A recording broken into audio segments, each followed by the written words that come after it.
Namaskar. Welcome to the second day of orientation program on new textbooks developed by Ncert for the middle stage. And the participants are from CBSE, Navodaya Vidyalaya Samiti, Kendriya Vidyalaya Sangathan, Army Welfare Education Society, Atomic Energy Education Society. The key resource persons are participating and teachers are also participating, and they are joining through Zoom link, and also it is being transmitted to through NCERT's official YouTube channel. So today is the second day of the orientation program for middle stage. So now we are going to have the sessions, 4 sessions. The first session is Urdu for grade 7 textbook and bridge program for grade 8. And next session will be in science, and then social science, then vocational education. So today's first session will be taken by Professor Muhammad Farooq Ansari, who is the professor and head Department of Education in Languages. Professor Ansari, I welcome you, sir. Thank you, Shukriya. To this session. And about Professor Ansari is the vast experience in NCERT. He is working since long. He is the professor of Urdu language, and he has published many research works, books, more than 20 books he has published in Urdu language, and he is the membership in different professional bodies and committees. So he is involved in the development of textbook in Urdu language and other languages. So I welcome Professor Ansari to take the session so that the participants will get orientation how we are coming with the textbook for grade 7 based on NEP 2020, and the bridge program for grade 8, that 6 weeks program. We are coming with that bridge program. The details will be told by Professor Ansari. Once again, I welcome you to the session. Professor Ansari. शुक्रिया, सभी को मेरा आदाब। जैसे कि आप सभी लोग वाकिफ़ हैं कि कौमी तालीमी पॉलिसी और कौमी खाका दरसियात दोनों की रोशनी में जो नई किताबें, नया निसाब तैयार हुआ है, उस पर हम लोग गुफ्तगू कर रहे हैं। अभी जो है हम उर्दू की किताबों के हवाले से बात करेंगे कि 7वीं जमात की जो उर्दू की किताब जो है अभी आपके सामने है, और साथ ही 8वीं के लिए जो ब्रिज प्रोग्राम है वो उस पर गुफ्तगू करनी है। तो जो तकाज़े किए गए हैं हमसे ज़बान की तदरीस के हवाले से, उनको सामने रखते हुए जो बात की गई है, तो वो तमाम पहलू वही हैं जो दूसरे तमाम मज़ामीन में भी हैं। ज़बान की आमोज़िश को कैसे बेहतर बनाया जा सकता है, कैसे इसको इस्तेदाद को जो है वो मजबूत बनाया जा सकता है, ताकि हम ज़बान का इस्तेमाल पढ़ने लिखने और दूसरी तमाम अपनी जो ज़िंदगी के रोज़ के मामूलात हैं उसमें किस तरह से बेहतर तरीके से इस्तेमाल कर सकें। तो इन्हीं तमाम पहलुओं को ध्यान में रखते हुए आमोज़िश और तदरीस का भी मामला होता है। तो सबसे पहली बात जो कही गई है कि आमोज़िश जो है पुरलुत्फ़ होनी चाहिए, खुशगवार होनी चाहिए, ताकि जो है हम जो भी सबक पढ़ रहे हैं उसको ज़्यादा से ज़्यादा किस तरह से ज़बान को सीखने के पहलू वहाँ पर शामिल हो सकते हैं, ताकि फिर जो है हम आगे चलकर जब अगली जमातों में जाएंगे तो किस तरह से जो है अदब को पढ़ेंगे और दूसरी जो असनाफ है उनके हवाले से बात करेंगे। तो इन तमाम चीज़ों को सामने रखते हुए इस निसाब को तैयार किया गया है। इस निसाब में जो तकाज़े हमसे किए गए हैं, जैसे हिंदुस्तानी रिवायात और सकाफ़त के हवाले से जो तकाज़े किए गए हैं कि इस तरह से अपने आसपास के तमाम चीज़ों को सामने रख कर के उसको करना है। साथ ही साथ جو دیگر جو موضوعات ہیں، دیگر جو مضامین ہیں، ان کے ساتھ کس طرح سے مربوط کرنا ہے اپنی اس زبان کی تدریس کو. تو جو یہ تمام چیزیں ہیں، ساتھ ہی جو کراس کٹنگ ایریاز ہیں ان کو بھی سامنے رکھنا ہے، جیسے شمولیتی تعلیم کی بات ہے یا جینڈرز کی بات ہے جو ہے، یہ تمام پہلو جو ہیں وہ اس کا حصہ ہیں. تو انہی سب کو سامنے رکھ کر انہی کی روشنی میں جو ہے پورے نصاب کو ترتیب دیا گیا ہے. چھٹی گریڈ کی جو کتاب تھی خیال، وہ اس کو آپ دیکھ چکے ہیں، 7ویں آپ کے سامنے پیش کی جا رہی ہے. تو اس میں وہ تمام پہلو ہیں. آپ اگر ہم بات کریں تو سبق جو کتاب ہے اس کا عنوان خیال، جیسا کہ معلوم ہے کہ زبان کے حوالوں سے جتنے بھی کتاب ہیں 6ٹھی 7ویں اور 8ویں گریڈ کے لیے، وہ راگوں کے حوالے سے ان کے نام رکھے گئے ہیں. تو اردو کی جو کتاب ہے اس کا نام بھی خیال، راگ کے. خیال 2 پہلو سے امپورٹنٹ ہے. پہلی چیز تو ایک راگ ہے اور سب سے پرانے راگوں میں اس کا شمار ہوتا ہے، اور جو دوسرے جو راگ ہیں وہ اس سے کم و بیش براہ راست تعلق بھی رکھتے ہیں. تو یہ، اور پھر آگے چل کر اگر ہم بات کریں تو اس کے دوسرے اور پہلو بھی ہوتے ہیں، وہ یہ کہ چھوٹا خیال، بڑا خیال. تو یہ کہہ سکتے ہیں کہ تمام تر چیزوں کا جو جز ہے وہ یہاں پر موجود ہوتا ہے. تو اس لیے یہ جو راگ ہے وہ سب سے زیادہ اہمیت کا حامل ہو جاتا ہے. دوسری چیز، خیال کو اگر زبان کے حوالے سے بات کریں تو ہم تصور سے مراد لیتے ہیں، یعنی جو کچھ بھی ہم سوچتے ہیں اور کسی تصور کو قائم کرتے ہیں کام کرنے کے لیے، وہاں سے اس خیال کو. تو دونوں ہی پہلو جو ہیں اہمیت رکھتے ہیں.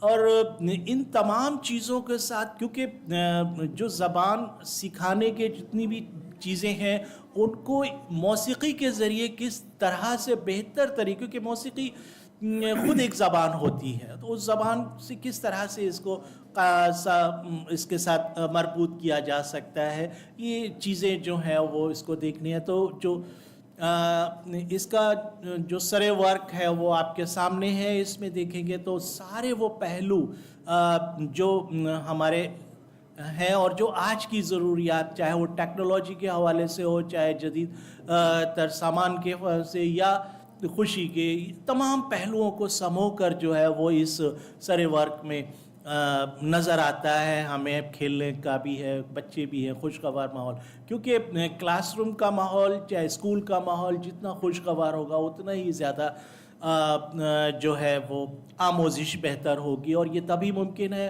جب کہ زبان کا سیکھنے والا خود کلاس روم انگیجمنٹ میں شامل ہو، یعنی اس پوری سرگرمی میں خود ایک عملی شرکت اس کی ہو. تو یہ تمام چیزیں یہاں پر ہیں. تو اس سرے ورک میں آپ کو اسکول بھی نظر آ رہا ہے، ساتھ میں ATM بھی ہے، بچے بھی ہیں جو الگ الگ سرگرمیوں میں مصروف ہیں. ڈرون کی بھی شکل ہے، لوگ نئے طریقے سے پڑھنے کی کوشش بھی کر رہے ہیں، اور جو جدید ٹرین ہے، یہ تمام حوالے، یہ سب کی سب پوری ایک کتاب کا جو ہے جسٹ فراہم کرتے ہیں. وہ اس کی ایک جھلک یہاں پر موجود ہے کہ یہ تمام تر چیزیں جو ہیں وہ اندر کے اسباق میں بھی شامل ہوں گی، جس کو آپ کو پڑھ کر یقینی طور پر مزہ آئے گا. اگر ہم بات کریں فہرست کی، تو فہرست آپ کے سامنے ہے. کل 14 اسباق جو ہیں وہ اس میں شامل ہیں. 3 کہانیاں ہیں. ایک کہانی ایک پرانی کہانی کے نام سے ہے جو قرۃ العین حیدر کی لکھی ہوئی کہانی ہے، اور جو بہت ہی معروف مصنفہ ہیں اردو کی، ایک بہت بڑا نام ہے، ان کی کہانی ہے. اور وہ کہانی جو ہے سپت رشی جو ہے 7 ستاروں کی جو باتیں ہیں، اس کو انہوں نے بنیاد بنا کر کے وہ کہانی، بہت ہی خوبصورت کہانی ہے اس کو. دوسری کہانی جو ہے وہ ایک لوک کہانی ہے، بوڑھی اماں کی بات، کہ کس طرح سے جو ہے ہمیں، اور یہ ایک لوک کہانی ہے اور یہ ہمیں اس طرف پیغام دیتی ہے کہ ہر ایک چیز کا اپنا وقت، اپنا مقام طے شدہ ہے. تو ہمیں جو ذمہ داری ملی ہے وہ ہمیں کرنی چاہیے. باقی تمام چیزیں جو ہیں وہ आगे के लिए अपने आप काम करेंगी और आपकी मदद करेंगी। तो एक बूढ़ी अम्मा की बात, तो एक तरह से आप कह सकते हैं एक पैगाम भी है इसमें। तीसरी जो एक कहानी है प्रेमचंद की, बहुत ही मारूफ मशहूर कहानी है, दो बैलों की कहानी।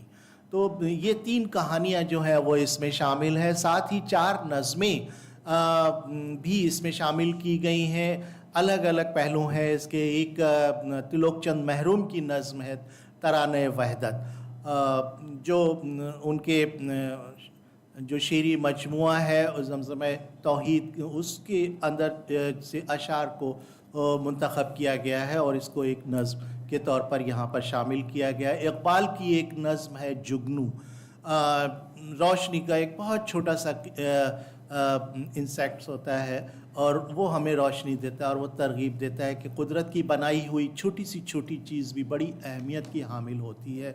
एक बशर नवाज की नज़्म है कदम बढ़ाओ दोस्तों, और इसके साथ ही एक ज़फ़र कमाली की नज़्म है चींटियों की कतार, यानी जो चींटियों से जिस तरह से वो मुसलसल अमल पैरा रहती हैं, काम में लगी रहती हैं, लेकिन उसमें भी जो है वो बहुत ही नज़्म व ज़ब्त कायम होता है, बहुत डिसिप्लिन जो तरीक़ा इख्तियार करते हैं। तो वो तमाम चीज़ें वहाँ पर भी हमें नज़र आती हैं। तो इस तरह से ये 4 नज़में जो हैं वो इसमें शामिल की गई हैं। मज़ामीन जो हैं वो अलग अलग नौइयत के हैं। एक मज़मून जो है वो मौलाना अबुल कलाम आज़ाद के जो खतूत का मजमुआ है गुबार खातिर, वहाँ से जो है अक्स किया है, एक हिस्सा वहाँ इक़्तिबास उसमें से लिया है और एक मज़मून के तौर पर उसको शामिल किया गया है यहाँ पर, जिसका उन्वान रखा है पहली उड़ान। तो किस तरह से एक छोटा सा बच्चा चिड़िया का जो है वो उड़ान भरता है जिस वक्त उसको ये एहसास हो जाता है कि वो उड़ने वाला परिंदा है।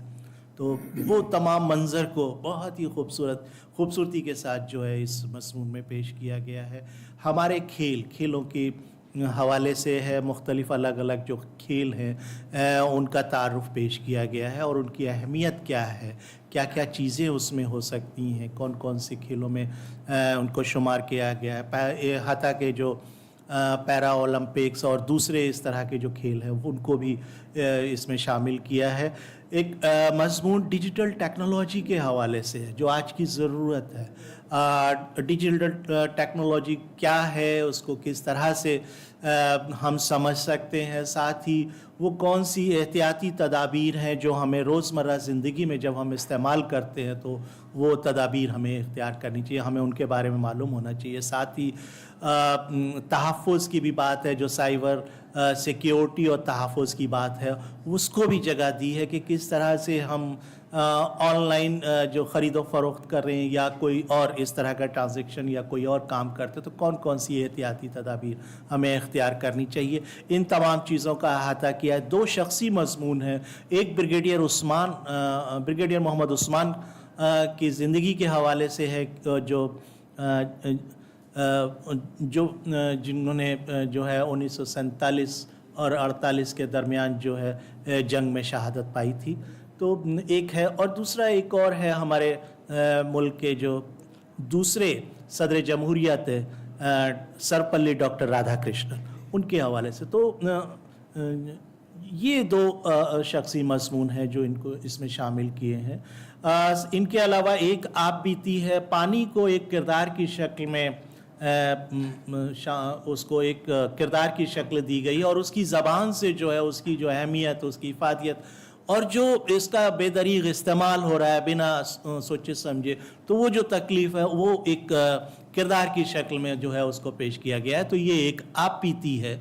और एक ड्रामा है झलकारी बाई, उसको शामिल किया है। झलकारी बाई जो हिंदी में लिखा गया है और उसका तर्जुमा जो है वो इसमें शामिल किया है।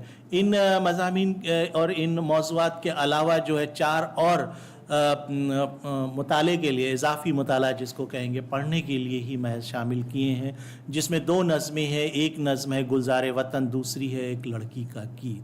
दोनों ही अपनी अलग नौइयत की। गुलज़ार वतन की अपना मौजू है और एक लड़की का गीत ایک معصومانہ خواہش جو ہے اس خواہش کا ذکر کیا گیا ہے ایک لڑکی کے حوالے سے. ساتھ ہی عبد الرحیم خانہ کے دوہے جو ہیں وہ اس میں شامل کیے گئے ہیں اور ایک مضمون ہماری تہذیب جو ہے اس کو شامل کیا گیا. تو اس طرح سے یہ جو تمام موضوعات کا احاطہ کیا گیا ہے اس میں.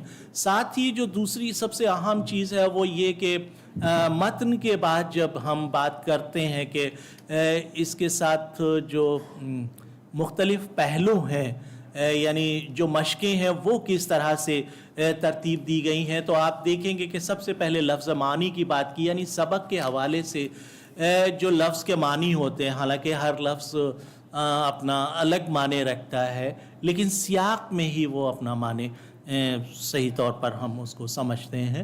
تو لفظ و معنی جو سبق میں کچھ الفاظ جو غیر مانوس ہیں یا جس کو ہمیں جاننا بہت ضروری ہے ان کا احاطہ کیا گیا ہے. اس کے بعد غور کیجئے کہ عنوان سے جو ہے وہ چیزوں کو وہاں پر کہ کچھ اس طرح کے سوال اہم باتیں ہیں سبق میں جن کو ہمیں سمجھنا چاہیے متن کے علاوہ جو چیزیں ہیں, تو ان کو سوچیے اور بتائیے. میں کچھ سوالات ایسے ہیں جو سبق سے تعلق رکھتے ہیں اور سبق کو اور آگے بڑھانے کا کام کرتے ہیں.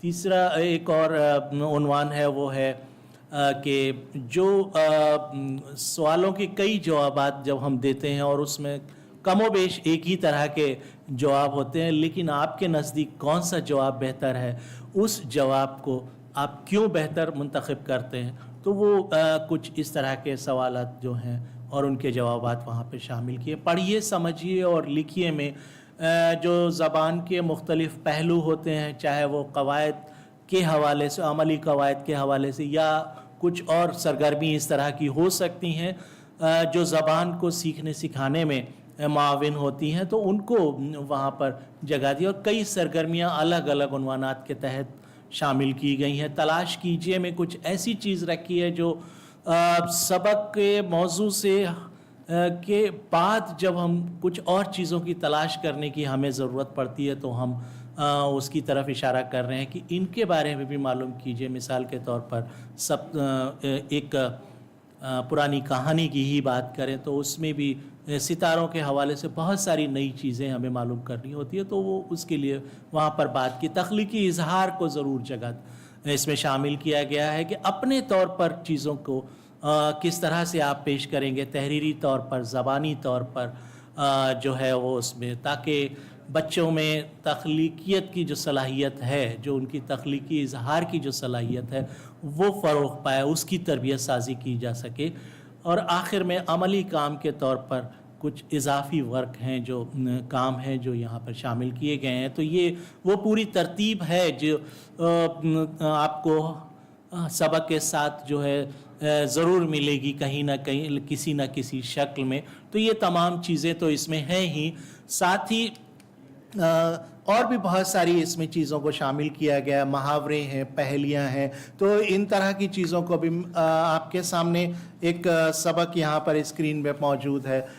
ترانہ وحدت کے حوالے سے اگر ہم بات کرتے ہیں تو اس میں نظم جو ہے, نظم اور ساتھ میں پھر جو ہے کچھ اس طرح کی ایگزامپلس بھی دیے ہوئے ہیں جن کو آپ کر سکتے ہیں کہ آپ جانتے ہیں کہ روزانہ کی زندگی میں ہونے والے مخصوص الفاظ جو ہیں وہ ایک استعمال کیے جاتے ہیں اور ان کی کیا نوعیت ہوتی ہے. تو وہ الفاظ کیا ہیں جن کو ہم روزمرہ کہتے ہیں اور روزمرہ کون کون سے ہوتے ہیں تلاش کیجیے, اور تلاش کرنے کے بعد ان کے معنی و مفہوم بھی لکھیے. اسی طرح سے ایک اور ہے کہ نظم میں جو ہے خورشید اور قمر کا لفظ آیا ہے جو ایک ہی معنوں میں الگ الگ, خورشید سورج کے لیے استعمال ہوتا ہے, قمر جو ہے وہ چاند کے لیے اس کے معنی ہیں.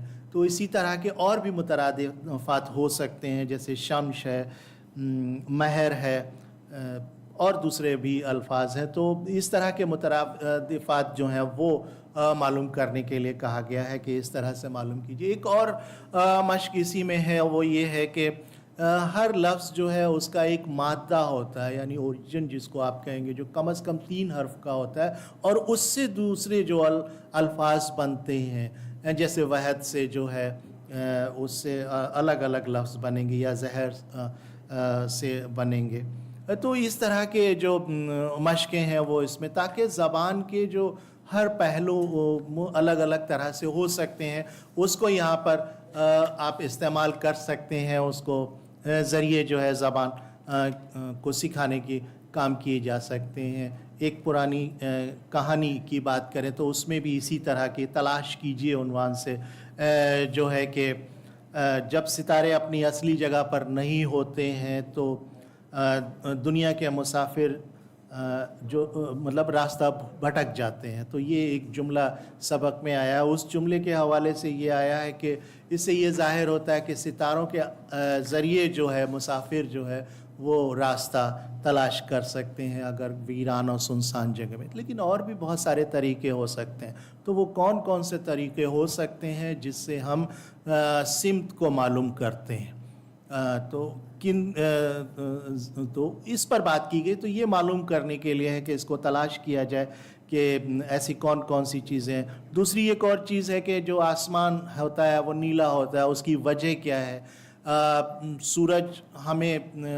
سورج تو ہر وقت گردش میں رہتا ہے، لیکن کبھی رات ہوتی ہے کبھی دن ہوتی ہے، تو اس کے کیا پہلو ہیں، کیا وجوہات ہیں؟ تو اس طرح کی چیزیں معلوم کرنا ہے اور ان کو اپنی زبان میں لکھنا بھی ہے۔ تو وہ جو لکھنے کا عمل ہے وہ خاص اہمیت رکھتا ہے کہ یہ تمام چیزیں جو ہے کس طرح سے اہمیت رکھتی ہیں۔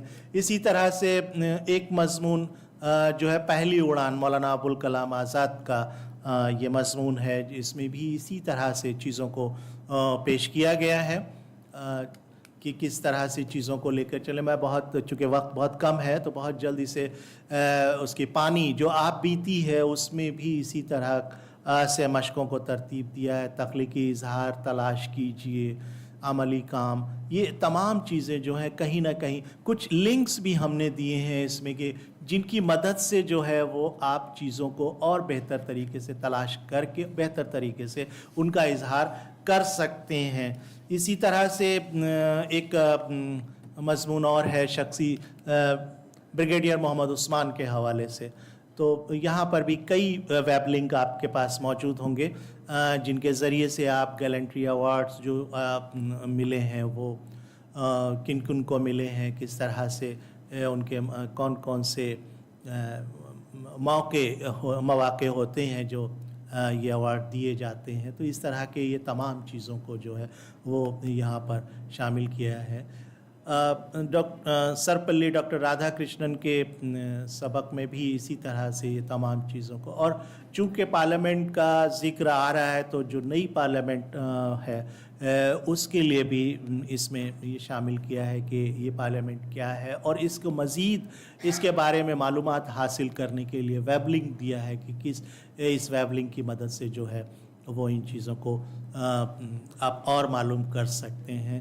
اسی طرح سے اور دوسرے مضامین بھی ہیں جو سبق جو اس سے تعلق رکھتے ہیں۔ تو کل ملا کر اگر ہم دیکھیں تو یہ ہے کہ زبان کو سیکھنے کے جو پہلو ہوتے ہیں ان پر خاص زور دیا گیا ہے کہ کس طرح سے ہم سے جو تقاضے کیے گئے ہیں، یعنی جو کریکولر گولز ہیں، درسیاتی اہداف، اور ان درسیاتی اہداف کے ساتھ جو استعداد بیان کی گئی ہے یا جو کہا گیا ہے کہ یہ استعداد اس سطح پر آنی چاہیے، ان کا حصول کس طرح سے ہوگا، وہ تمام چیزیں جو ہیں وہ ان اسباق کے ذریعے آپ کو نظر آئیں گی۔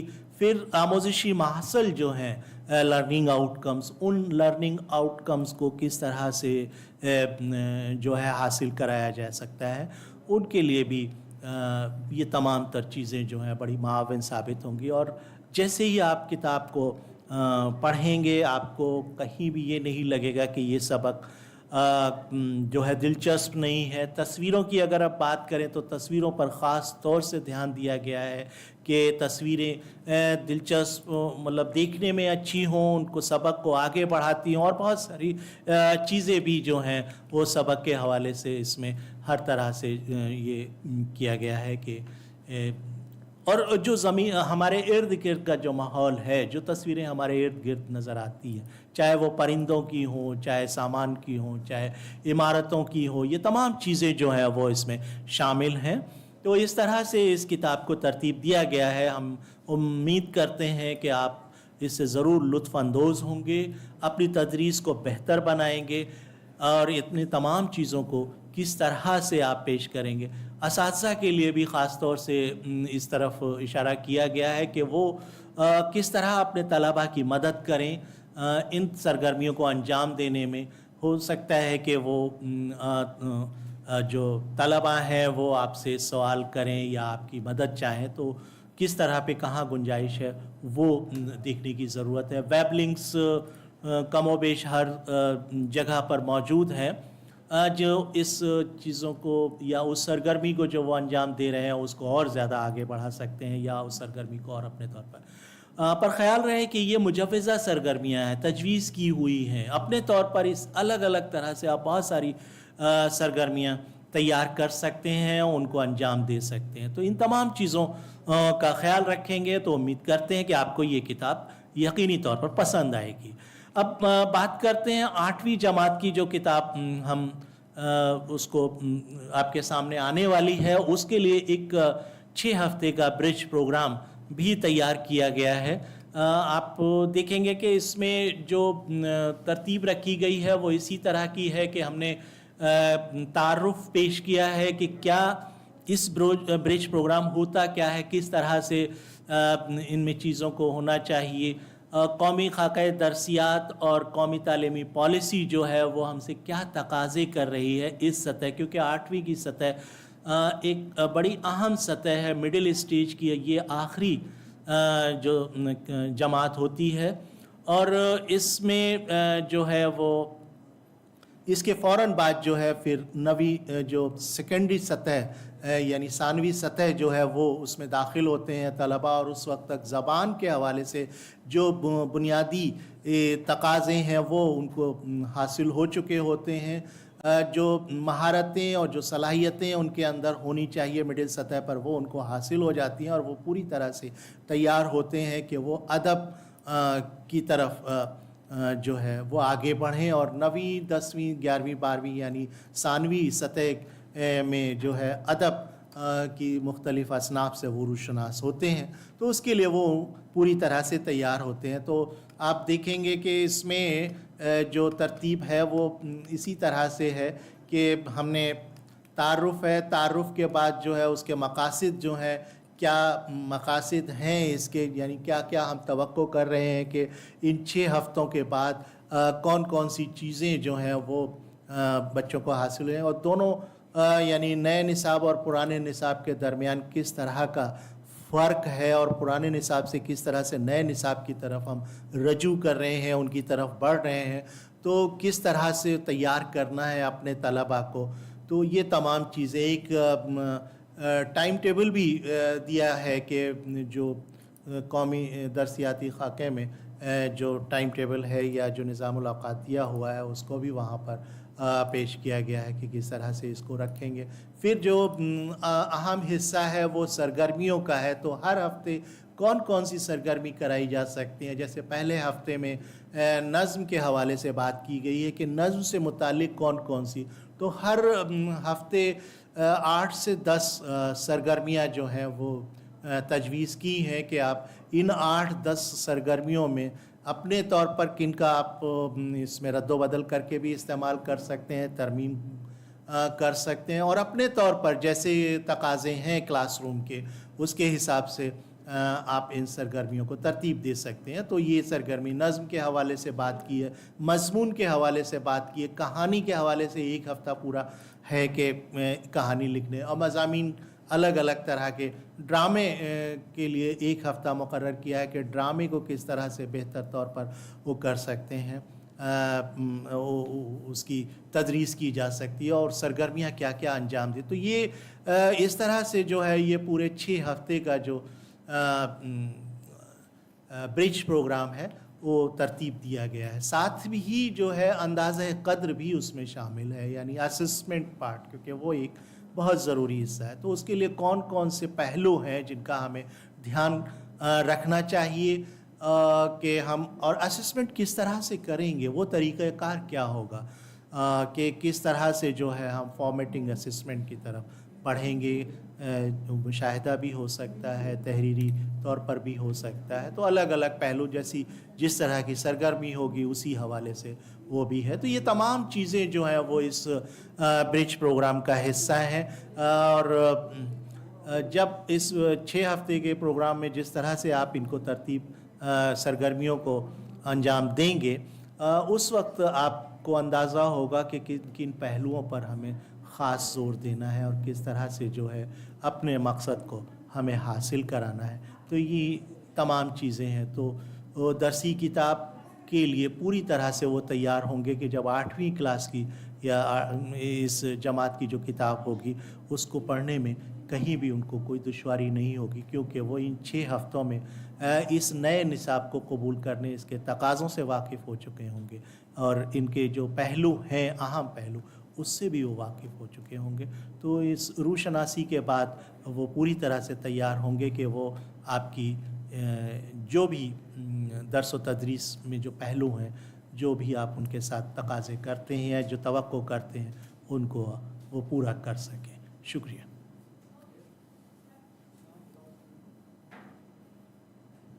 Thank you. Thank you, sir. You presented very nicely about grade 7 textbook in Urdu and Bridge program for grade 8. And in your presentation, you talked details of content of textbook and Bridge program, pedagogical practices, activity based, what activities are there, what activities are emphasized, you told everything. I think this presentation, this orientation will be helpful for the key resource persons and the esteemed teachers who have joined online and who will listen later on. This will be helpful for them. Thank you, sir. And as I see, there are appreciations from the from among the participants in the chat box. Question? I think all the questions during your presentation, all the questions are clarified. You told very clearly. I think there is no doubt on it. So the participants have not raised any question.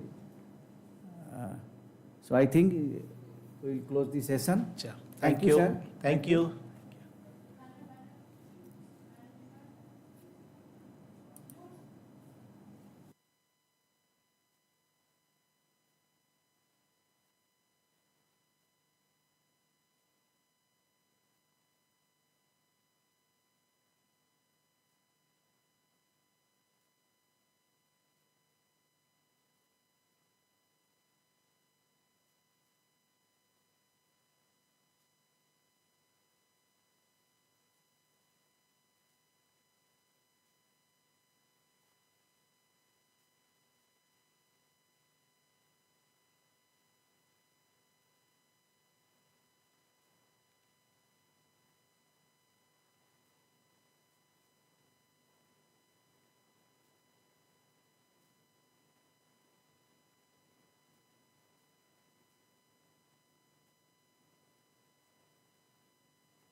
Okay, welcome back to the second session of this orientation program.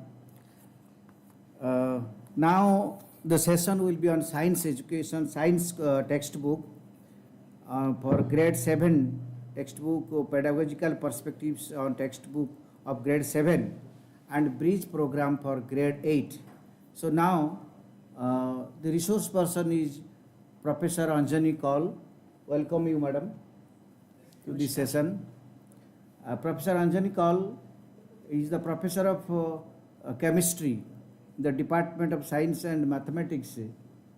He is having more than 30 years of teaching and research experience in Ncert and other national international institutions.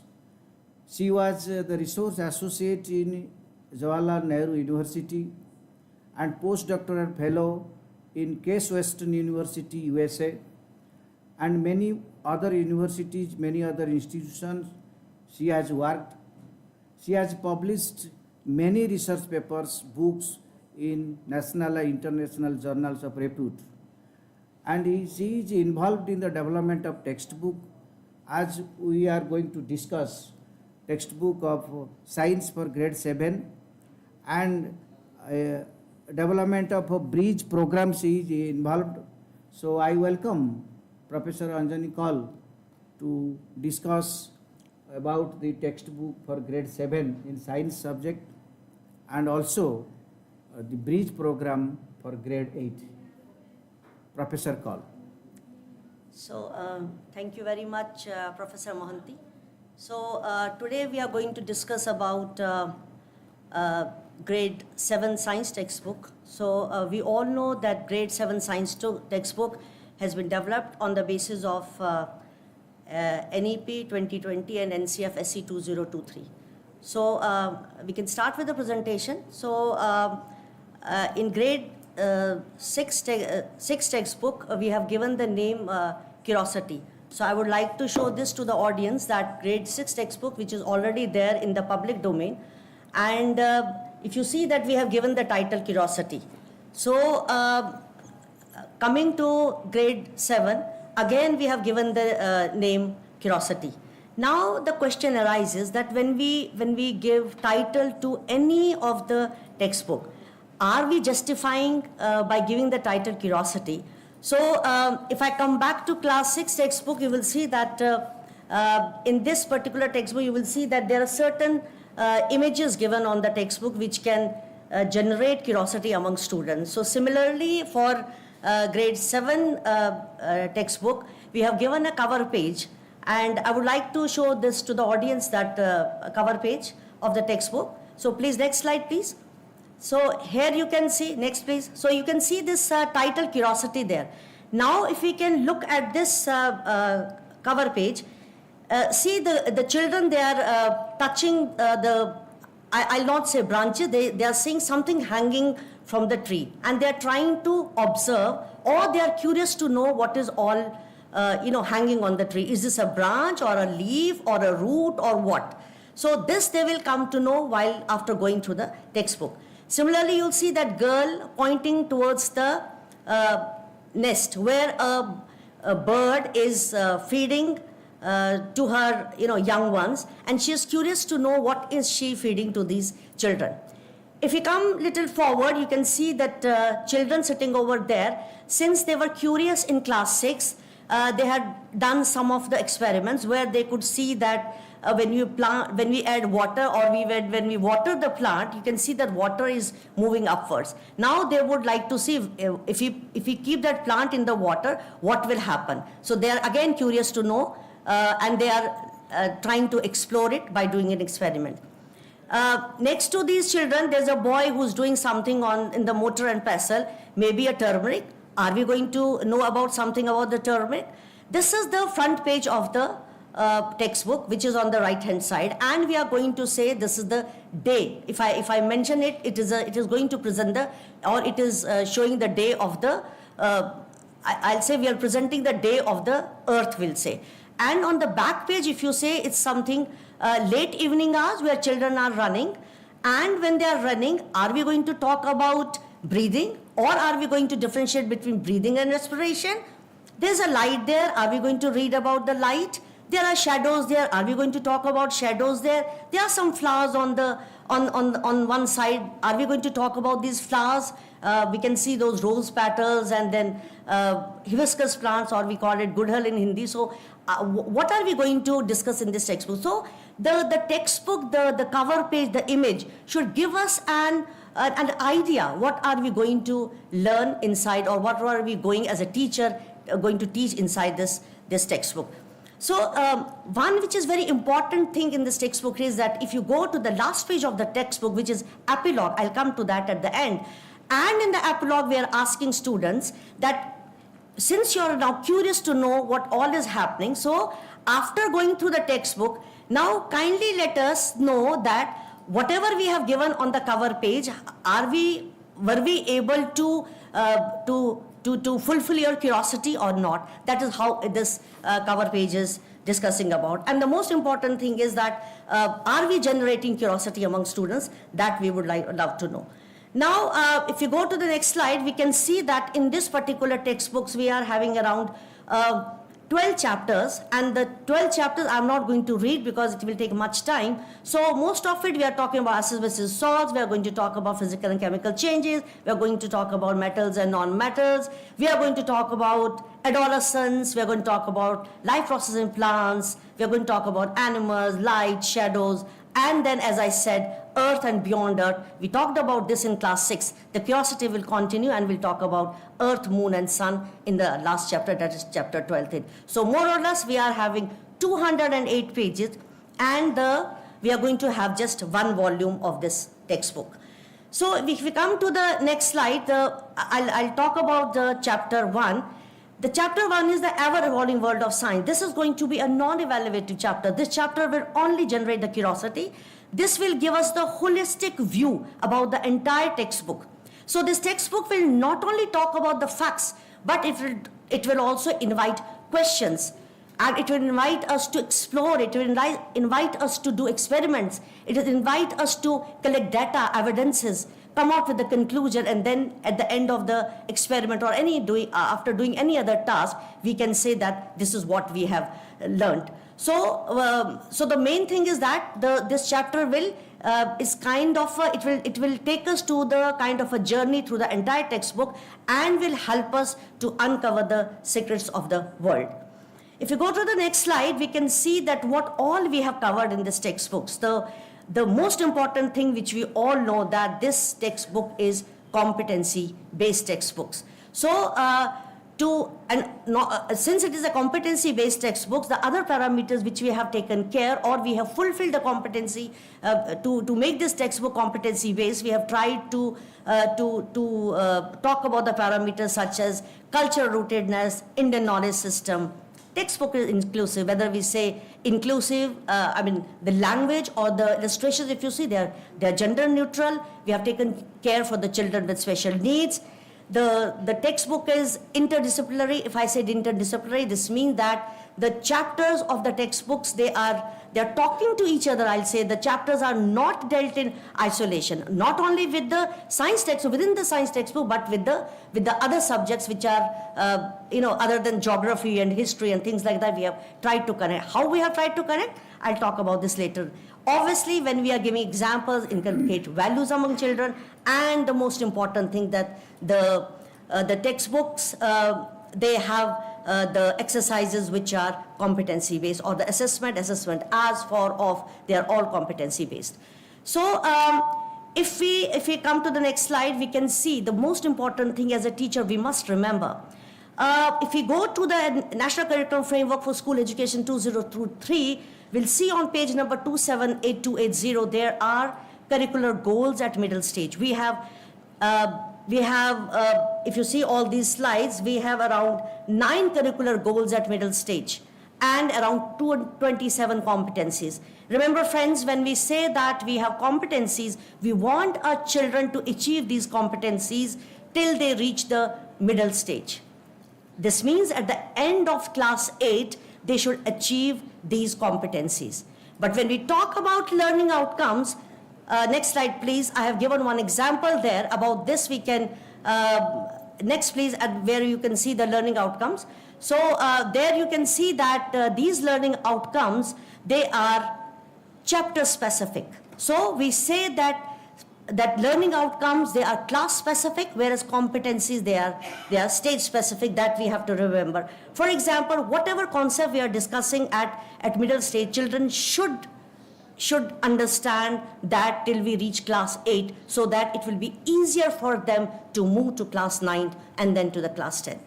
So if we move further, the most important thing, the pedagogy which we have taken care is that experiential learning. See, always in the science textbooks of NCERT you will find activities, because without activities we cannot understand the concepts of science. So the activities, they have a very, very important role in science. But this time when we say competency-based textbooks, and there we have given due emphasis to experiential learning, where we want our children, while they perform, they also reflect on what they have understood. The most important example, which there are a number of examples in this textbook, it is full of activities, I must mention.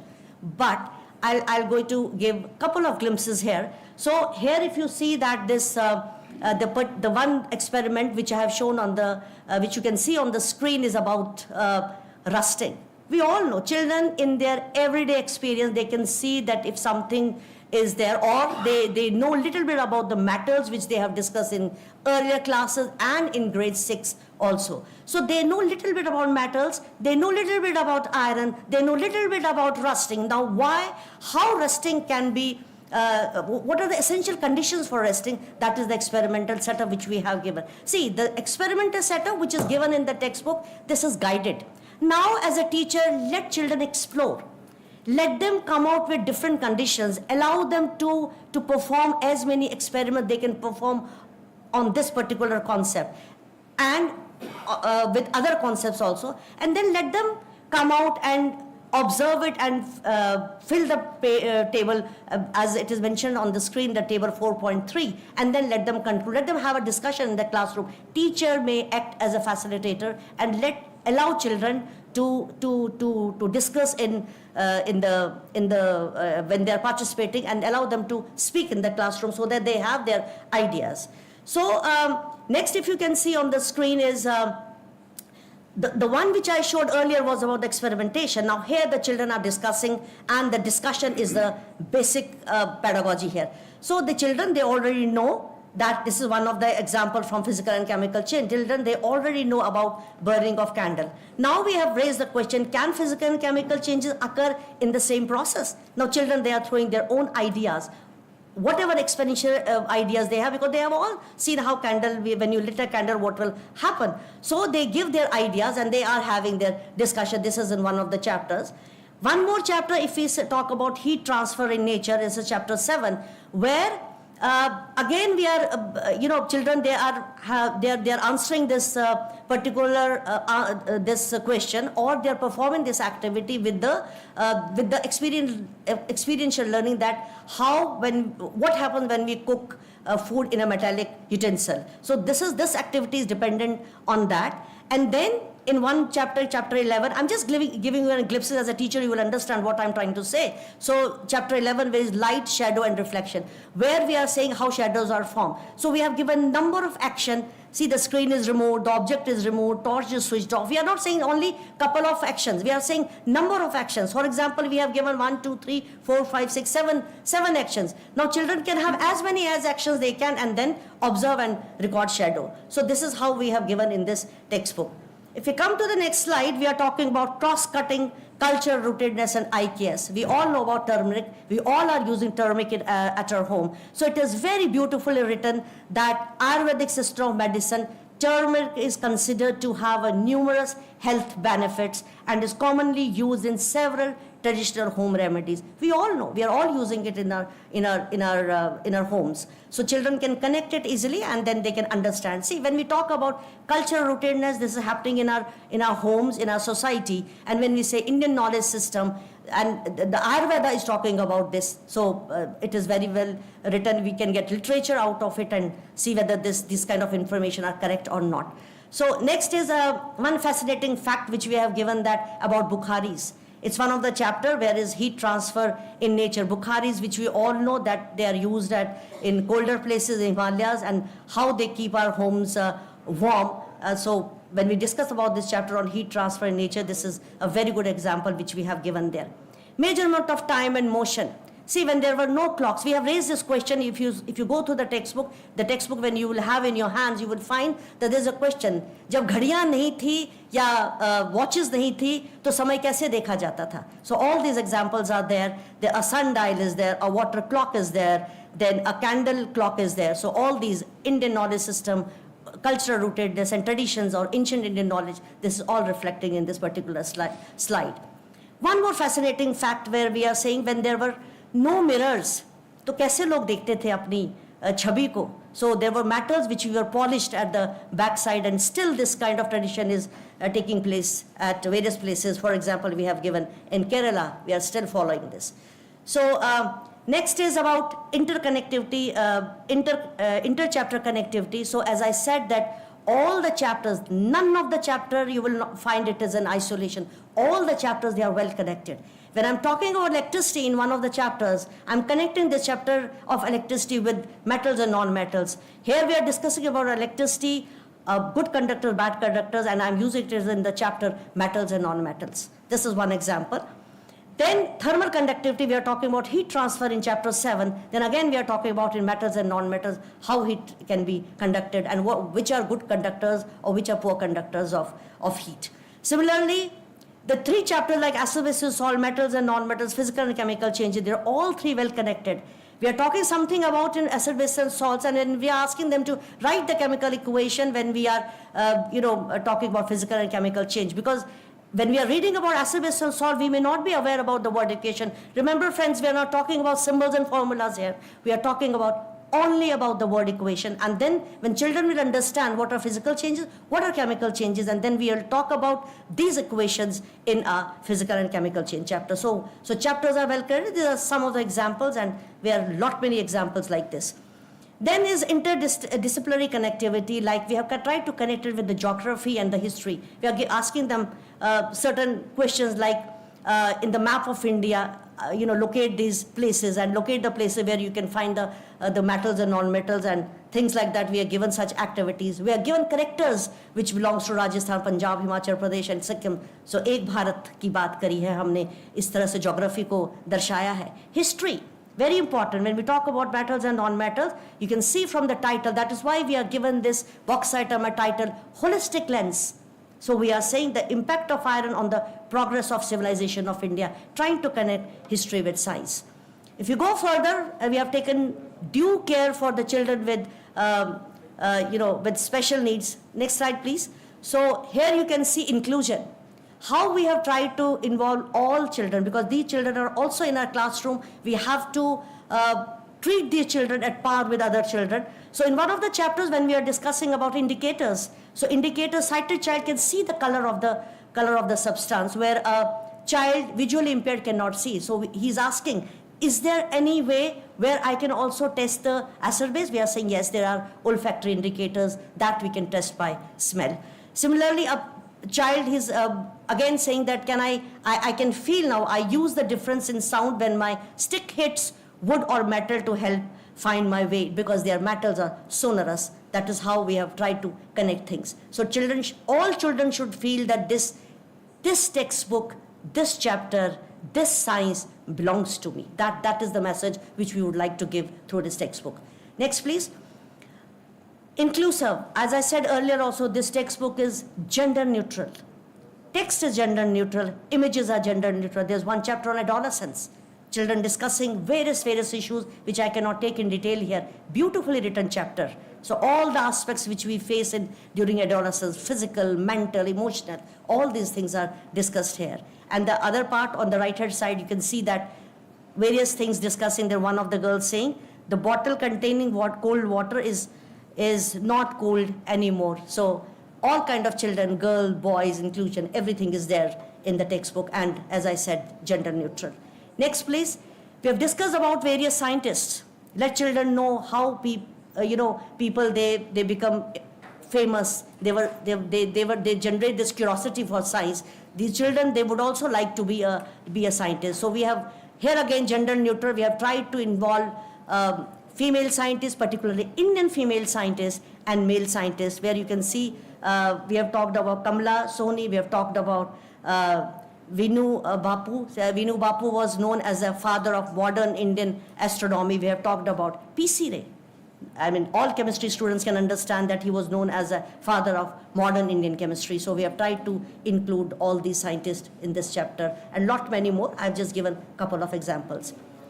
Art integration next. So when we talk that metals are sonorous, फिर मेरे घुंघरू क्यों बजते हैं? मेरी पायल क्यों बजती है? So all these things are taken care here. We have talked about shadow puppets, where, see, we are talking about, shadows through puppetry, but also we are giving this message that these are used for entertainment, but also communicate important messages to the community, which is given an example.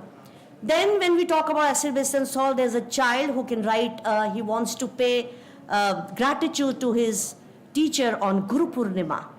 So he's writing a message to his teacher in Odia language, because the teacher is Odia. This child is सीखा है उससे उड़िया लिखना to give this message to his or her teacher. So multilingualism we are trying to promote through this textbook.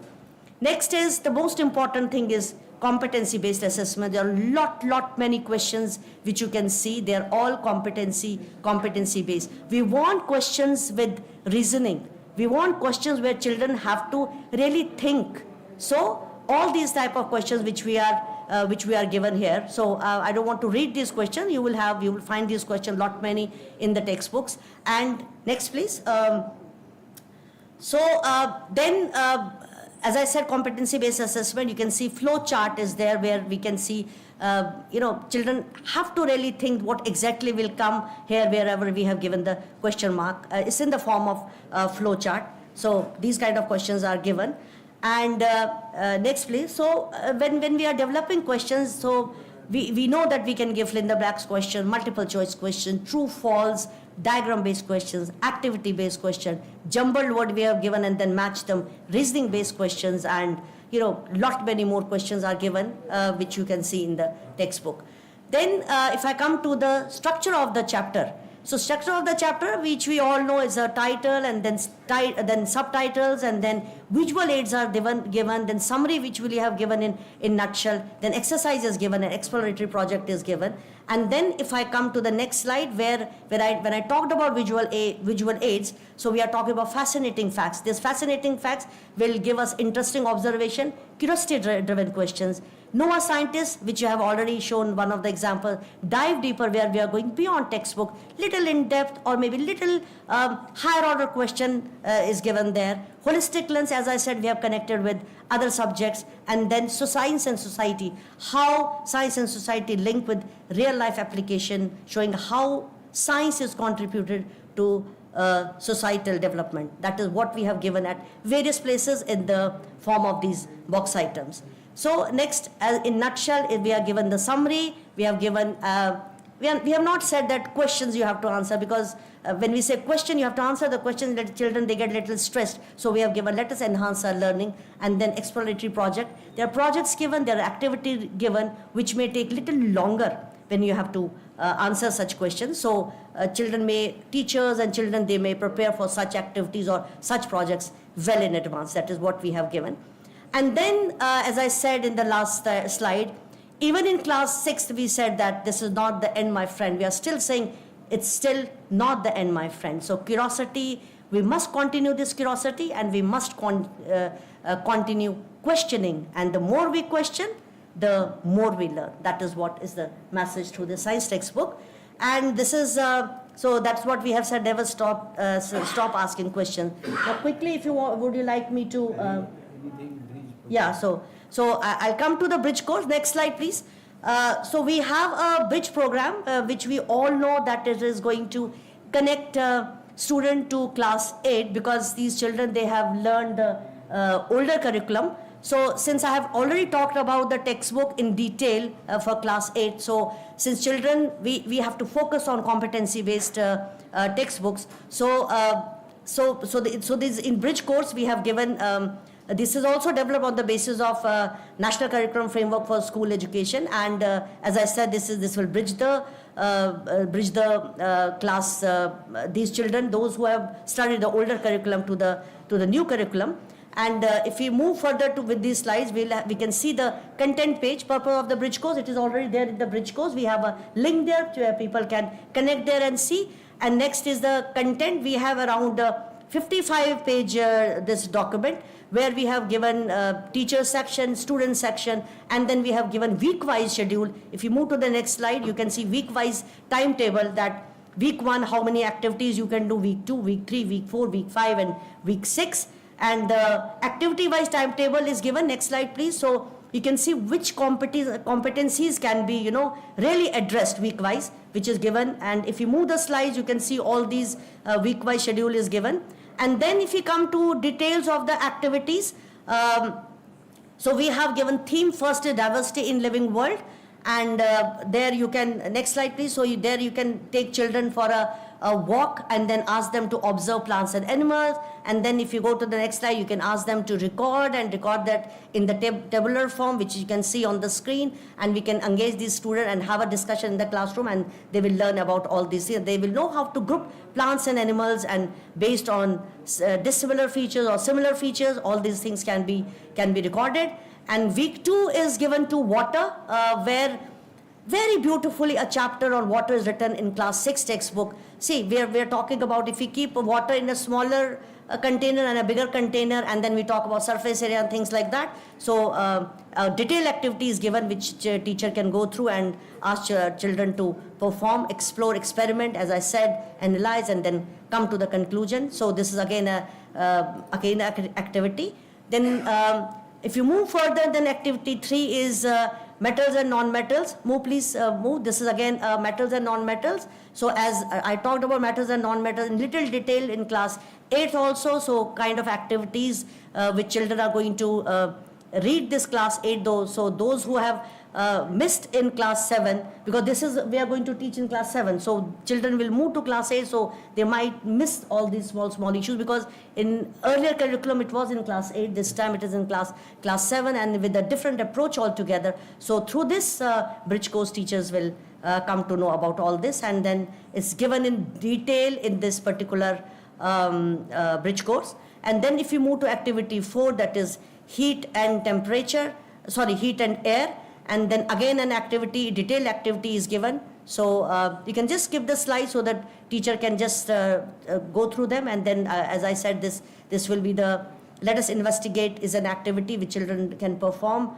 of course, in the presence of teachers, and teachers will guide them, and they will give them questionnaire, they will give them assignments so that students can fill and understand about this. Then if we move to week 4, it's understanding adolescence. As I said, it's again we have discussed in detail in class 7 textbook, and since children, we have discussed about this in great detail in this bridge course also. So understanding the behavior changes in adolescence, where you can ask children to write whatever changes they feel, mentally, physically, and then put them in the box, and then teacher can take out this chit and read, and then have a discussion in the classroom, and all these issues can be discussed in the classroom. And then activity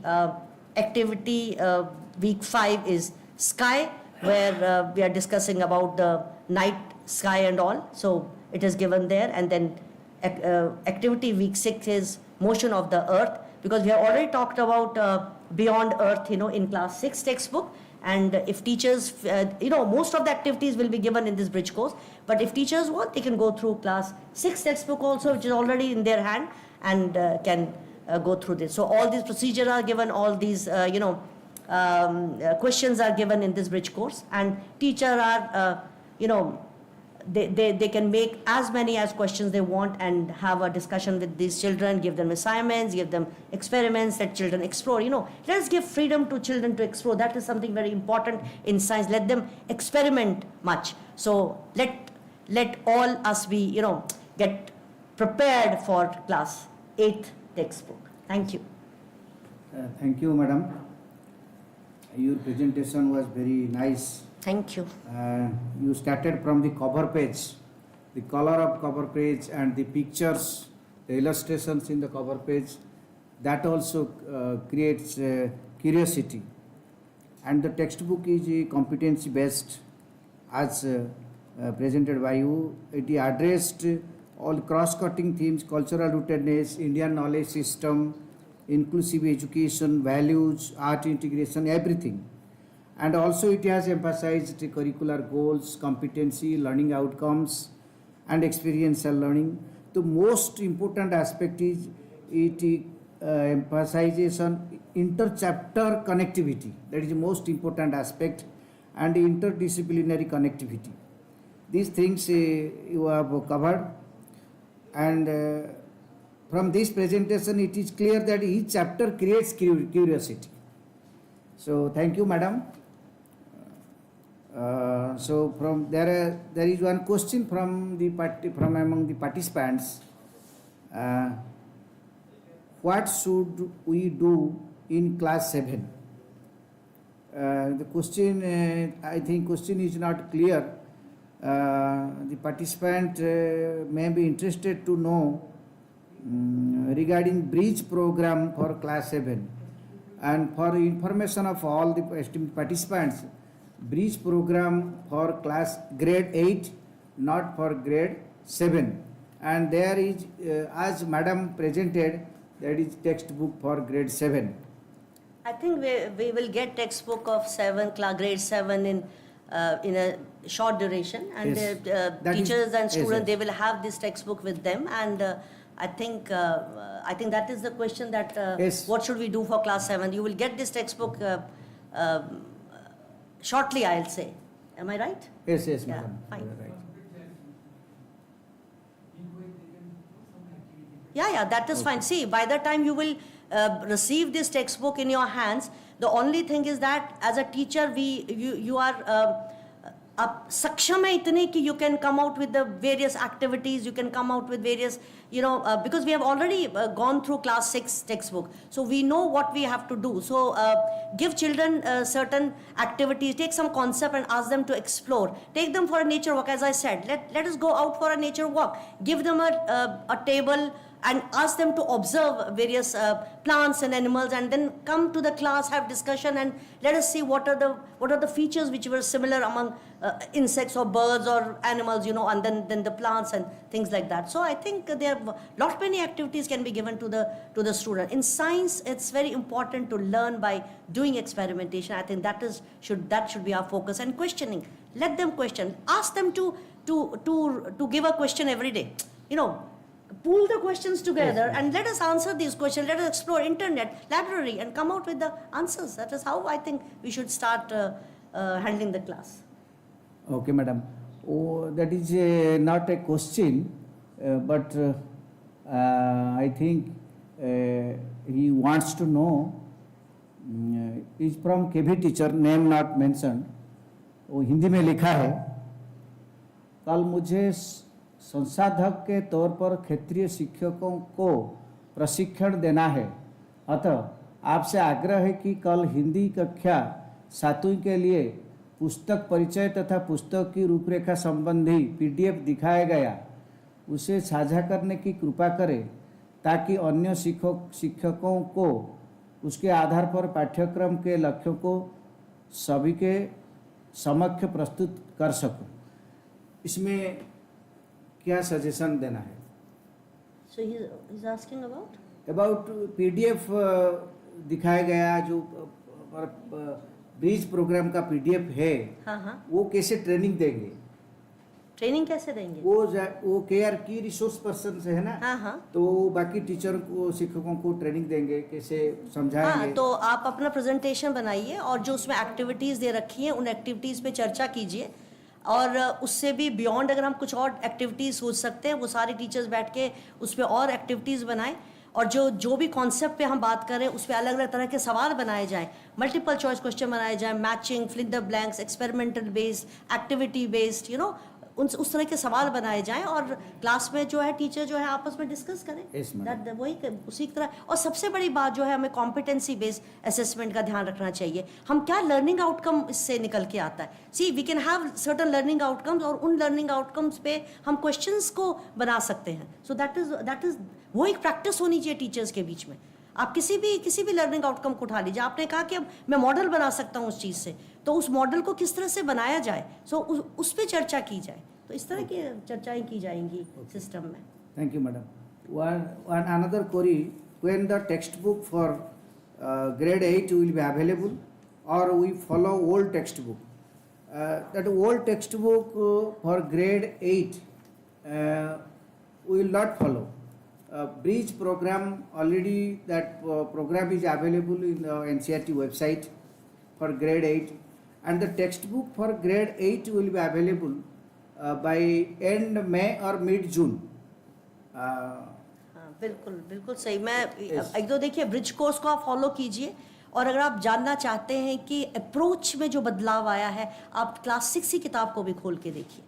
तो वो भी जो है, क्योंकि हम एक middle stage की बात कर रहे हैं, जो बच्चा 8वीं में पढ़ने जा रहा है उसको 6, 7 के बारे में क्या लिखा है वो भी थोड़ा ज्ञान होना चाहिए। तो अगर हम ब्रिज कोर्स को फॉलो करेंगे और हमें लगता है कि कहीं हमें गैप दिख रहा है या बच्चों को हमें इससे के बारे में थोड़ा ज़्यादा बताना है, और we want to tell children more, so we can go through class 6 text book also, which is already there in the system. Yes, madam. या One more information the esteemed participant wants to know: what concrete steps are we taking to bridge the learning gap for children with special needs?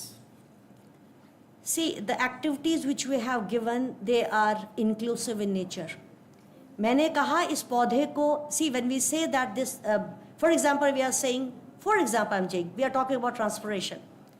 So children, the sighted children can see. Let us allow the children with special need to touch.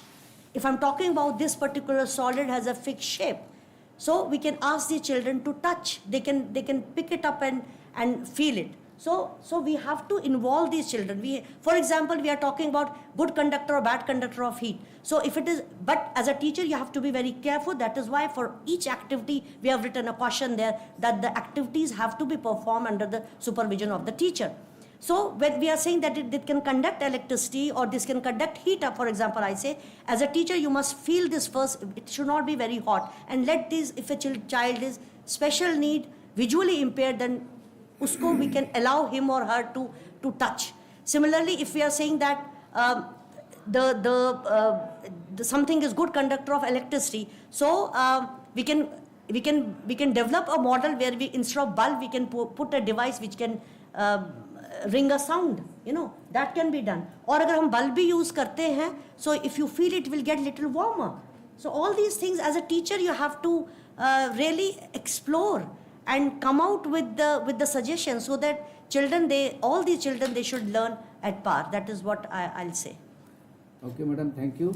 One more question: what kind of more activities can we do from coal and petroleum chapter?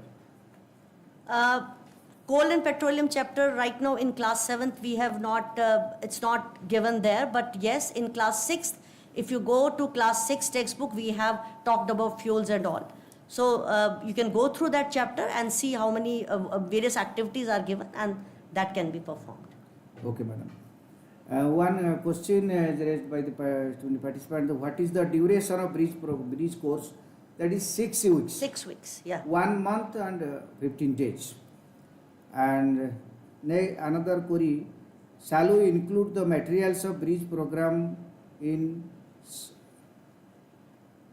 substantive assessment, summative assessment at the end of the year? Shall we include the materials of bridge program for summative assessment? I mean, see, at middle stage, we should believe in assessment for learning and assessment as learning. Even if you have any concepts, we cannot teach any science concept in isolation.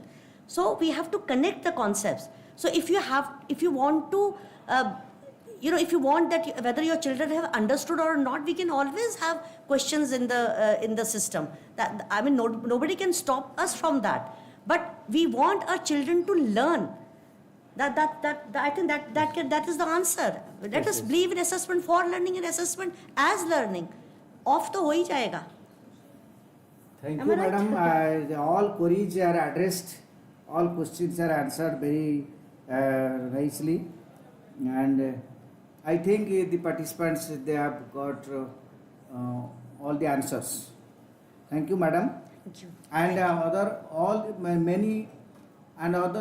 many questions, but all appreciations are there in the chat box. Thank you. So thank you for your excellent Thank you. presentation, madam. Thank you. Thank you. Thank you.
Okay, welcome back to another session.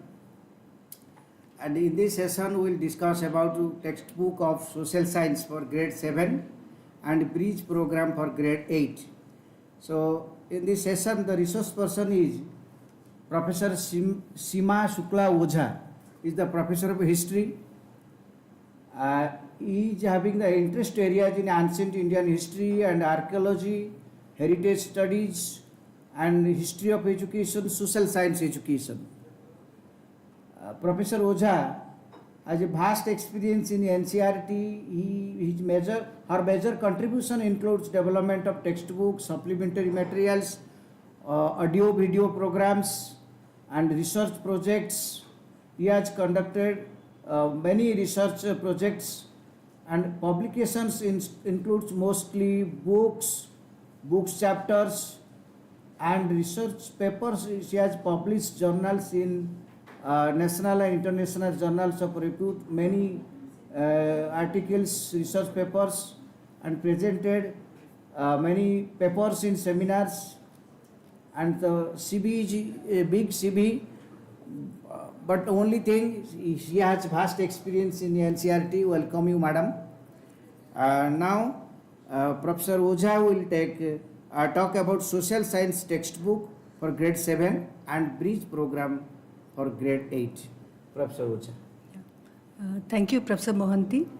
So, as you know that today we are going to discuss about grade 7 social science textbook, Exploring Society, India and Beyond. So we can have our presentation on the screen. Yeah. Can we have our presentation? Yeah. So as you can see that the title of the textbook is Exploring Society, India and Beyond.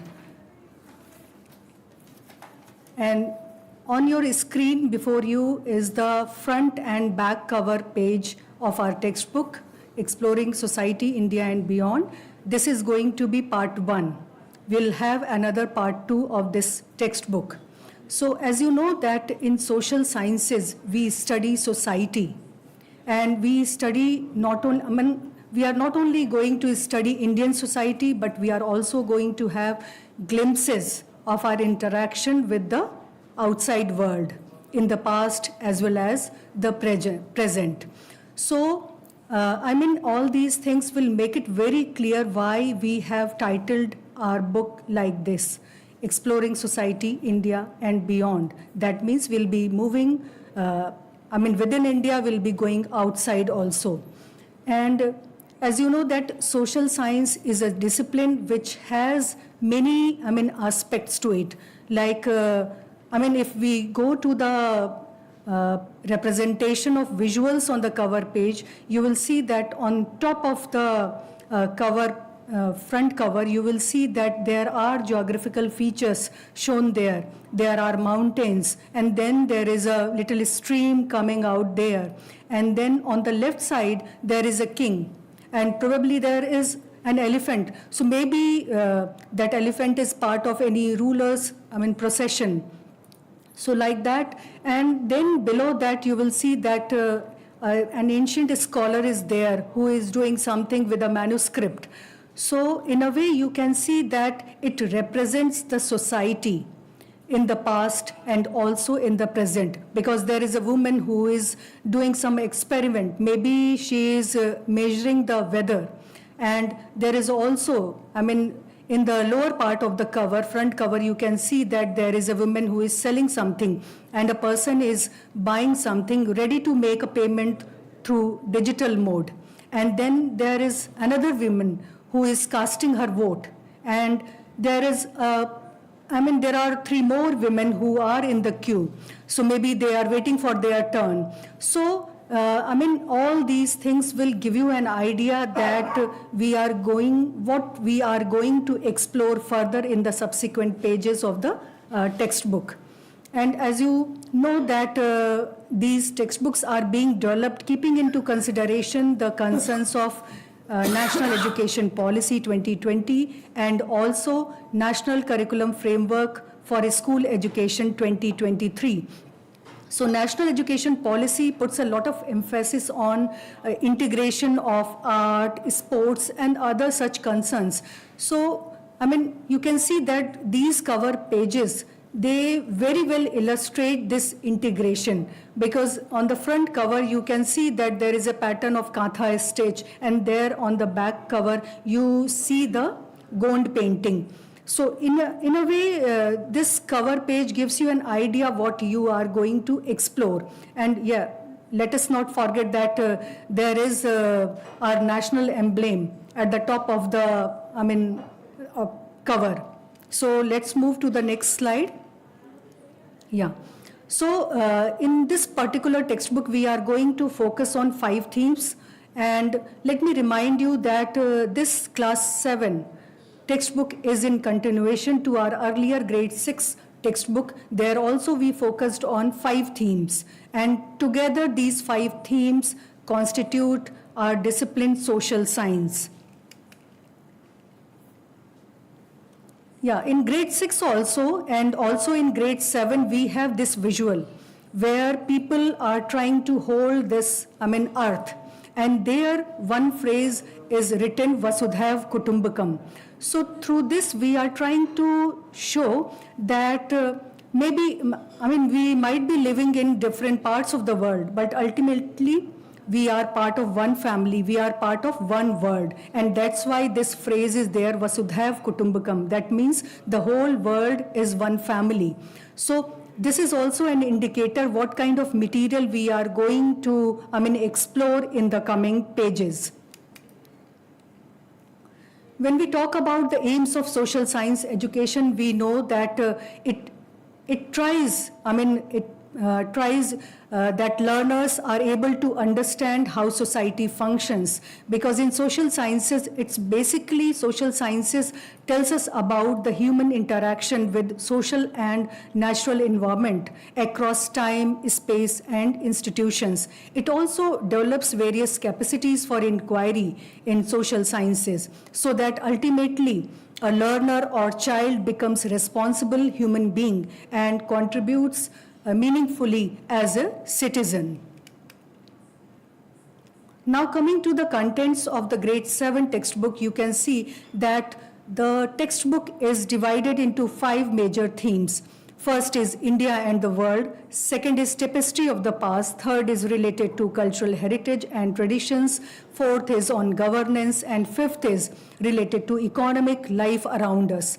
I won't go into the detail of each chapter, but in brief, you can see that the first theme is basically talking about the key geographical features of India. It is talking about Himalayas, how it was formed, and it is talking about desert, then coastlines, northeast, and plateau area.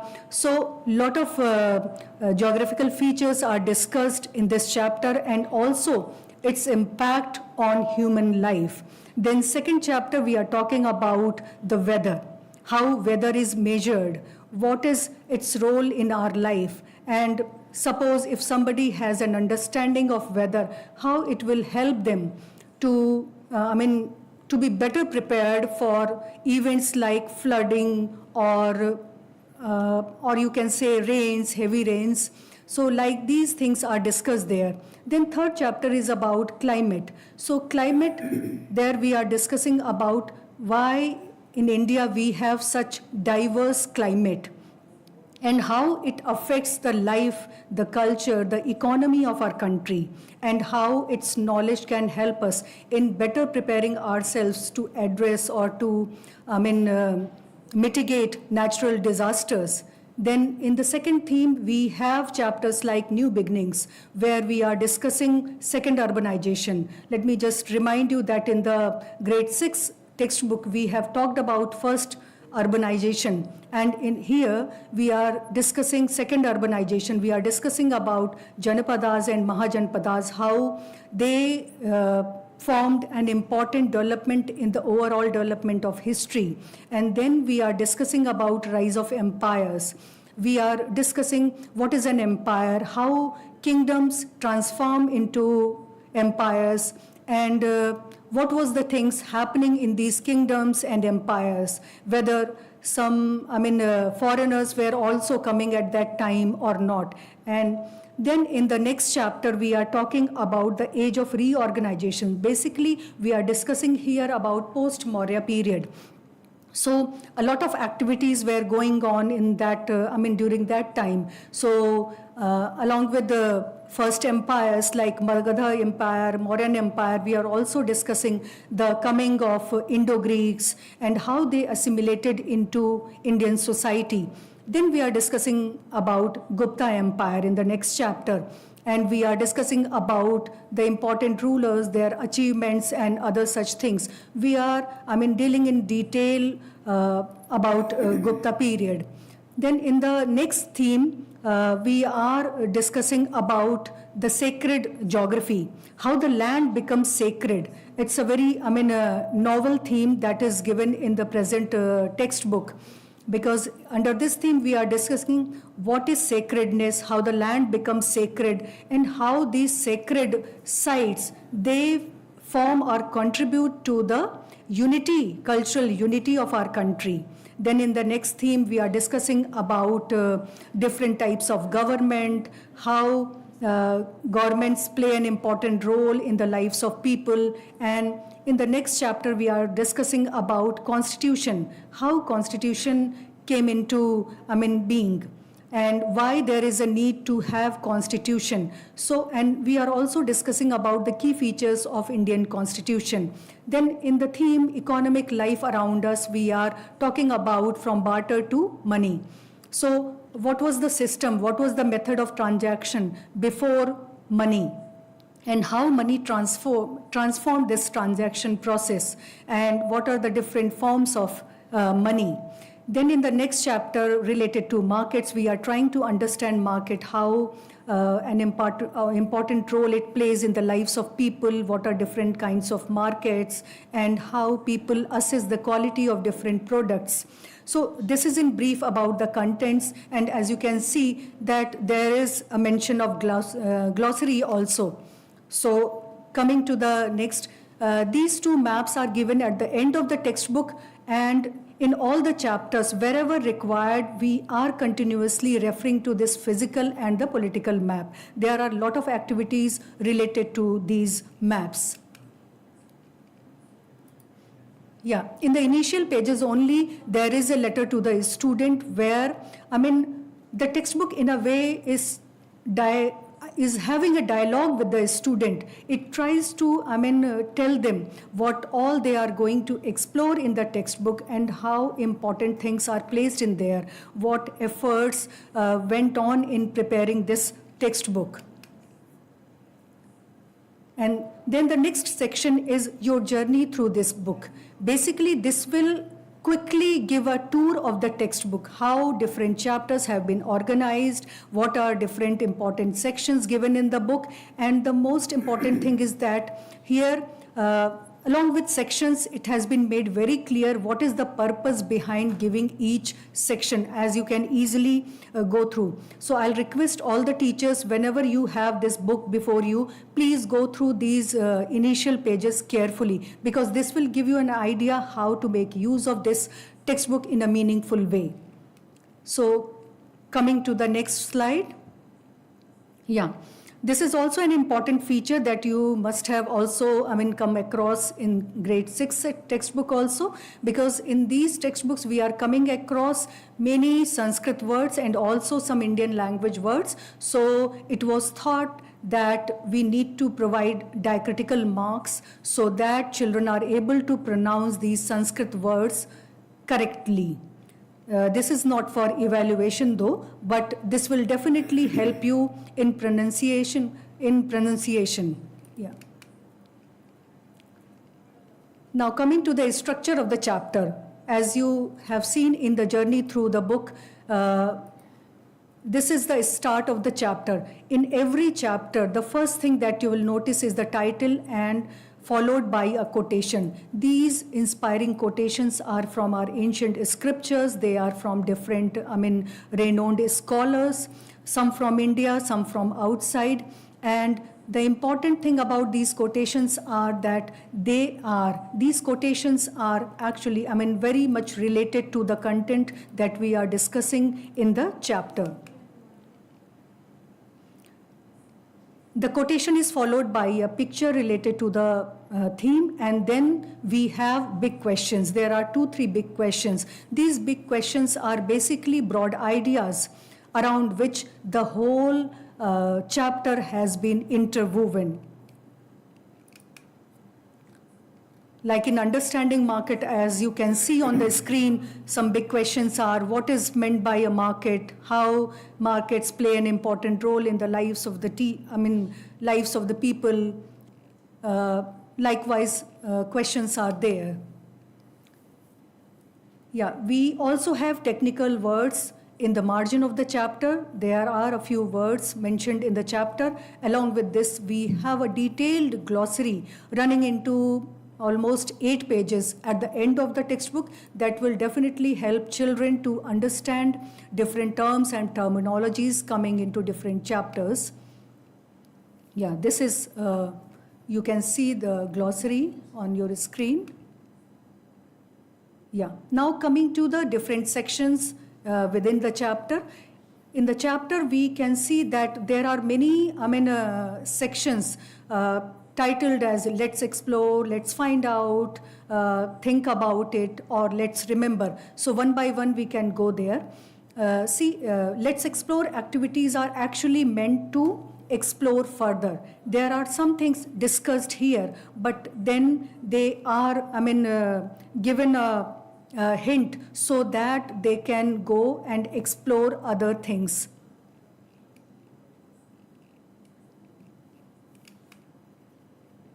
Yeah, let's remember. In class 6, we didn't have this section, let's remember. This is an addition in grade 7 textbook. And here basically we are focusing on certain facts which have already been learned by students.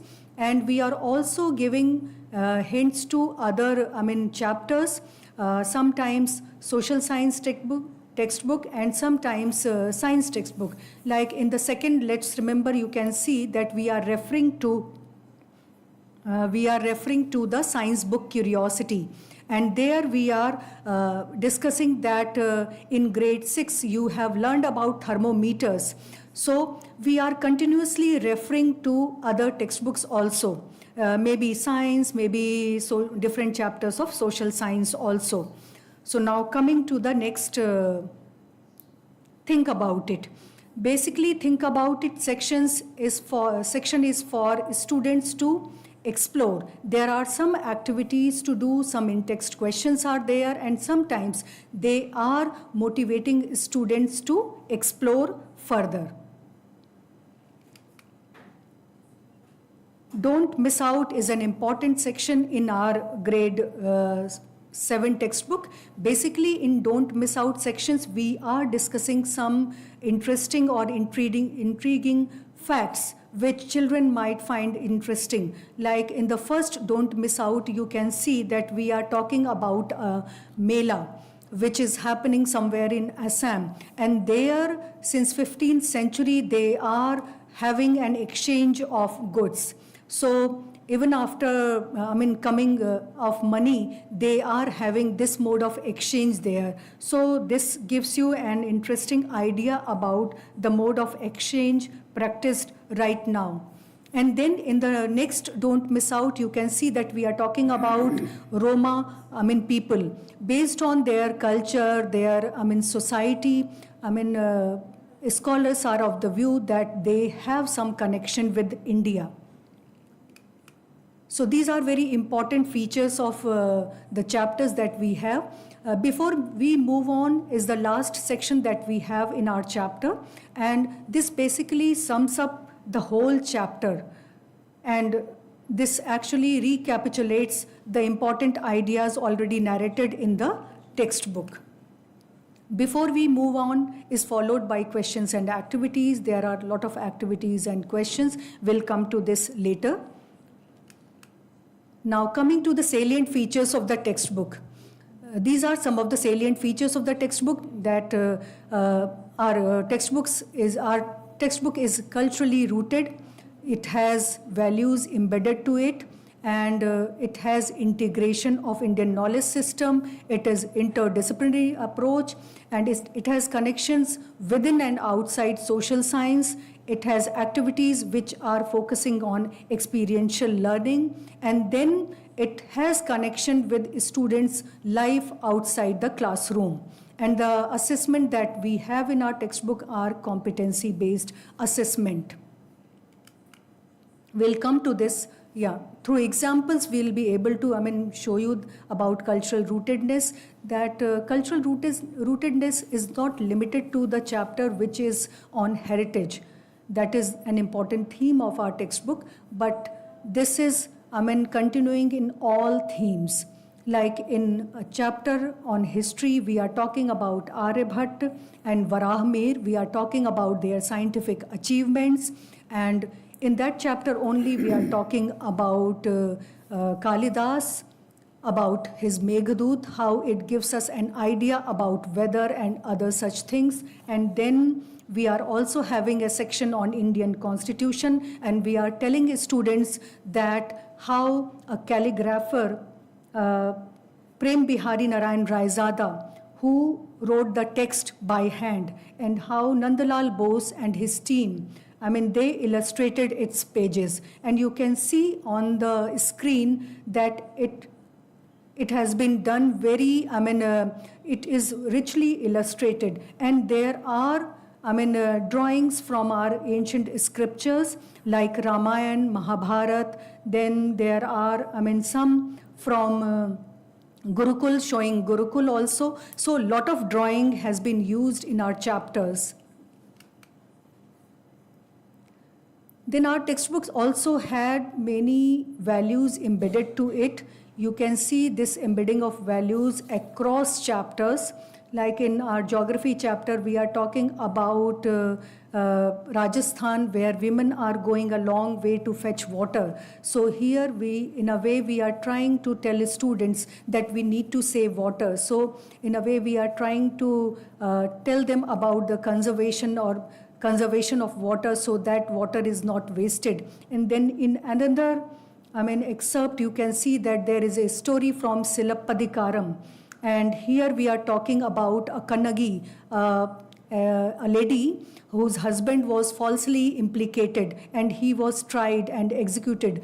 But somehow she could prove his innocence. But hearing about this, the ruler who prosecuted that, her husband, he was so shocked that he died of that shock. So, through this story, we are trying to present before students how these values of justice or rulers' dharma plays an important role. So these are giving an important idea to students about different kinds of values. Then coming to the next, here also we are talking about restoring and conserving the sacred, because we are discussing in this chapter sacred geography about rivers, and we are also discussing how these rivers are now polluted. Many of these rivers are now polluted. So we are raising a question before students whether they have noticed such rivers in their own area, and what are the efforts being taken up to clean those rivers. Then integrating Indian knowledge. So right from the quotation to the content, the integration of Indian knowledge is very much part of our chapters. Yeah. On your screen, you can see that there is a house which has been shown. It is from Himachal Pradesh, and it gives an idea how these houses are constructed by using stones and wood, so that they are warm during winter time. And on your right, you can see that there is a bridge which is a living root bridge, and it is in Meghalaya, how people used to weave roots of trees. So it is a knowledge tradition which is continuing to this day. So through this, we are trying to integrate Indian knowledge to the content. Then connecting content to the life of students. In the textbook, we are continuously referring to the lived experiences of students to their life outside the school. Like in the first excerpt, you can see that food preservation techniques are followed differently in different parts of our country, because you all must be familiar that in North India, many of us, we try to keep peas, green peas available during winter time for making some delicacies during summer time. So we follow different kinds of strategies. So like this, we are connecting students' life outside the school to the content. And then we are also, in Think About It, you can see that we are talking about societal inequalities. And we are raising a question whether students have noticed some inequalities in their neighborhood or in their family, so that they can understand these things in a better way. Yeah. Yeah, as I said in the beginning also, that this is an integrated book which has been prepared keeping into consideration the multiple inputs from different disciplines. And this integration is not only within social sciences, but it is also trying to connect with other natural sciences also. Like in the first visual, you can see that this is from our chapter, Geographical Diversity, where we are talking about Andaman and Nicobar Island. And here we are referring to cellular jail, where our freedom fighters spent, longer duration, long time, and it was very difficult for them to, stay there in that horrible situation. So we are referring to history in a geography chapter. Similarly, in the second, you can see that we are talking about Sohagora inscription.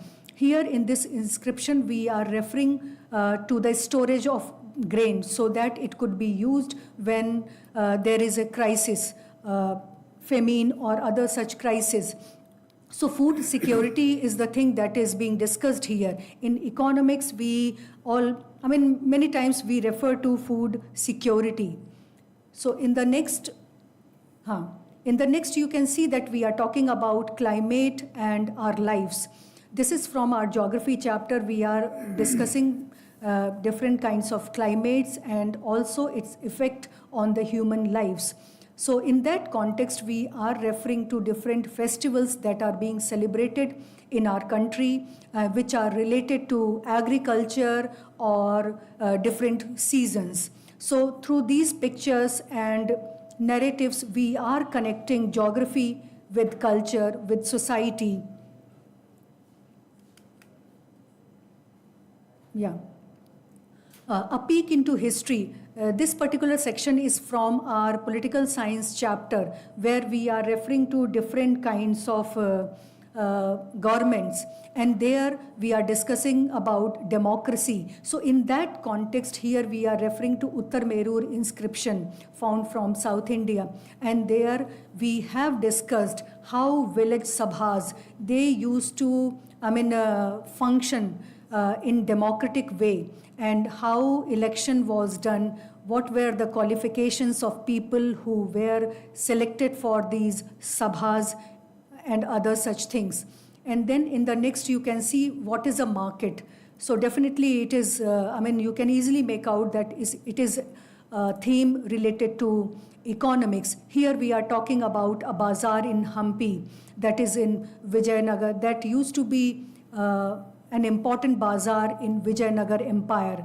So continuous reference to different subject areas within social sciences and outside social sciences. Then we have also tried to connect natural science and social science. In the first, don't miss out, you can see that in our chapter we have talked about iron pillar located in the Qutub complex area, and it's rust free. So the secret of this has been brought out by scientists who have done a lot of study.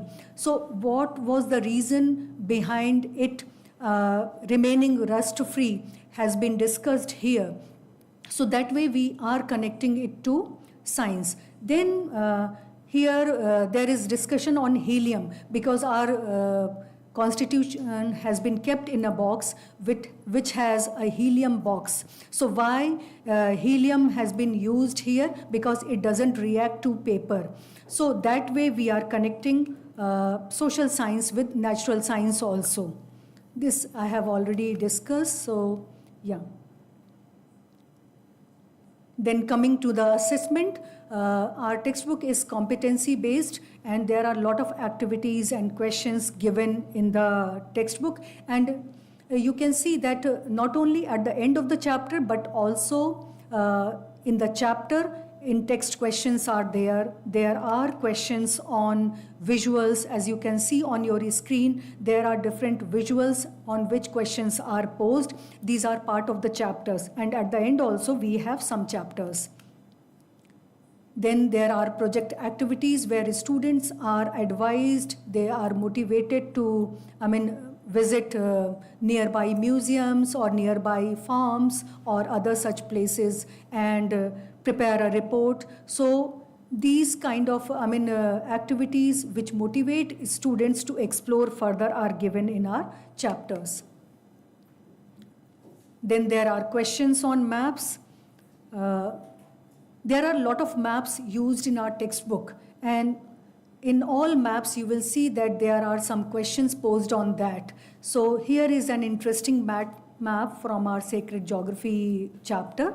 Here the network is shown, and then the students are, motivated to trace this, map and keep another map of sacred sites on this to get an idea whether these sites were located on the major trade routes or not. So likewise, these kind of activities are given in our textbooks. Then in social sciences, many times we receive many observations from people that there is less representation of a particular region. But I can say that in this particular textbook there is regional representation, quite appropriately. As you can see that from South India we have Cholas, Cheras, Pandyas and other such dynasties. Then East we have Chedis and Kamrup. And then in Northeast, we are discussing about Junbil Mela that we discussed just now. And then we are discussing about tribal communities from all parts of our country. We are discussing about Living Root Bridge, which is in Meghalaya. So regional representation is, illustrated through these examples. Yeah. Visually also, you can see the regional representation of Cholas and Pandyas. There is a map. Then there are different communities mentioned there. There is a section on Chedis in East India. Yes. So now coming to the experiential learning, it was mentioned in the key features of that textbook, because in experiential learning many times we give something and then we expect that a student has learned a particular thing and now they are required to use that knowledge or skill to a new situation. So for that there is a preamble of the Indian Constitution given there and followed by an activity so that they can see whether these values or things mentioned in the preamble are actually getting applied in their life outside the classroom or outside the textbook or not. Yeah. Now coming to the inclusion part, our textbook is truly inclusive, not only in terms of gender, but also in terms of language and other things. And in our chapters, we have not only discussed about, royal ladies, but we have also discussed about, common women, like this is a market in Manipur. This is called Ema Cattle Market. This is also known as Mother's Market. So through all these examples, we are trying to prepare our textbook truly, gender neutral. And then we are also taking into consideration the multilingualism part. In Sacred Geography chapter, we are discussing sacred groves. And here is an activity where sacred groves, how they are, named in different languages are given. And then students are motivated to tell how sacred groves are known in their own language. So in a way, we are catering to the need of multilingualism also. As I shared in the beginning, that the book is richly illustrated, not only with different kinds of sculptures, building monuments, but it has a lot of maps, infographics are there, some cartoon pieces and caricatures are there. So a lot of activities are there. Timelines are there. And timelines are not only part of history chapters, but they are part of other chapters too. So this way, we are coming to the end of the presentation. In brief, I would like to discuss about the bridge course for grade 8 also. As you know that children who are coming to class 8, they have studied class 6 and 7 books following earlier curriculum. So there can be some gap. So following those gap areas, we have prepared competency-based bridge course where a lot of activities are there. It's a 6-week long duration bridge course program, which will give you an idea about the kind of activities which will prepare students for a smooth transitioning from earlier curriculum to the new curriculum. So likewise, different activities are there, and we have already uploaded this bridge program on our website. So I request you to go through that bridge program, and I look forward to your suggestions and comments on grade 7 textbook and also on bridge program. So happy reading. Yeah, thank you. Thank you, madam. You made a very nice presentation, and starting from the justification why the title is like this of this social science textbook till the last portion of presentation, you covered everything. The book is very nicely documented, designed, particularly it links to the previous knowledge, and it is within and outside the social science textbook. As I learned, it is linked to natural science, geography, science, agriculture and everything. It is emphasized on the cultural rootedness, experiential learning, competency based, connecting content to the life of students, regional representation, inclusion, multilingualism and everything. So I think the participants, they might have got all clarification about the social science textbook for grade 7 and bridge program for grade 8. Thank you, madam, for nice presentation. Thank you. And as I got many appreciations are there on your presentation. Thank you. From the participants, and only 2 queries as I received. One query will be like this: if the bridge course will be of 6 weeks, is it possible to complete the syllabus? That is one query. And also it is related, another question is also related to this: why the bridge course is in the form of activities, especially field study? Why not chapter names of textbook? So, can you please? Yeah. See, I forgot the first question. Can you repeat that? Yes. Why? First question is: if bridge course will be of 6 weeks, is it possible to complete the syllabus? Yeah. See, the bridge course has been, designed keeping into mind the gap areas, and that's why it is 6 weeks duration, because after that we are, hoping that our textbooks will be there. So these activities have been designed keeping in mind the duration that is required for completing the syllabus of grade 8. So this has been done in a thoughtful manner. And related to the next question, that in bridge course, why we are suggesting to have field visit activities. As you know, that social science is a discipline where we need to interact with people, with society, with community. So many times, everything you can't teach, taking into examples from the textbook or the content itself. So you need to move out.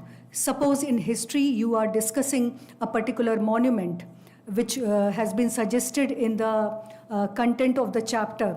So, everybody won't be able to go to that monument. So it is suggested that, teachers, they can suggest students to go in nearby areas. Whatever, materials, whatever monuments or buildings available, available in their local area, so they can go and talk to community people and understand how this society functions.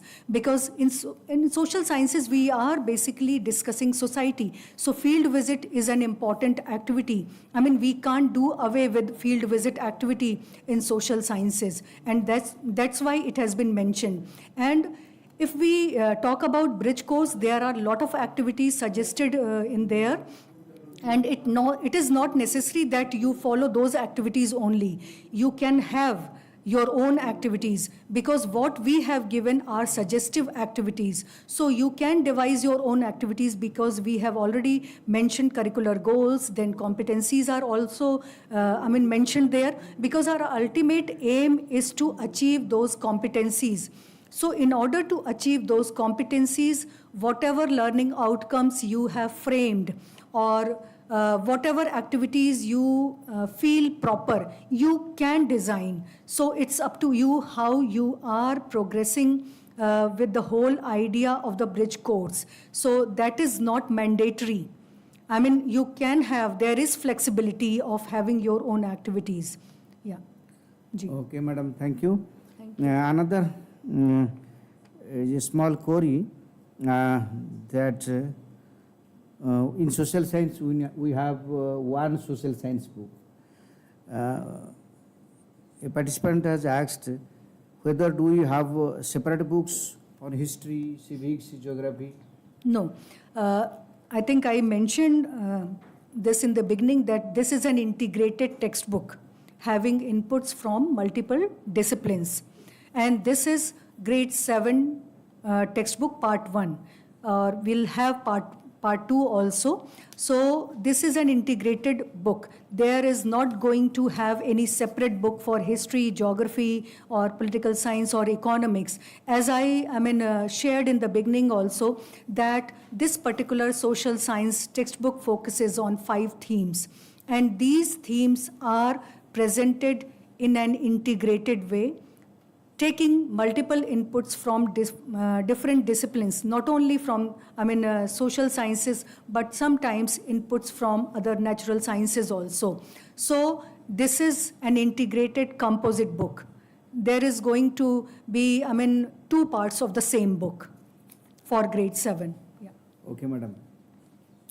One more Yeah. question. How to do activities with the autistic children Yeah. in social science textbook?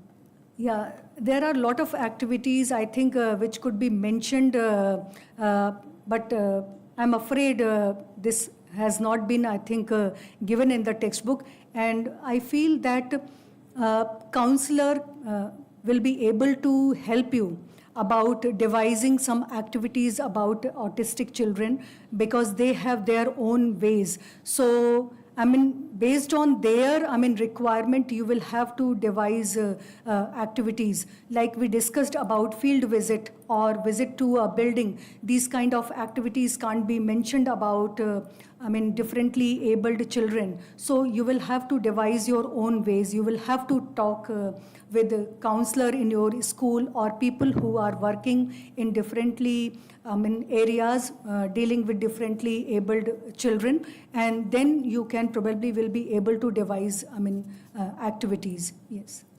Okay, madam. Thank you. Very nicely you addressed all the questions. I think all the participants, they might have got their answers. Thank you, madam. And many appreciations are there. Thank you. Thank you, madam. Thank you.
Okay, welcome back to another session. Now we will discuss about vocational education textbook for grade 7 and bridge program for grade 8. So now we are having the resource person Professor Rajiv Kumar Pathak from Pandit Sundarlal Sharma Central Institute of Vocational Education. It is a constituent unit of NCERT situated at Bhopal. Professor Pathak is the head of the Department of Agriculture and Animal Husbandry. He is having more than 25 years of experience in the NCERT in textbook preparation, teaching, learning, material development, and many other activities. So now I would like to request Professor Pathak to tell about the features of textbook of grade 7 in vocational education and bridge program for grade 8. So Professor Pathak, I welcome Professor Pathak. Professor Pathak, it is, please unmute. Thank you very much for a nice introduction, sir. Thank you. I'm audible? Yes, you are audible. अच्छा, तो just me present the looking at time, just me start the presentation. Okay, 1 minute.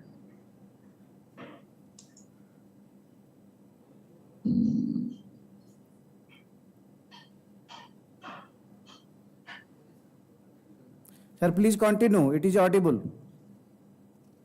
Okay, sir, just want okay, to sir. present your slide basically. Just we want to present 1 minute, sir. The generic problem, just 1 minute, sir. Okay.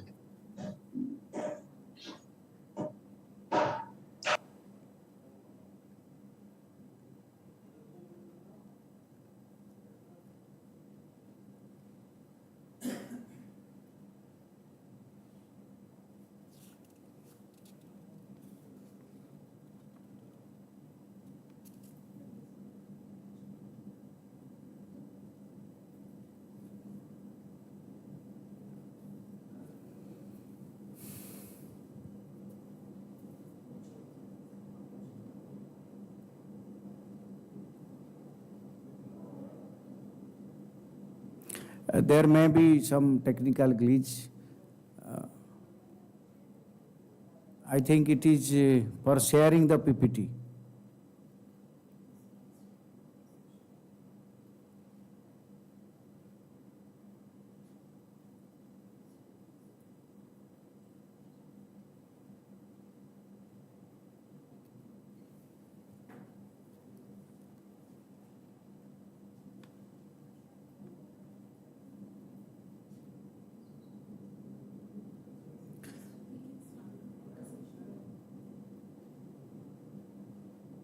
Sir, please continue, sir. If the PPT is not being shared, you can also talk without PPT.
PPT show हो रहा है sir.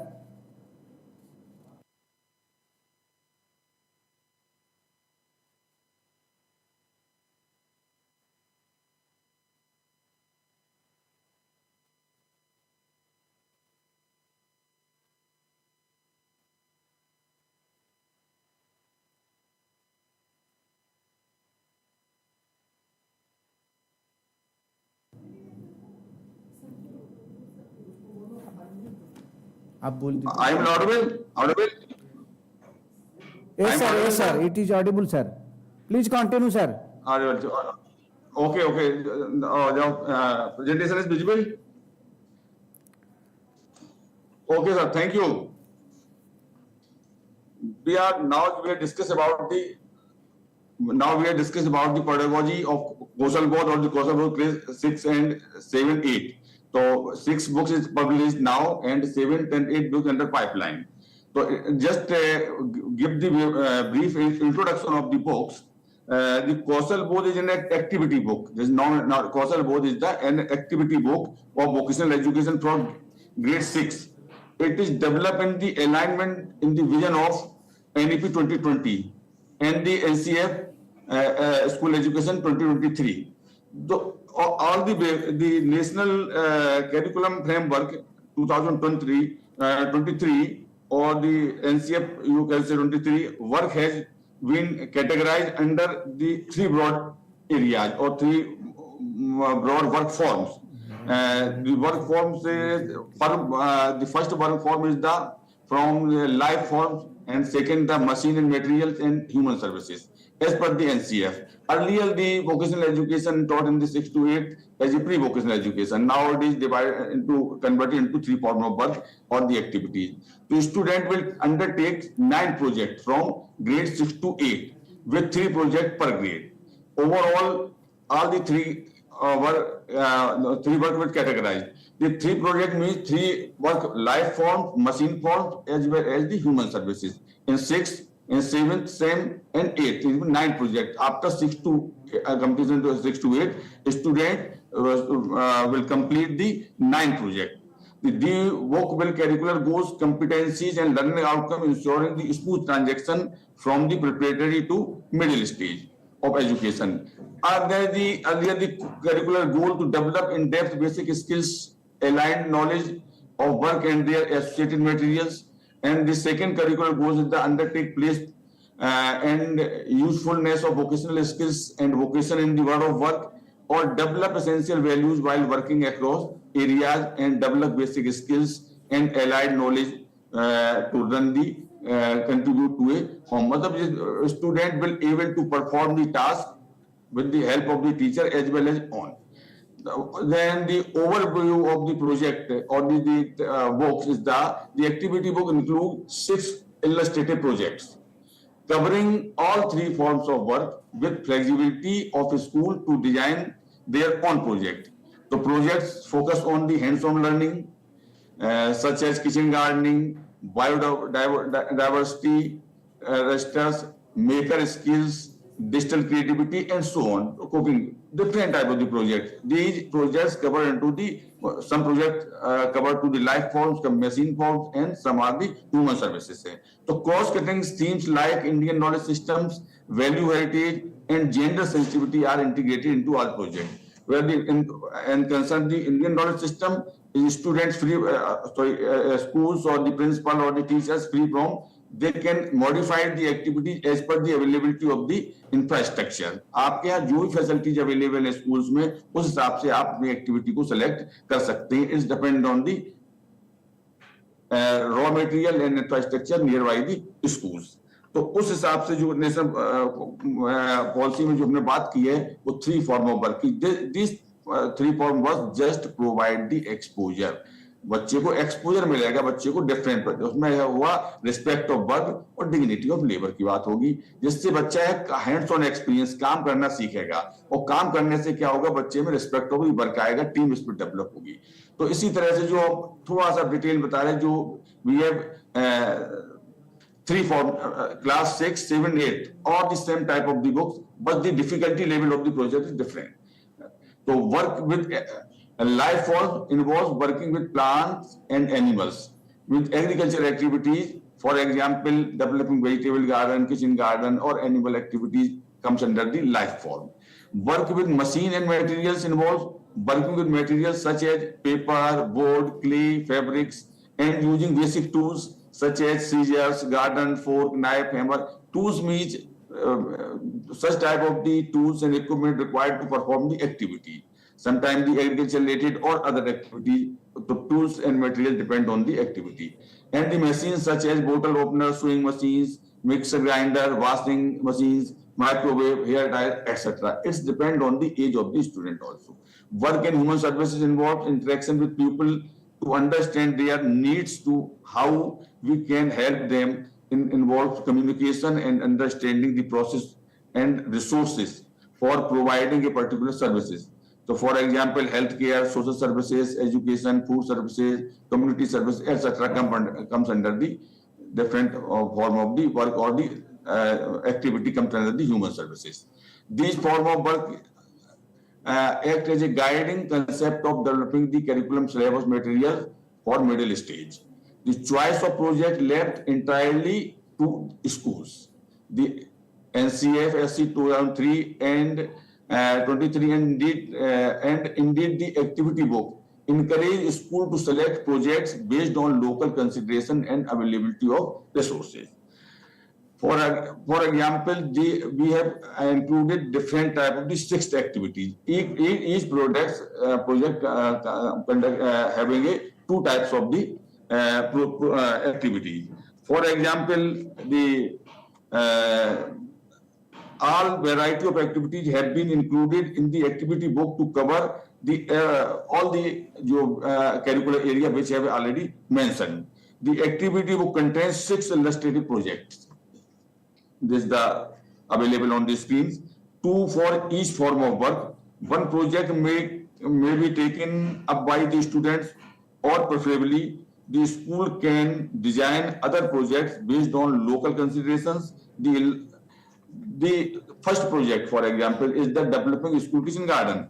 It means the activity, the project on developing a school kitchen garden, students will engage in creating and maintaining a kitchen garden on school ground or in pots also. If land is not available, then can cultivate the plant in pots also, or some small beds. They will learn about the various agricultural practices through field visits and hands-on learning, with focus on the importance of organic farming or natural farming.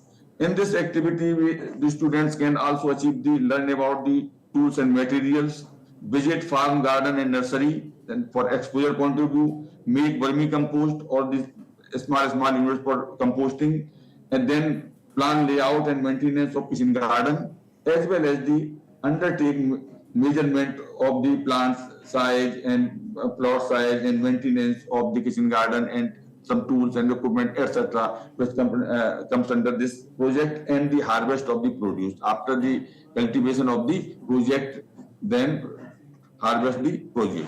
The second project is the preparing of biodiversity register.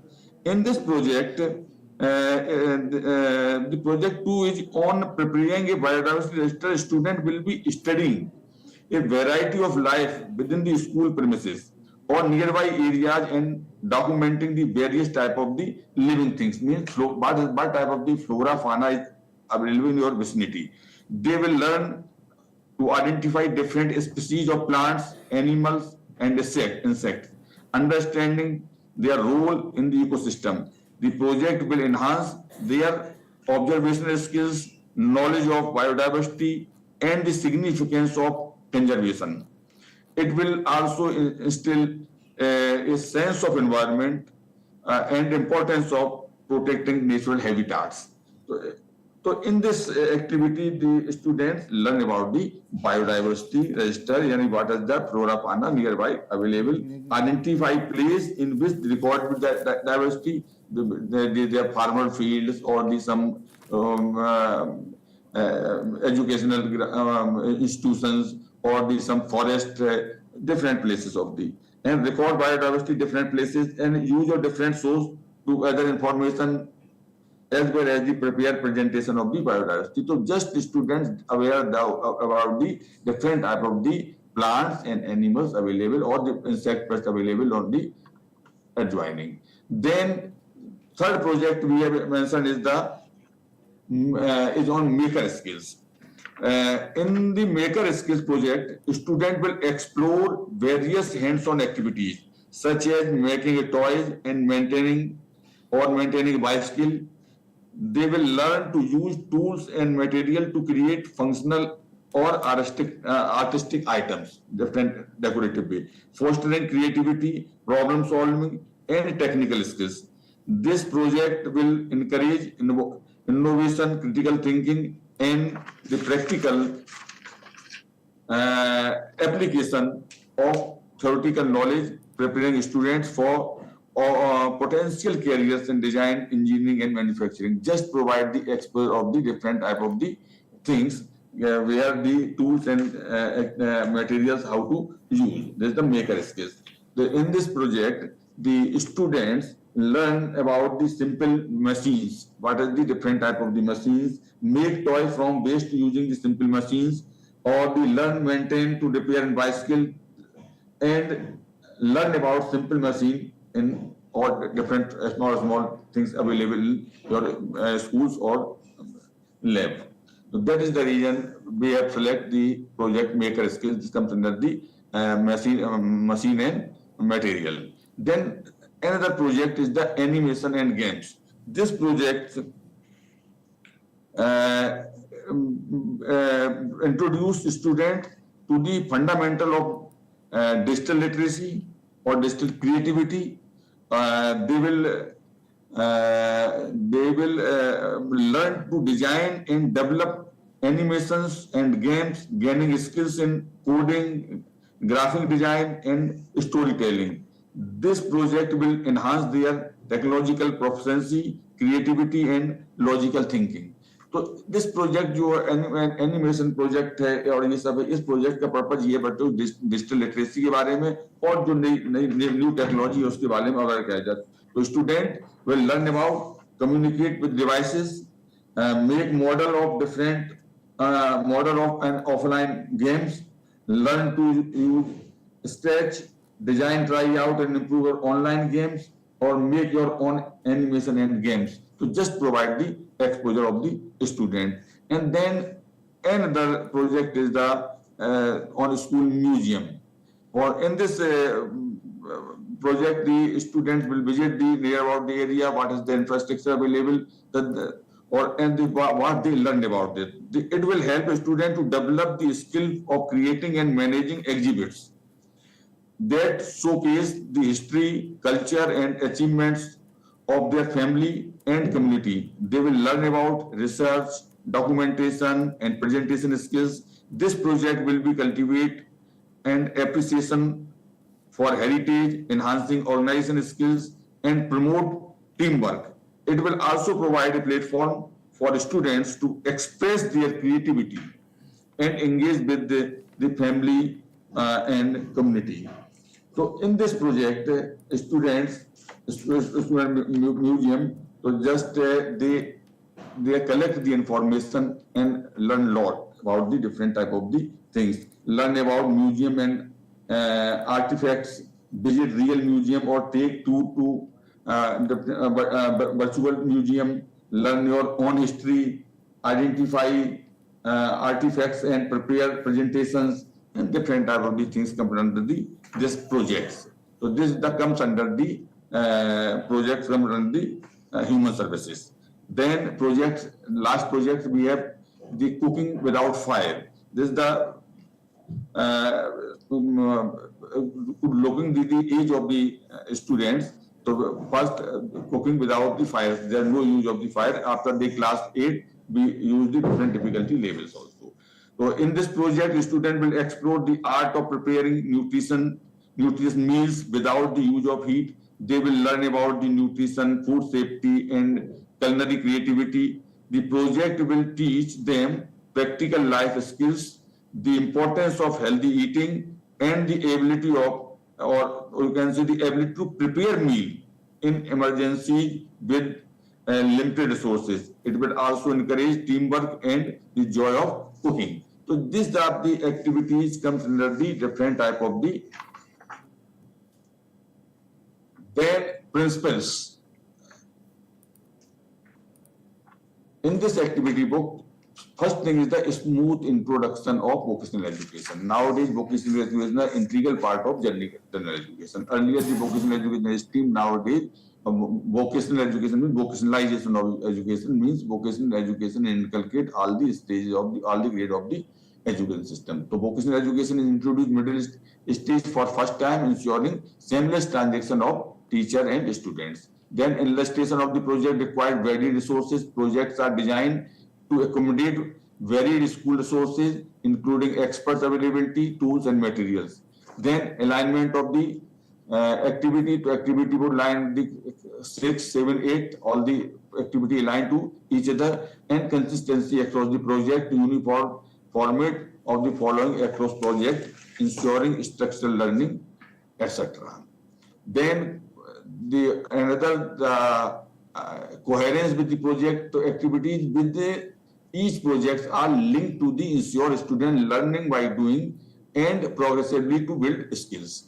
Ownership of the students and guidance for the teachers also we provide the clear framework of the teachers for new vocational education, how to use the activity books and value integration. So value integration encourage students to collaborate, give feedback or retry tasks and reflect, fostering experiential learning. So all of the things comes under the covered in the textbook. Approach of the considering project to emphasize project participants bringing familiar activities and students. These are the suggested projects.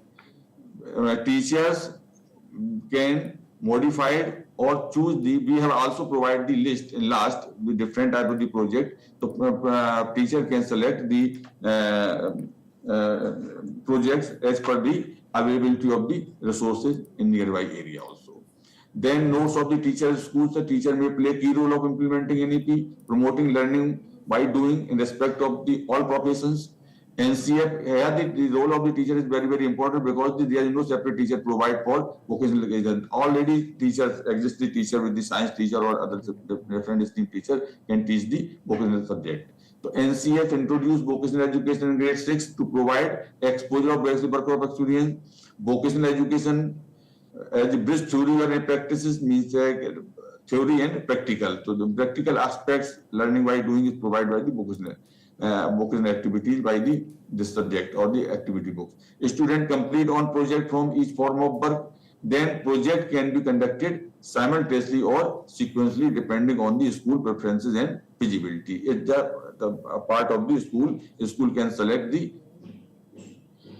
project. और project का focus है using physical tools and equipment. बच्चे को different तरह के जो tools and equipment उनका use करना आना चाहिए, सबसे बड़ी चीज है. ऐसी जो एग्रीकल्चर एक्टिविटीज हैं लाइफ फॉर्म में, तो लाइफ फॉर्म का मतलब है कि student just aware about the different type of the environmental और एग्रीकल्चर और एनिमल रिलेटेड एक्टिविटीज जो लाइफ फॉर्म में होती है, तो बच्चे का एक एक्सपोजर हो जाएगा. तो ये एक्सपोजर बच्चे का है ऐसी मशीन में, ऐसी सोशल सर्विसेज में है. सोशल सर्विसेज में आपका जैसे बैंकिंग सर्विसेज से रिलेटेड है या हेल्थ सर्विस से रिलेटेड है, तो इन सबका एक्सपोजर बच्चे को क्या होगा कि student after completion 8 they can choose the career path 9, 10th और 11, 12. तो उनका एक्सपोजर 9, 10 में भी एक्सपोजर रहेगा. तो अपने कैरियर पॉइंट ऑफ व्यू से कि बच्चे का जिस एरिया में इंटरेस्ट हो वो अपने को सिलेक्ट कर सकता है. तो understanding material for connecting the activities और assessment, these are the project focus.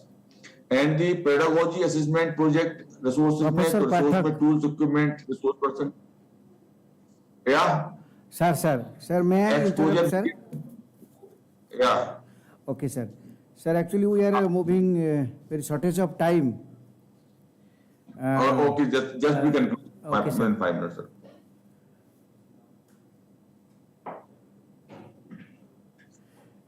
Sir, with vocational this textbook, sir, can you please tell about that bridge program? Yes. Yes. Just 1 minute, sir. 1 minute. Just we conclude. Okay, sir. Just we tell about the bridge program also. Then assessment, pedagogy assessment, okay. So we have also developed the textbook of the BRIDGE program also, sir. So BRIDGE program textbook, we have a program of the 15 days, 15 week. So only 3 week, 4 weeks, 4 weeks.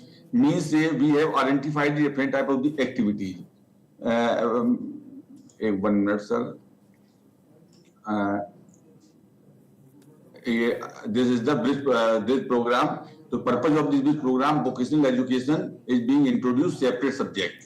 So in this program, the aims of the program develop broad understanding, basic capacities, then preparing specific vocations, fostering respect of the dignity of labor, and related to value and disposition. Then in this program, of the 6 weeks period, the NCF 2023 provides illustrative timetable for the middle stage. In the timetable, we have mentioned the vocational. According to timetable, a total 30 period spread across these 6 weeks will be available for the BRIDGE syllabus.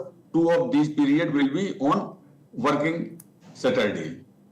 Then learning outcomes. So after completion of the BRIDGE course, the prepare a garden, pots with the school premises by planting seeds, sapling, and so this is the life form activity. And the machine form, clean and maintain the school infrastructure, especially furniture, including minor repairs. Then conduct recycling awareness campaign. This is the human services, and to educate society about the waste and segregation. Prepare a PowerPoint presentation on observation, experiences, and learning gained during the 6-week program. So this is this activity name, give the name as a Mera Vidyalaya or Mera Samday or My School or My Society. Under this head, we have organized the different type of the activity and activities. These are the learning outcome. Then pedagogy assessment, holistic assessment है आपका formative and summative, or sometimes the prepare the simple rubric also. So rubric में teamwork and collaboration, creativity, interaction, different type of the activity we can use, prepare the rubric and assess the students also. So this is the then linkage with the activity book. So we have linked the activity 6, 7, 8, and all the BRIDGE program prepare student not only through the task that strengthen the competencies they would have developed in grade 6, 7, but also through the project-based approach that encourage engagement of or interlinked activities over the period of 6 weeks. So each and activity related to each other. Then what you will be doing? So first week में planning and preparation of the task, and second week में identification or initiation of the task, and third week में आप कर सकते हैं sewing and planning as per the activity. Then fourth week में awareness campaign. Then fifth week में है preparation for sharing your experiences and learning. Then presentation of experience and learning. This is the present the PowerPoint, etc. This is the short. Okay, sir. Okay, sir. Sir, thank you very much for your elaboration about textbook on Kaushal Bodh and BRIDGE program for grade 8. Sir, there are many appreciations from the chat box as I got, but there are 2 questions. Sir, may I ask, sir? Yes. Yes, sir. Sir, one question from the participant, that is, what is the qualification to teach Kaushal Bodh? And second question is also related to the first one. Who is supposed to teach Kaushal Bodh? I think both questions are same. So, can you please tell what should be the qualification of teachers? Kaushal Bodh पढ़ाने के लिए there is no separate teacher. Already the existing teacher or the science teacher or other teachers can teach the Kaushal Bodh. There is no separate teacher. Okay, sir? Sir. Already जो 6 to 8 में teacher पढ़ा रहे होते हैं, उसमें science teacher भी हो सकते हैं, लैंग्वेज टीचर भी हो सकते हैं. ये डिफरेंटली प्रोजेक्ट के हिसाब से अपना पढ़ाएंगे सर. तो उसमें सेपरेट टीचर का कोई प्रोविजन नहीं. Okay, sir. Thank you so much, sir. Or a question, sir. Sir, there is another question. Sir, how to make them aware about this bridge program? Agricultural activities are focused. What about robotics, coding, hardware, etc., which has not been included in the bridge program? Sir, please. Okay can I answer? हाँ, ये robotic की जो बात कर रहे हैं, robotic का difficulty level बच्चे के हिसाब से आता है, क्लास 6 में पॉसिबल नहीं है सर। ये रोबोटिक को उसे मेंटेन करना, तो प्रोवाइड कराना और उसे इम्प्लीमेंट करना, इसलिए हमने डिफिकल्टी के साथ 6, 7, 8 के आफ्टर 9, 10 में हम रोबोटिक को, और 12th में रोबोटिक के लिए हम जो सेपरेट जॉब रोल है, use of robotic in agriculture और the maintenance of the robot, different type of the job roles are available, but it depend on the class. तो क्लास 6 to 7 में वो हमने एक्टिविटी रखी है, 2 एक्टिविटी आज easily conducted in school level, और जो भी हो उसमें एग्रीकल्चर रिलेटेड भी हो, मशीन रिलेटेड भी हो, और as well as social service related भी हो। तो मशीन फॉर्म में रोबोटिक को ले सकते हैं, no problem at all, but the cost and the maintenance और टीचिंग, तो हमारे उस तरह से टीचर, तो वो हमें थोड़ा सा 9, 10 तो आगे ले जाएंगे रोबोटिक को। तो अभी हमने जो एक्टिविटीज ली है, वो एक्टिविटीज जो स्कूल इन्वायरमेंट में, स्कूल कंडीशन में हमारे पास जो रिसोर्सेज है वो इजीली अवेलेबल वो कंडक्ट हो जाए। Okay, sir, thank you so much. So there is no questions from the participants. Thank you so much, sir, for taking the session. Sir, with this, we are coming to end of one technical session. The next technical session will be started soon. That will be facilitated by Dr. R.R. Koireng. So with this, we are ending this technical session. Thank you, all the participants, all the resource persons, and all the technical persons for all sorts of cooperation and support. Thank you.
Yeah. Good evening and welcome back. So this will be the last session of this 2-day orientation program for class 6 to 8 textbooks as well as class 8 bridge course. Today in this session we have with us, with me, Professor Indrani Baduri, ma'am. Professor Indrani Baduri, madam, is the head of Educational Survey Division at NCERT New Delhi, and right now she is also heading the PARAK, which is a national assessment center within the NCERT and established to standardize assessment across the country for improving the quality of education in this country. And today she will be interacting with us about assessment and what are the changes recommended by NEP 2020. Then as a follow-up of that, National Curriculum Framework for School Education, and as a follow-up of that National Curriculum Framework, she is also taking a lead role in the preparation of Holistic Progress Card. So Madam is here to interact with us and tell us about assessment shift that we are anticipating with this new education policy and the National Curriculum Framework for School Education 2023. Over to you, ma'am. Thank you so much. Like has already been told by Dr. Kurang, that today in this session we will be looking at how the National Education Policy 2020 is talking about transforming the learning assessment. May I have the slides, please? Thank you. So the National Education Policy 2020 and transforming the learning assessment, and what are the initiatives that PARAK has been taking. PARAK has been mandated by the National Education Policy 2020 to be established as a constituent unit of NCERT, and it is the National Assessment Center within the NCERT, and it is a specialized center which is only working towards the learning assessment, making changes in the learning assessments.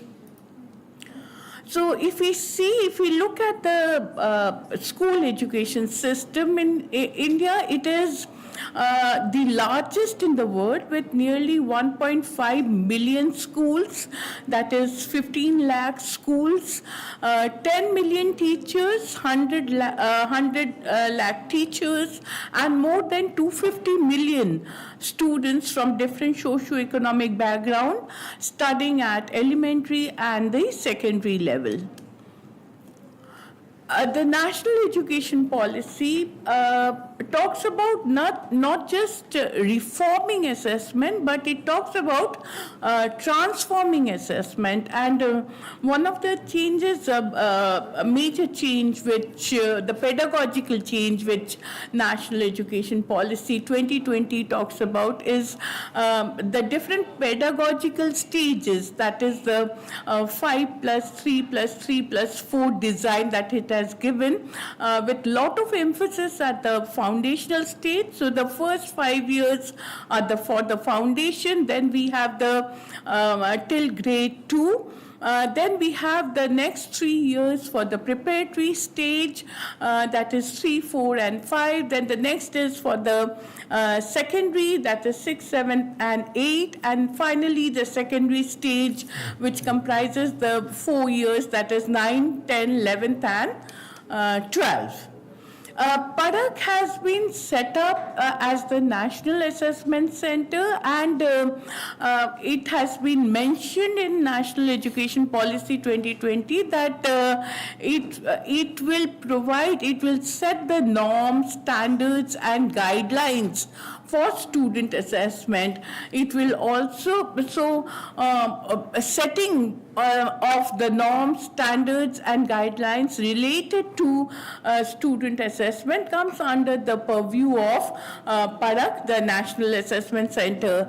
And another important responsibility of PADAK is collaborating with the state boards to achieve an equivalence among the boards, and also to carry out the large-scale achievement surveys.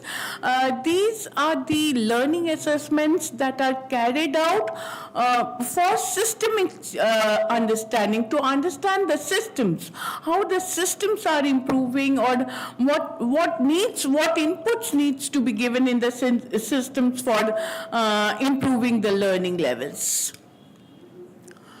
So these are the four main areas in which PADAK is working. The first, like I said, it is about the strengthening the large-scale achievement surveys.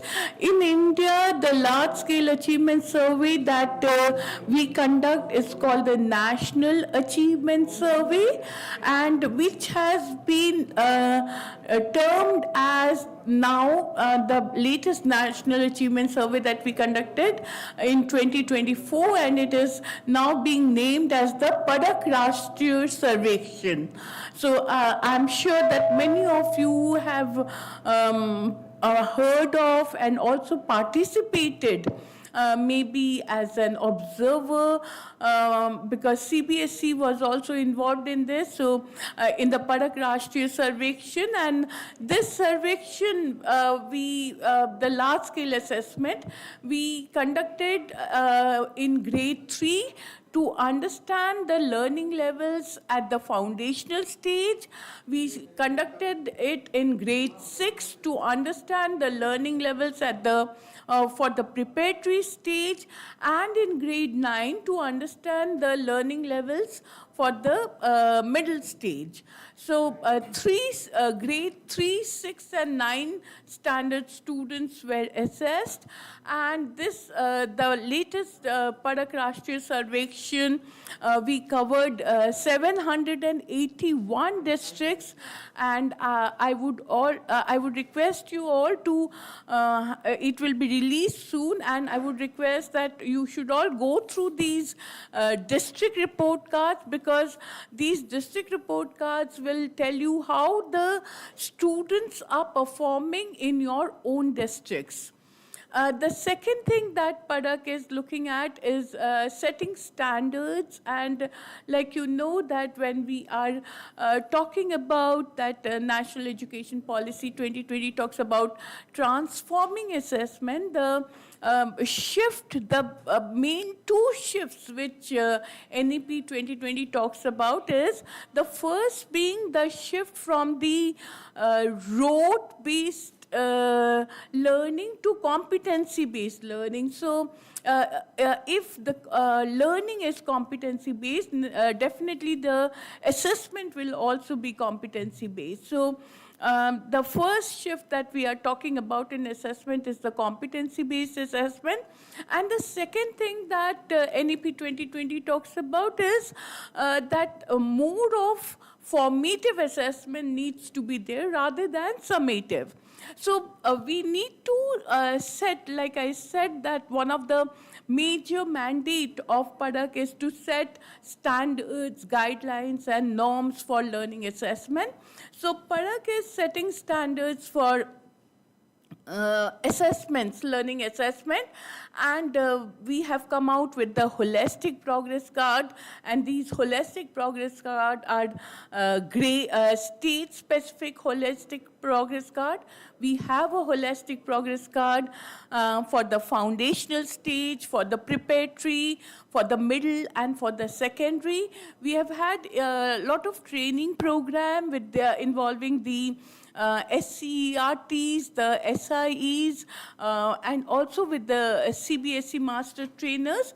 So the capacity building program is another important area in which PADAK is working on. And finally, of course, we are working with the school boards, because ultimately because the school board, the examination are high-stake examination, and whatever goes on in the board, that is, I'm talking about the assessment that goes on in the boards, are kind of, modeled at the lower classes as well. So in the school boards also, we are working very closely with the state boards, with the national boards, to kind of, helping them understand that how the competency-based assessment can be woven in for the board examination as well. So again, these are the activities under Parak. I would give you a second to go through. I have already spoken about them.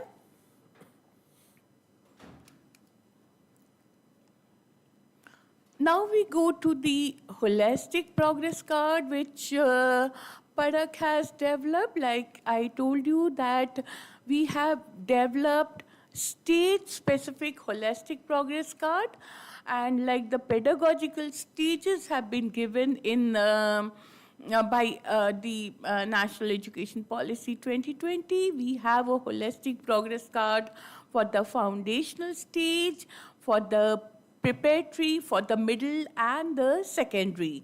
Now, when we look at the four, holistic progress card, the HPCs, there's a common thread that, connects all of them. The main thing is that when we are talking that it is a holistic progress card, we are just not interested in the cognitive aspect, but also in the socio-emotional learning of the child. So the assessment is not just on one domain, but on the other domain as well.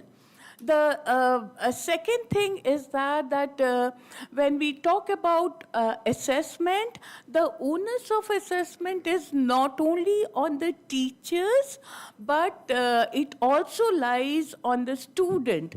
So we have included a lot of self-assessment, peer assessment, and also,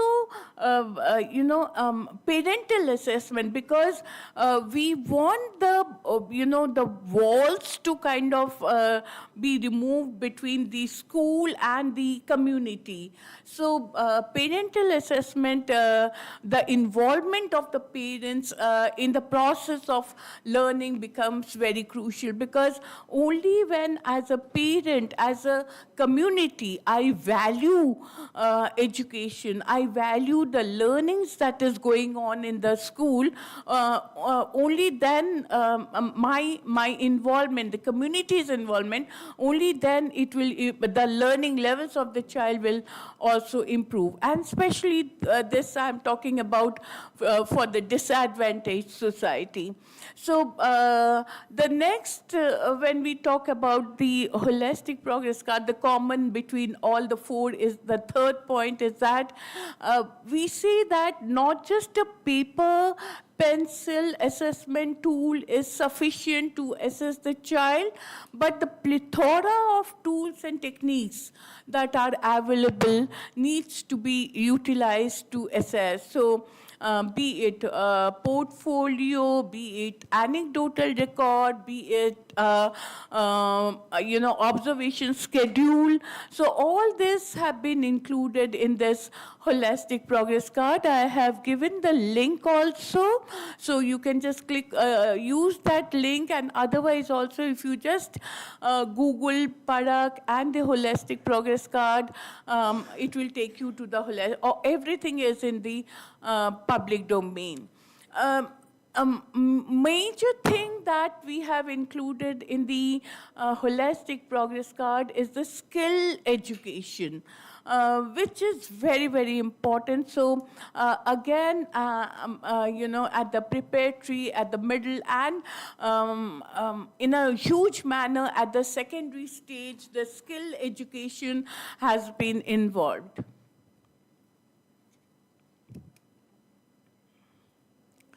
So when we say that, why do we need the holistic progress card? One of the reasons is that if we say that either the grades or the marks, they really do not give a clear picture of the student learning.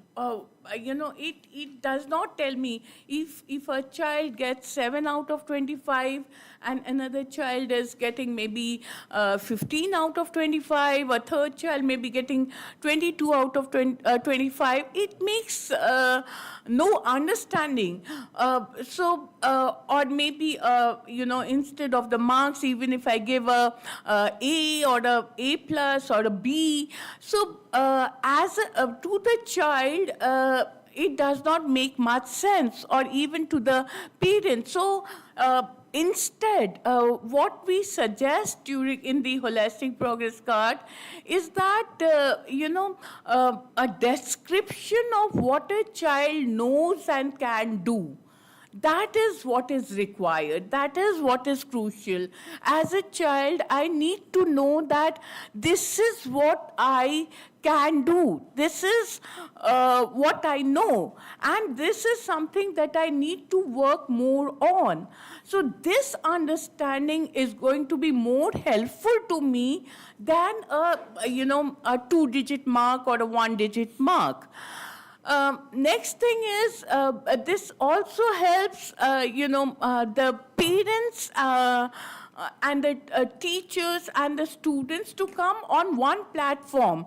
If as a child I participate, I am not just, taking the assessment, but I'm actively involved in the entire process of assessment. I know why the assessment is happening. I understand that how I am being assessed, what are the criteria in which I am being assessed. So if I become a participant to the assessment through the self-assessment, through peer assessment, my understanding of the entire assessment process becomes more meaningful to me, becomes more relevant. So that is why, we have included this in the holistic progress card, and this is where we want the shift to be. Again, the holistic progress card kind of, it depicts, it helps in depicting the learning journey of the child.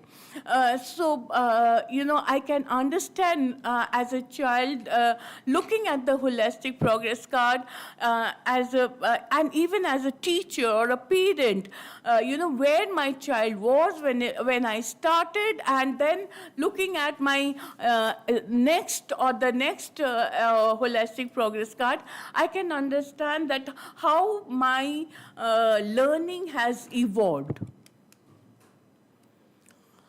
So again, I would give you some time to go through this, that how can the progress be a log of performance. All these I have talked about. Is it possible? It helps the parents see the connection.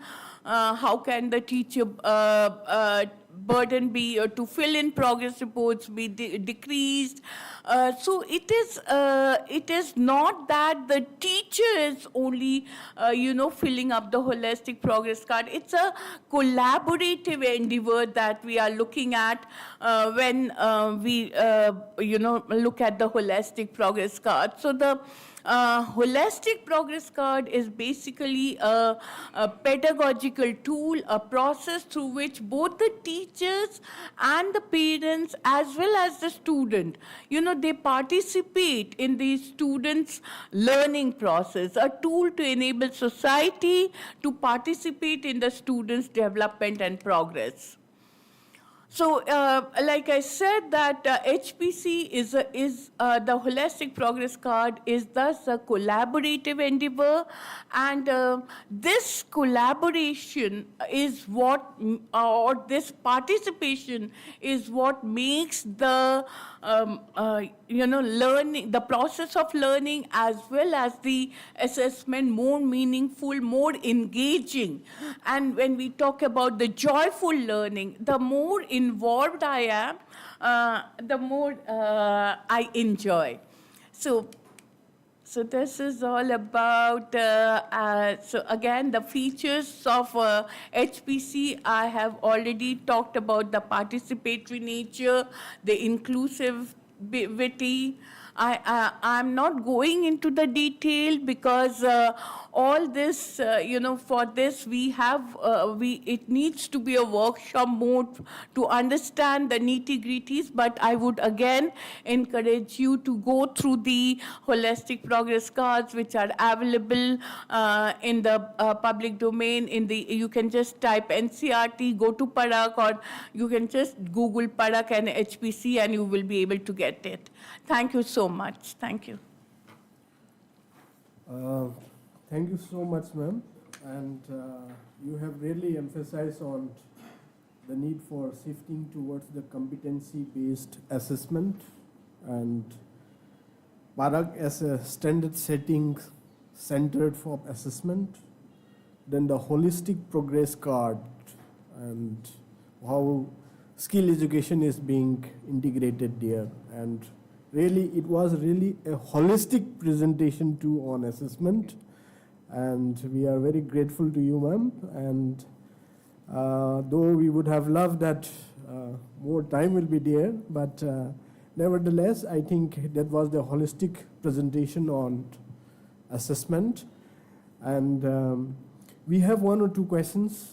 In fact, many of them are complimenting your presentation, giving comments, good.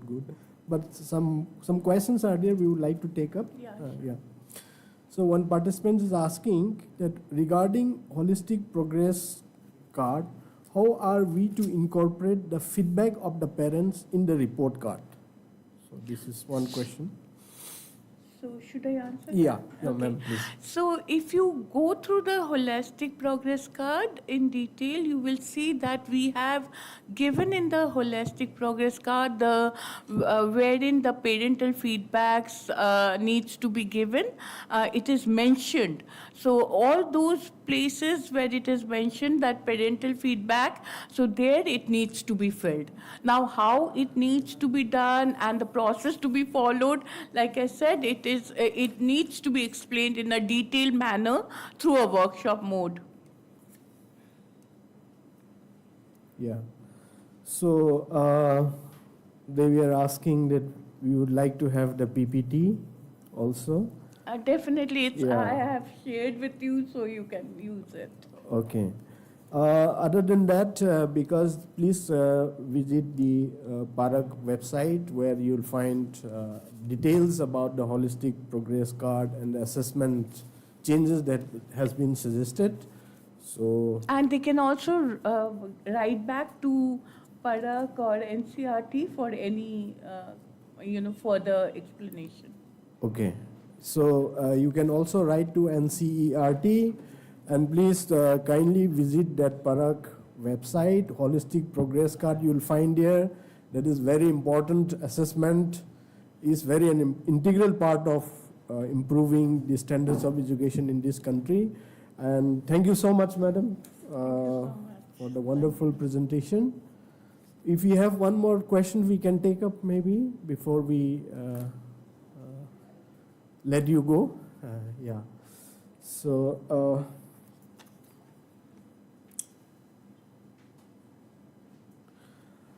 this is one question. I'll read out. In the holistic progress card for preparatory stage, do we need to give detail of activity conducted? This is a question. Yes, of course, because based on that activity, the assessment task will be there, and as a teacher, if I am giving that activity and I am preparing the assessment task, then, as a third person, if somebody is reviewing it, so he or she will be able to understand that whether actually it is based, the assessment questions are actually competency based or not, and whether the performance can be derived from the activity that has been presented. So this alignment is required.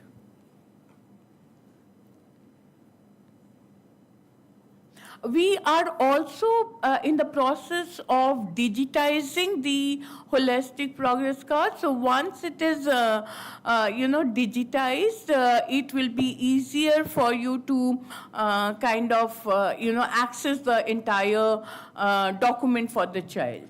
Madam, just one more question. This will be Yes. the last question we'll take up.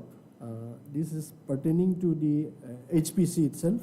Has the notification for the implementation of HPC for preparatory and middle stages been sent to CBSE? Yes, yes. CBSE has already adapted the foundational stage. The preparatory also they have started. Middle, I don't think they have. They are in the process of taking it. So the preparatory, middle, and the secondary, as I have been told by the CBSE persons, that they will be adopting the Padak HPC totally. So for the foundation, they have adapted it. But for the preparatory, middle, and the secondary, they will be adopting the Padak HPC. So with this, we come to the end of a session on assessment. So we are very much thankful to you, madam, and we hope to meet you again, along with all the participants online.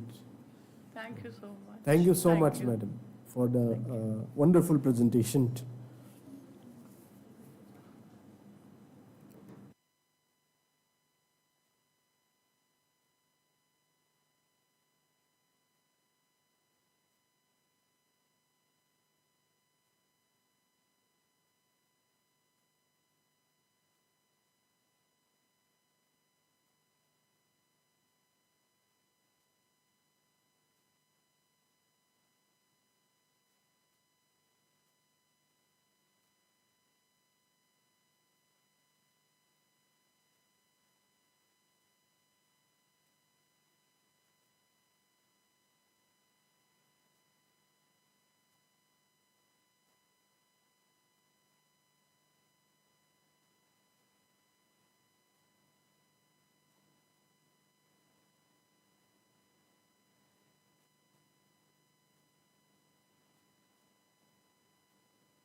Yeah. Good evening, participants, and this is the last session of today, but this is a very, very important session, and we have with us today our respected Joint Director, CIET NCERT, Professor Amrendra Behra sir. He will be interacting with you on the topic of QR codes and e-content. And as you are aware, NCERT has come out with textbooks for the preparatory, for the foundational, and also for the middle stage. And those textbooks has QR code in it. And there are also e-content which are linked with QR code. And what is it all about that? We have with us Professor Amrendra Behra sir. And sir, we welcome you into this studio. And participants have been really, I think they would really wanted to know from you. It is always very interesting when we interact with you. I mean, participants really enjoy it. I mean, so we are very thankful to sir for being with us today. So sir, you may take your time now. Yeah. Thank you very much, Dr. Koirang. Very good afternoon, namaskar to all of you, esteemed Dr. Koirang, and all teachers, those who have been connected to us, teachers, head teachers, principals from different schools, those who have been connected with us online. And good afternoon. As all of us, we know that the NEP 2020 has given a lot of emphasis on use and integration of technology and digital education. And while talking about the equitable quality education and lifelong learning for all, the NEP 2020 emphasizes that equity, quality, and equality and quality needs to be addressed together. So therefore, the policy says equitable quality education and lifelong learning need to be achieved. And for doing this, the NEP talks about a curriculum which is holistic, which is integrated, which is engaging, and which is joyful also. And I strongly feel that technology many a times also helps us to make the teaching, learning, and assessment process more interesting and more engaging. So therefore, the NEP 2020 has talked about use and integration technology through two dedicated chapters, chapter number 23 and 24. It talks about use and integration of technology for teaching, learning, and assessment. It also talks about use and integration of technology for overcoming the barrier of languages, because in our country we have more than 1500 languages, and how artificial intelligence and machine learning can help us to bridge the barrier, so that also the policy talks.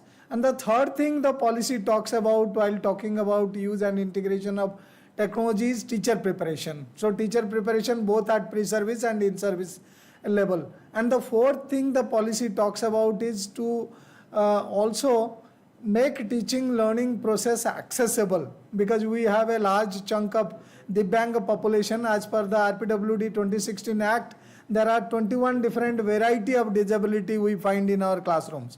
So in that case, that how technology can help us to bridge the digital divide, and it makes accessible also. Last not least, technology talks about, the policy talks about using technology for educational administration as well. So therefore, while talking about such technologies, all NCERT textbooks, including, I was told that the teachers are from middle stage, and all textbooks you might have seen, this is a textbook of science curiosity. This is the textbook, and if you find the inner cover chapter, there is a QR code in the book already given. If you zoom into the book, you will find the whole book is having a QR code. And also if we go to the first chapter, the chapter 1 also, you will find that every chapter of the book is QR coded. So that the resources, because we cannot make the books encyclopedias, but definitely the textbooks can have more additional resources in the form of audios, videos, interactives and all, and we map these resources to the QR codes so that we teachers and teacher educators, while preparing our lessons and while delivering that lesson in our classroom, so we can make use of these resources in the classroom using many other things. So I'll be mainly talking about, if I cut to the screen, so this is a presentation. Mainly I'll be talking about the electronics books, digital books, its potential and promise, and how QR code is helping us to get all these books and additional resources in a time-bound manner.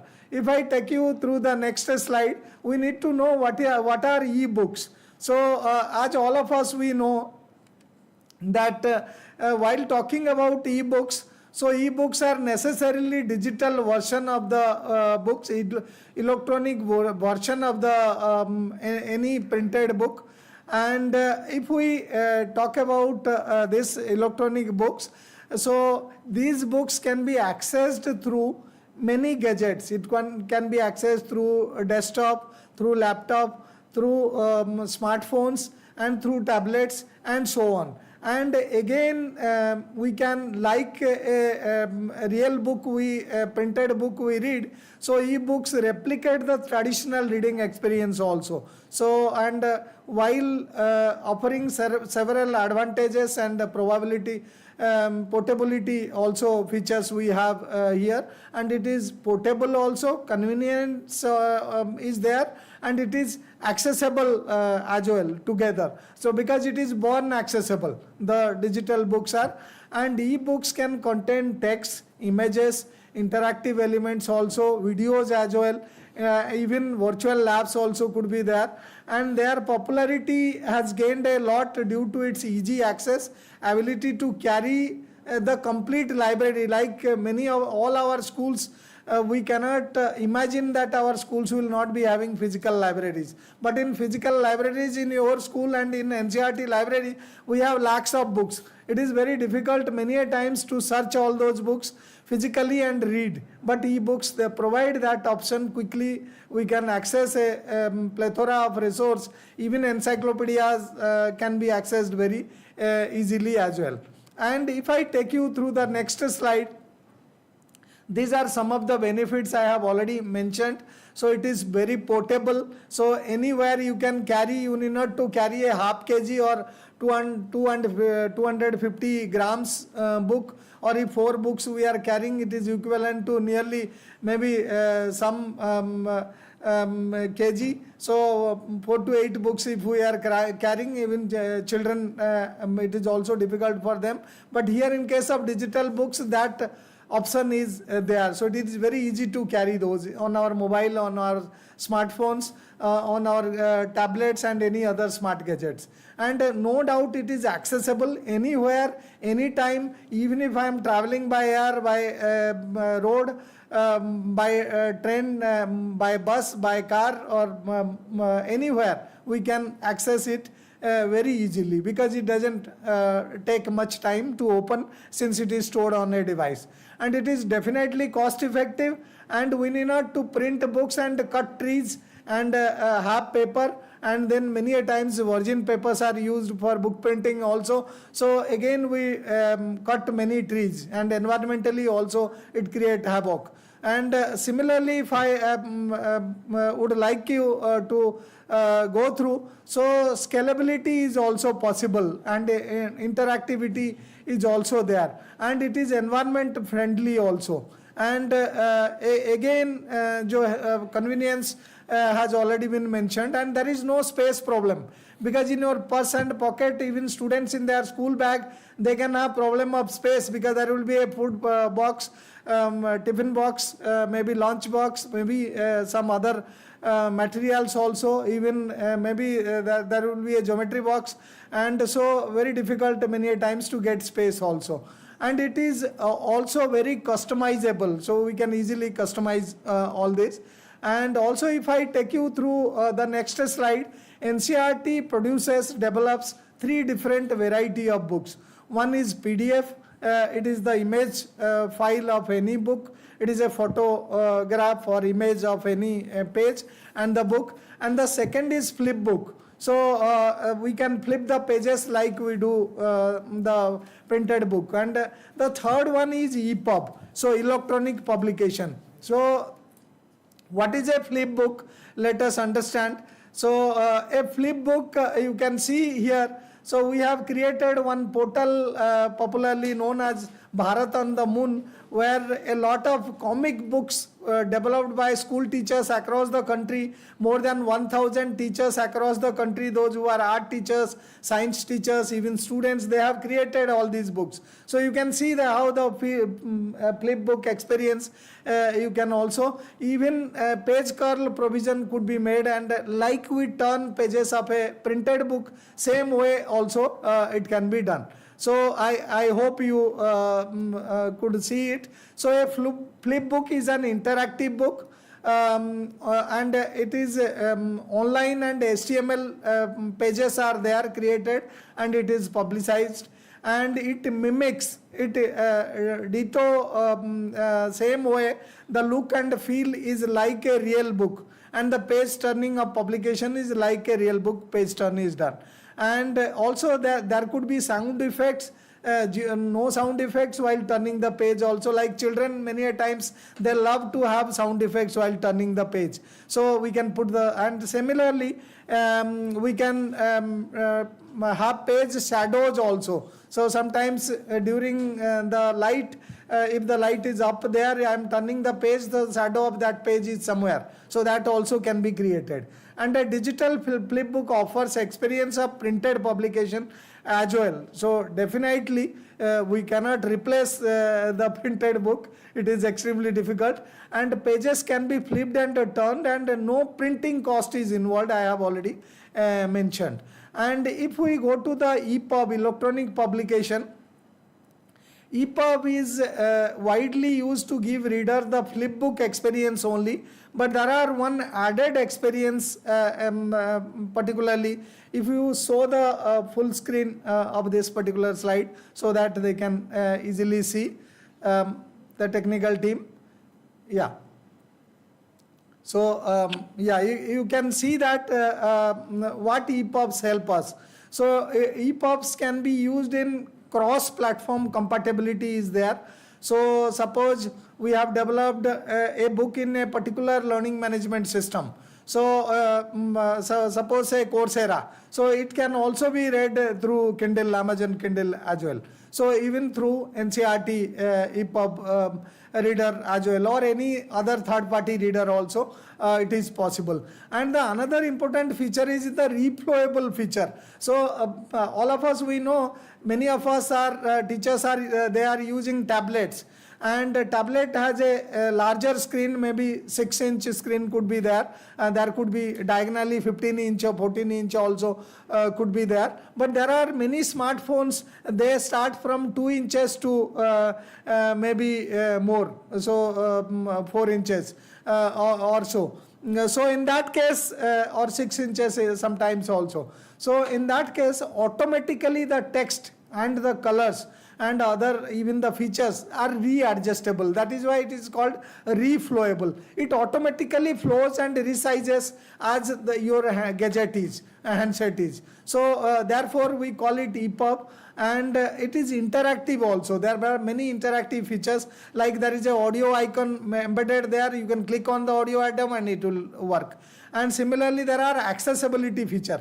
Accessibility feature means if I have a visually challenged child in my class and the Curiosity science book is in my hand, or the child is having, unless and until the book is printed on a braille page, printed as a braille book, or it is a audio book, or you can say a talking book. So then only children can listen to the talking book anytime. And NCERT has converted all its textbooks, nearly 400 books, as talking books. So you can make use of that. And accessibility features are there, so that a visually challenged child also can access these books. And enhanced design and styles are also possibilities are there. So it is possible, and it is dynamic also. Updates and revisions are continuously can be brought in. And cost effective as well, because for printing up a book, maybe a private publisher will provide you the science book like a Curiosity, so in 600 rupees or 700 rupees. But if you find NCERT book Curiosity, so it is 65 rupees only, though the book is up 200 plus pages.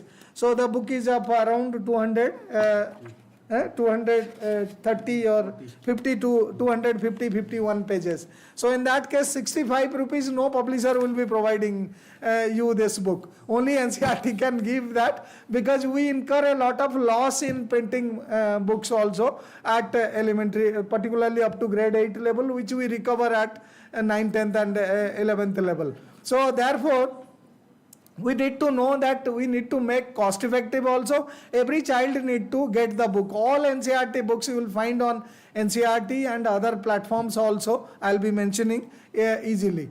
And if I take you through the next slide, why e-books are needed. I have already mentioned, but you can see here a demo. So each book there is a QR code printed, and by scanning the QR code by using a mobile app, we can get all the resources in the book. We call these kind of books as phygital books. I repeat, it is physical as well as digital, because this is a physical book I am holding. The Curiosity book which I am holding is a physical book, but the digital book which you are seeing, they are like this. And you can see in the screen also the digital book page is shown if you cut to the screen. So it is phygital, and bringing up phygital and digital world by energizing the textbook. So by putting the QR code, we have energized the textbook. And NCERT publishes, as I was mentioning, the books in 3 different formats. PDF are there on NCERT website, and also Diksha portal and mobile app carries all our books in PDF form, and also integrated with all resources. And we also have e-Pathshala mobile app and portal which is carrying flipbook and EPUB both also. So these are the resources, and these are the book pages. So all NCERT textbook are energized. Even there are 7,500 plus digital books uploaded on Diksha. All those books are QR coded, all school boards across the country. So, and SCRTs, they have printed books. And the advantage is having a digital book indirectly mean that we can compare a text of Tamil Nadu board and Karnataka board and NCERT book, CBSE board book, because CBSE is using this. And we can take, if I am a teacher and planning a topic on air pollution, I can see what are the examples, different examples given on NCERT books. Similarly, there could be a book on housing, the book chapter on housing, and maybe Kerala board textbook will have a picture of houseboat. Because we cannot find a houseboat in Uttarakhand. So maybe Jammu Kashmir book having Dal Ular Lake, having houseboats, so they can have a, so maybe a teacher using multiple books in digital form can make more interesting the teaching, whole teaching learning process. That is the main concern. And we have energized the book in a way you can see the chapter and the QR code here. We'll have a small demo how audios, videos and interactives are embedded into the book. And a QR code like this is printed. So QR code is a quick response code. It is popularly known as QR code. A QR code is a 2-dimensional barcode that is readable by smartphones. So it can be a tablet, and in case of desktop and laptop, there is a number code also placed there. So we can type that code on a desktop and a laptop and read that book also. So it is possible. So I am now cutting to the screen. So we'll go through Diksha or e-Pathshala app. Where we are going? So you can go to the Google Baba Google Play Store and find the Google Lens also. We'll start from Google Lens. So Google Lens also is good enough to scan the QR code.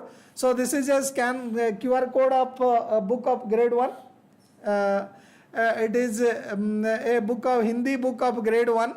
And if I scan the code, you can click on the code coming here. Yes.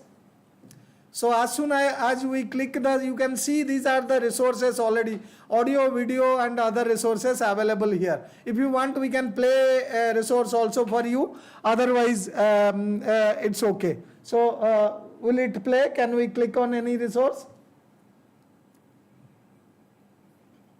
Yeah. Can we give the audio? Yeah.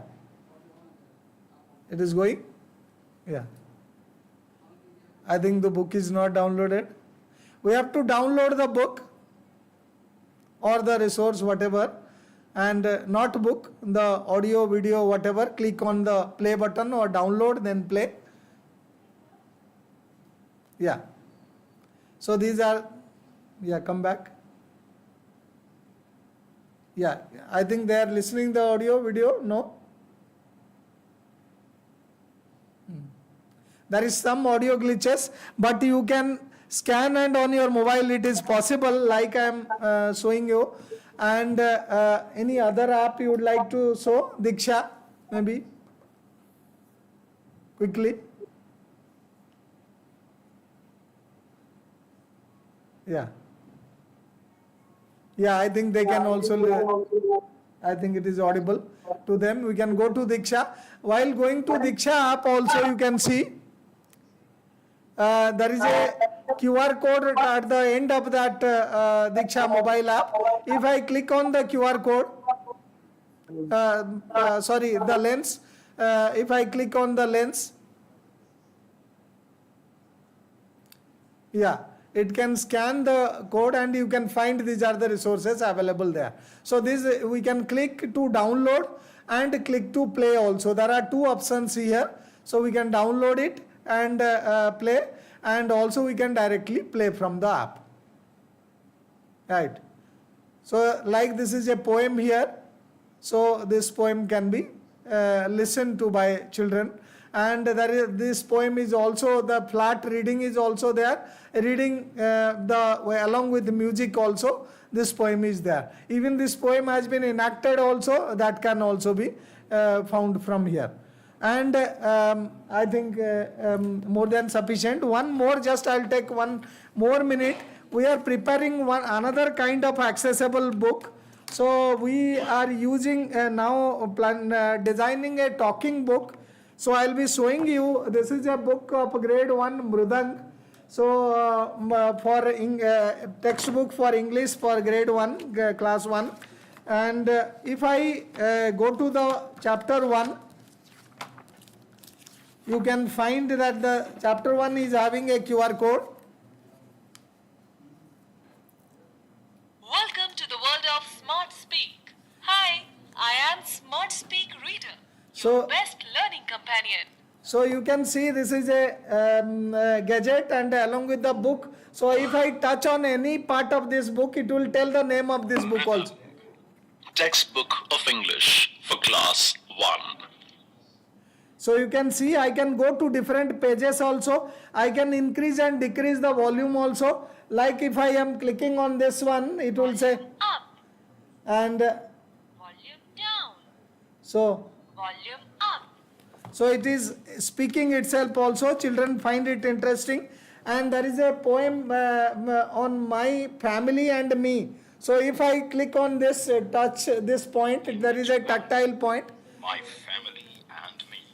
So my family and me is the name of the chapter. It is reading also. And if I click on the poem, it will read the poem as well for me. So I can come to this poem also. 2 little hands go clap, clap, clap.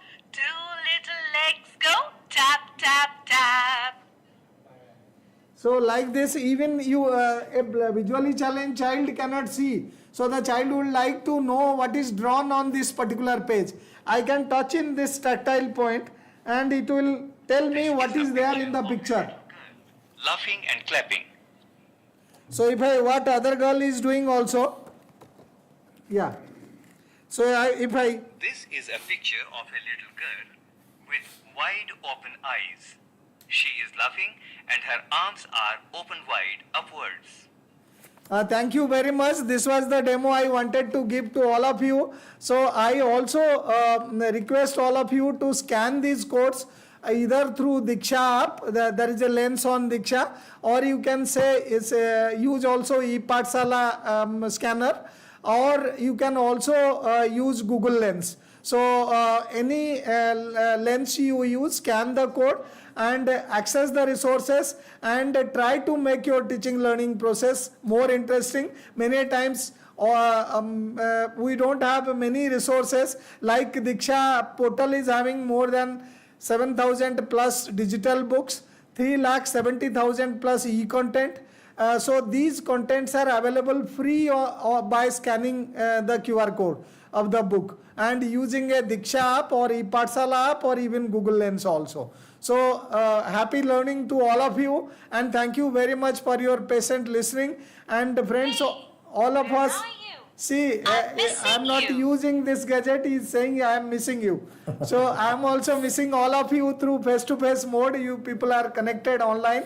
Your comment suggestions will help us to improve our designs and resources. So thank you very much. Over to Dr. Koirang. Thank you so much, sir, for your lively presentation. It was really, lively for all of us. In fact, with live demonstration of various e-content actually resources. And really, it was a comprehensive presentation on different e-contents available in NCERT platform and other platform, and how it can be used, be it audiobook, talk book, physical book, energized book, and a lot more actually. So thank you so much, sir. It was really a comprehensive and lively presentation. We are all awakened in a way. This is the last session. It has been really interesting, really. Thanks to you, sir, for making this session very interesting. And as usual, sir, we have very interesting question too. He said, what is that gadget called? The one talking one, I think. I would like to buy. This is one participants. I think we need to answer this, sir. Yeah. Thank you very much. Actually, we have not given it any name, but it is, we are working with one agency. So now for the time being, it is Smart Speak. So pen, and we are in the process of piloting it. Almost we have piloted. Now we are in the process of making bulk production of the books. We call these books as tactile books also, because there are touch points already embedded into it, so which are perforated. So a visually challenged child can touch and feel also. So we are doing that, but it is not available in market. We have just piloted. Maybe in next couple of months it will be available in the market, and certainly you can use and give a gift to any child as part of happy birthday or any other also, so that children get to learn through this kind of books. So all the best. Sir, one more question. We'll take up one more question.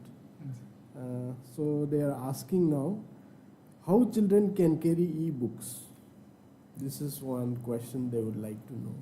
Actually, I mentioned, thank you very much, Dr. Koirang. You can carry the e-books in your mobile itself. So mobile phone itself, and it is not very bulky. It is in terms of MB files only, not GB. So therefore, your mobile phone, if it is 32 GB storage you are having, or 64 GB storage you are having, or 128 GB storage you are having, now many mobile phones are having that storage. So you can certainly, it is not going to take many, it will be taking space in MBs only. And I will request that not to make your gadget bulky also. So suppose the chapter 1 of a particular book you are going to take a session or lesson. So you can download that chapter and see that book or read that book and use that book, not necessarily all the chapters. And we have an option of downloading the chapter also on ePathshala and Diksha. So the chapters can be downloaded and kept it also. But talking books are now available as EPUB on Diksha, on ePathshala mobile app only of NCERT. And there are 37980 books available as electronic publication out of 400 books. So EPUBs, and you can also make use of that as talking books. So your mobile phones are more than sufficient, whether it is your tablet, your smartphone, so they can easily carry the book, and not necessarily you use any proprietary software. There are many free softwares. Using that software, those softwares are called, applications are called TTS, text to speech applications, text to speech apps. So you can download any text to speech app and download these book chapters also, run that application and it will read for you. So that is possible. Sir, we'll take up last question. This will be the last, but many are of the commenting very good initiative, great innovation in the field of education. So a comprehensive session, informative session, so very good initiative. Such types of comments, compliment we are getting, sir. And the last question is systemic in nature, sir. I think we need to take up this one. This will be the last. How can teachers use this facility where these devices are not available and parents are not allowing to use electronic devices? See, we need to have these devices, then only we can use. And we have a digital education guideline, popularly known as Pragyata guideline for digital education. Even the screen time also has been decided grade wise and level wise.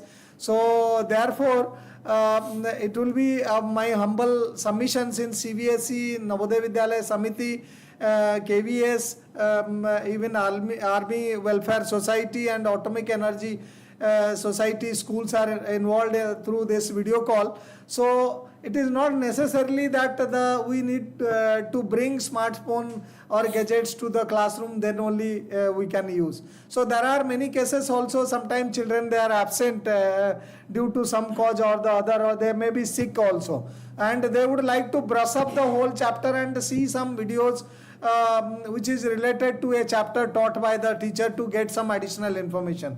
So they can use it for during examination time, and before also they can brush up the whole chapters, because all the NCERT textbooks, we have videos related to the different concepts and embedded into the QR codes also. And these resources are also simultaneously disseminated through Prime Minister's eVidya, PM eVidya 200 DTS TV channels for all across the country. And for each class we have a dedicated TV channel.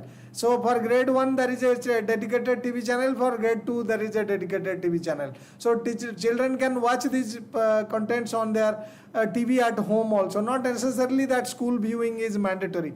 But if a teacher, like there are many virtual labs, I mentioned 287 virtual labs are there. So dissection of frog is banned in your classroom, my classroom also, because it is environmentally banned. So if I get a virtual dissection to perform in my class, or tell children, you 2-3 times perform this in at home and then come to school, we'll have a discussion on that. There are many hazardous chemicals also, knowingly or unknowingly, if children they spill over on their skin, so it can burn. So it can be hazardous for them. So similarly, they can perform these virtual experiments.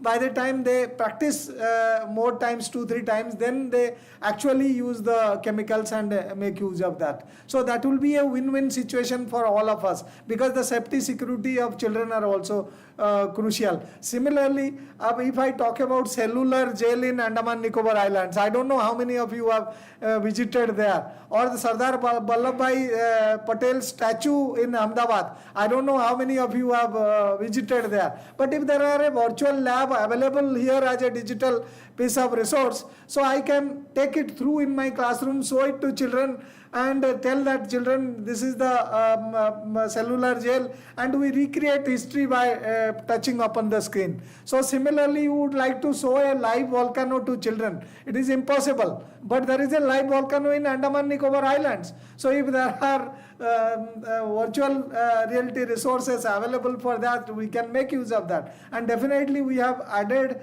287 virtual reality content, including skill labs also. Nearly 30 skill labs are available on Diksha. There are 287 virtual labs available on Diksha for free. So for science, mathematics and other classes, let us make use of this. And the only thing is, children need to understand any concept in a concrete manner, because there are many abstract concepts we deal with children in our classroom. They need to be getting some examples which will help them to concretize, like sum up all the three angles are 180 degree and there are different types of triangles. Using a simple GeoGebra applet, I can make children understand. I drag any corner of that triangle created using GeoGebra applet, and it will I drag anywhere, it will be 180 degree only. It could be right angle triangle or obtuse angle triangle or any other out of 6 different triangles. So that will be possible. So digital resources are going to supplement and complement.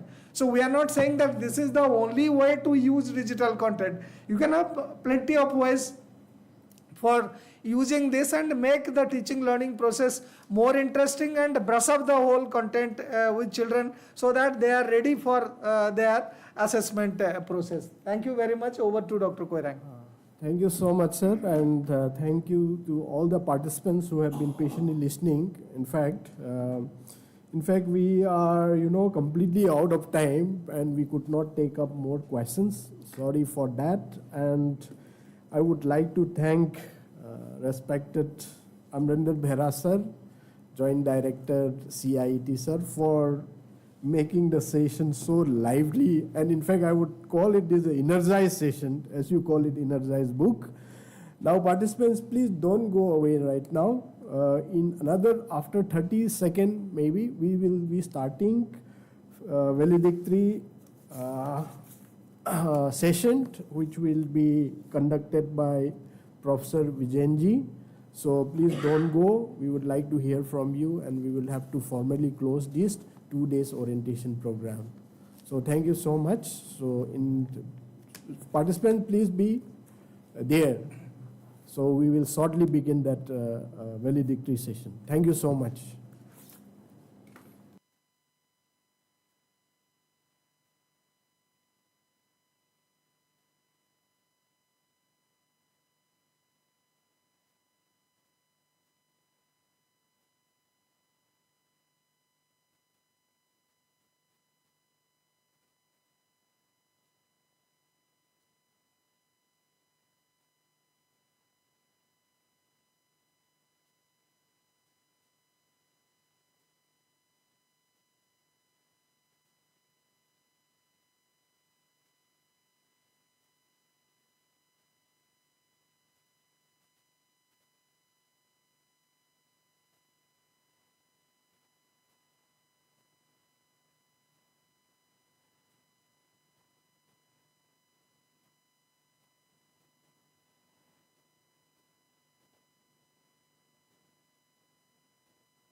Yeah, welcome back to one and all. Very good evening to all. We will have a very, very short validatory session of these 2 days orientation program on new textbooks developed by NCERT, especially focusing on middle stage. We had 2 days session for preparatory stage last week, and we got very good participation from various stakeholders, from CBSE, Atomic Energy Education Society, Army Welfare Education Society, KVS and NVS. And for these 2 days also, for middle stage especially, Master trainers or key resource person from CBSE, KVS, and Atomic Energy Education Society and Army Welfare Education Society. They join through Zoom link, as well as there are many participations through our YouTube channel. And even YouTube channel, we found that the last week preparatory stage, more than 30,000 teachers already watch. I think it's the importance of these programs, as mentioned during the inaugural session. NCERT come up with new textbooks. Last year we released grade 6 textbooks along with a small bridge program, 1 month bridge program for grade 6. And now the teachers of the middle stage, they know the features of new textbooks and how to transact its importance, the experiential learning approaches designed in grade 6. And in continuation with that, this year we are coming with grade 7 and 8, and there are many questions raised by the participants from different subjects for the last 2 days. And some of the important questions especially are related with the textbooks release, and we will be giving you details later on. And for this validity session, we will have our respected Joint Director, Professor Amarendra Behraji, express a warm welcome to Behraji for this session. Welcome, sir. And along with that, we have the senior officials from various collaborative organizations, like we have Ms. Chandana Mandal ji, the Joint Commissioner of KVS, Nidhi Raheja ma'am, training coordinator, who is the training coordinator from Atomic Energy Education Society. We have with us Rajani Thakur ma'am, senior faculty of Army Welfare Education Society. We hope that someone from CBSE also join. We requested CBSE also to join with us. And with this, I just would like to welcome all our participants, key resource persons from CBSE, KVS, NVS, AEES, and LWES for this brief validatory session. Before going to Professor Behraji, I just request Nidhi Raheja ma'am, training coordinator from Atomic Energy Education Society, to give a brief feedback and take away from these 2 days sessions, and you may have something to share with your teachers of Atomic Energy Education Society also. Over to Nidhi Raheja ma'am. Yes, namaskar. Yes ma'am, welcome. Yeah, please unmute, it is muted. Please unmute. Nidhi Raheja. क्या आप बोलो वहीं से. Ma'am,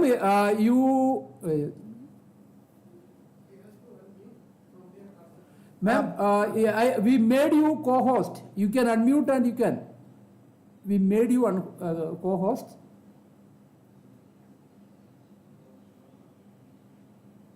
Can you? आप वहीं से बता सकते हो उनको कि ये प्रॉब्लम है.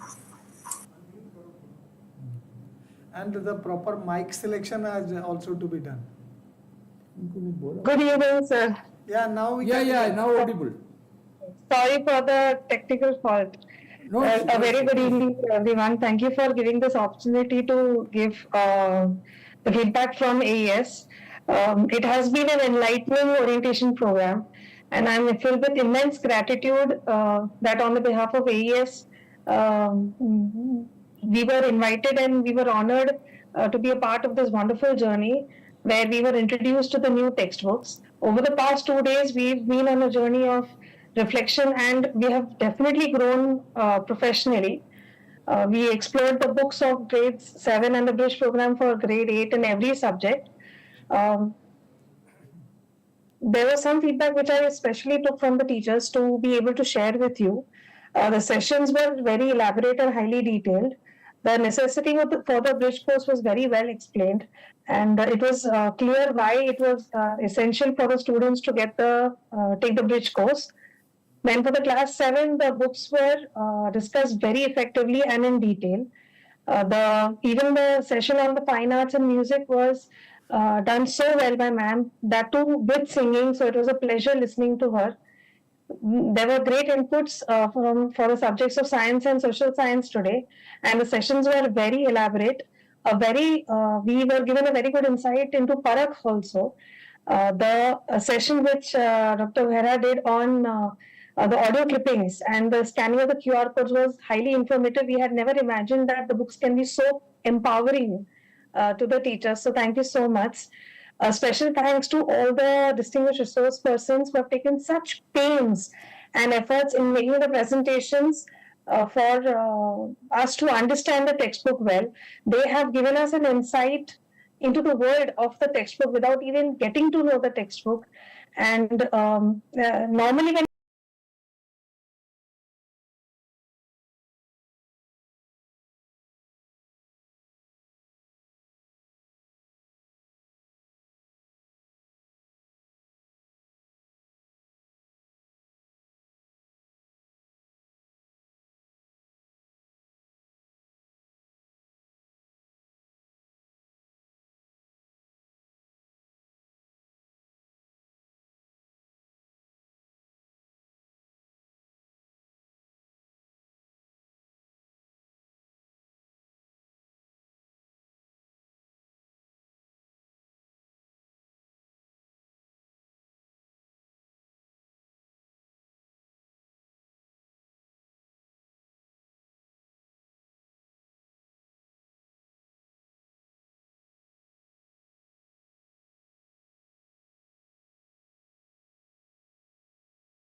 to Ms. Rajani Thakur ma'am, who is the senior faculty from Army Welfare Education Society.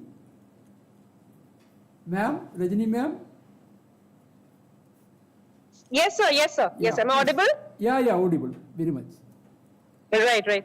So, first of all, I would like to thank everyone, and as sir has said, keep it, ma'am, short. So, I want to express my heartfelt gratitude to the entire NCRT team, Ranjana ma'am, of course, sir, and everyone. There's so many people working around entire day. I think for 4 days that you've conducted this extensive training session for the textbooks orientation program that was held for 2 days earlier and now on 7th and 8th April too. This program was incredibly informative for our teachers, and we, as sir has said, that we have to collate the feedback very clearly from them. So we'll do that also, so that when in future the workshops are held, we are able to provide further info to the NCRT that how teachers are perceiving it. Along with that, the clear understanding of the new textbooks which were provided was again very helpful to grasp the organization, how the way the books have been laid out, the new textbooks.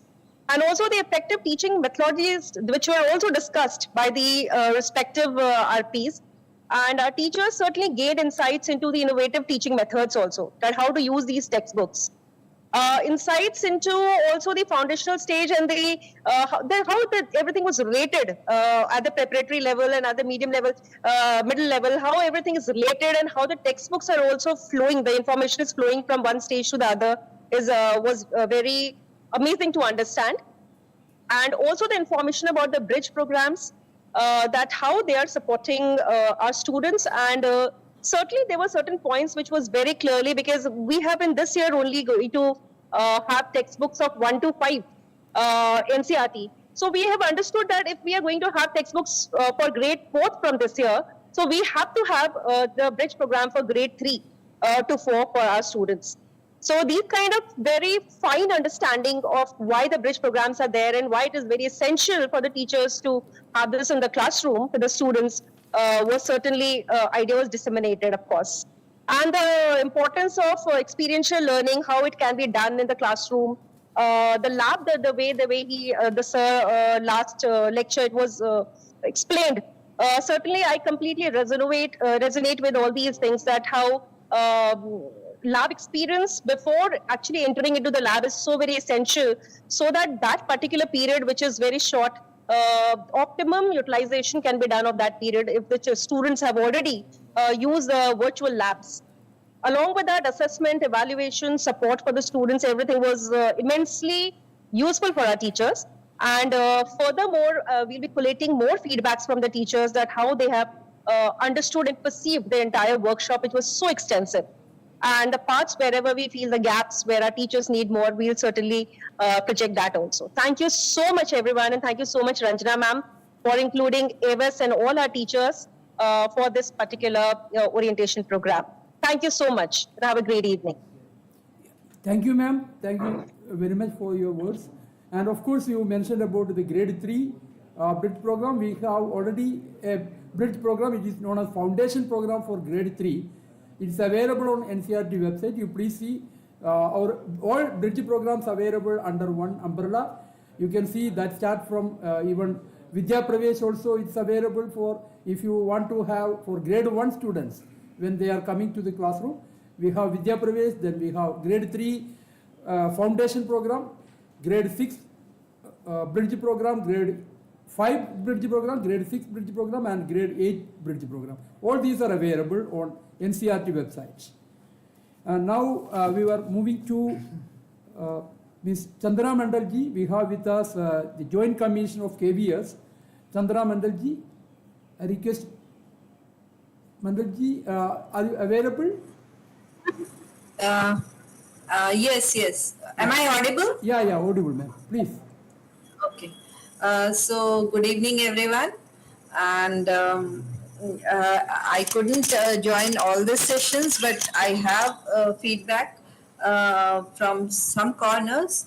And I would like to reiterate what has been already mentioned by the previous speakers. We are thankful to NCERT for directly speaking to the teachers because this was very, very essential. The textbooks are new and teachers need all the support and all the hand-holding.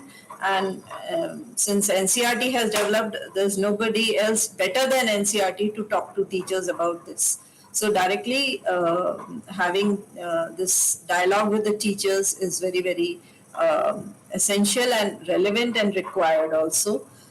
So thanks to NCERT for that. And not only like a textbook is just a teaching learning aid. So how to use that aid in the classroom for the attainment of learning outcomes. The teacher has to understand that more and more. It is a shift away from the earlier how textbooks were transacted in the classroom, and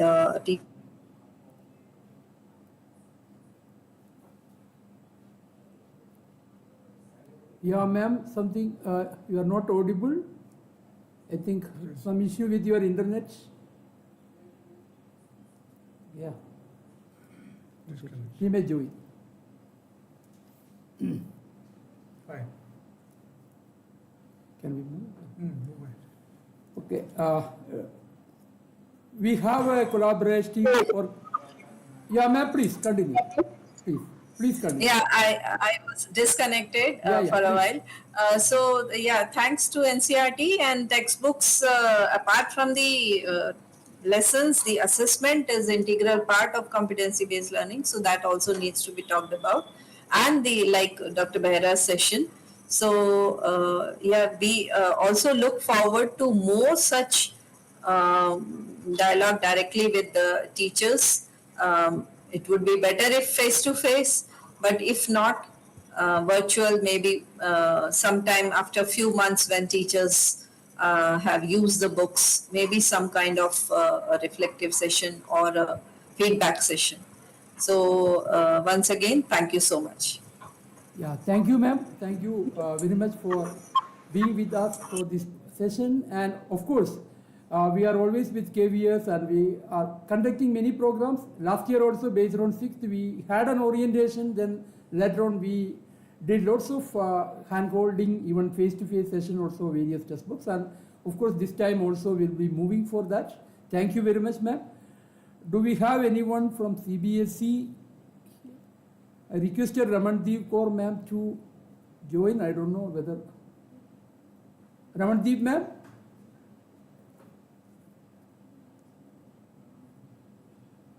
Okay, now we will be moving to then the last part of the session. I request our respected Joint Director, Professor Amarendra Beraji, to give a motivating words to the teachers. This, of course, 2 days only a very brief orientation, and all our teachers need to be motivated to take what NCF and NEP is talking and how this can be implemented. Only through you this can be materialized. Over to Beraji. Thank you very much, Dr. Vijayan. Namaskar, very good afternoon to all of you.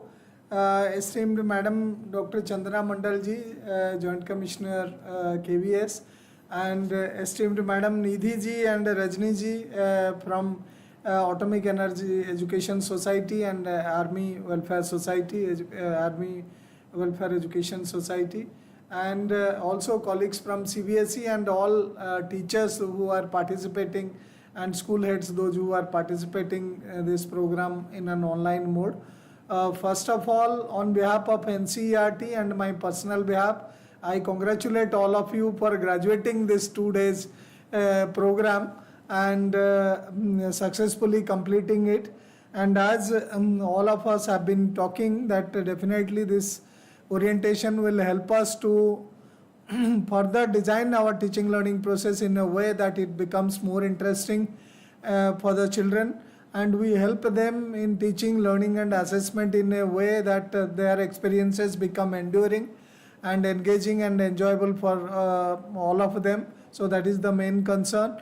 And since this new generation of textbook based on the NEP 2020 has come, we need to clearly understand the philosophy of the book and bring it to the grassroots level, because we depend on all the teachers across the country from 15 lakh school, 98 lakh school teachers and school heads are there across the country, and in all 26 crore school students across the country. But definitely all our contribution together can help us to have implementation of equitable quality education and lifelong learning for all, which is not only NEP 2020 goal, it is a policy goal as well.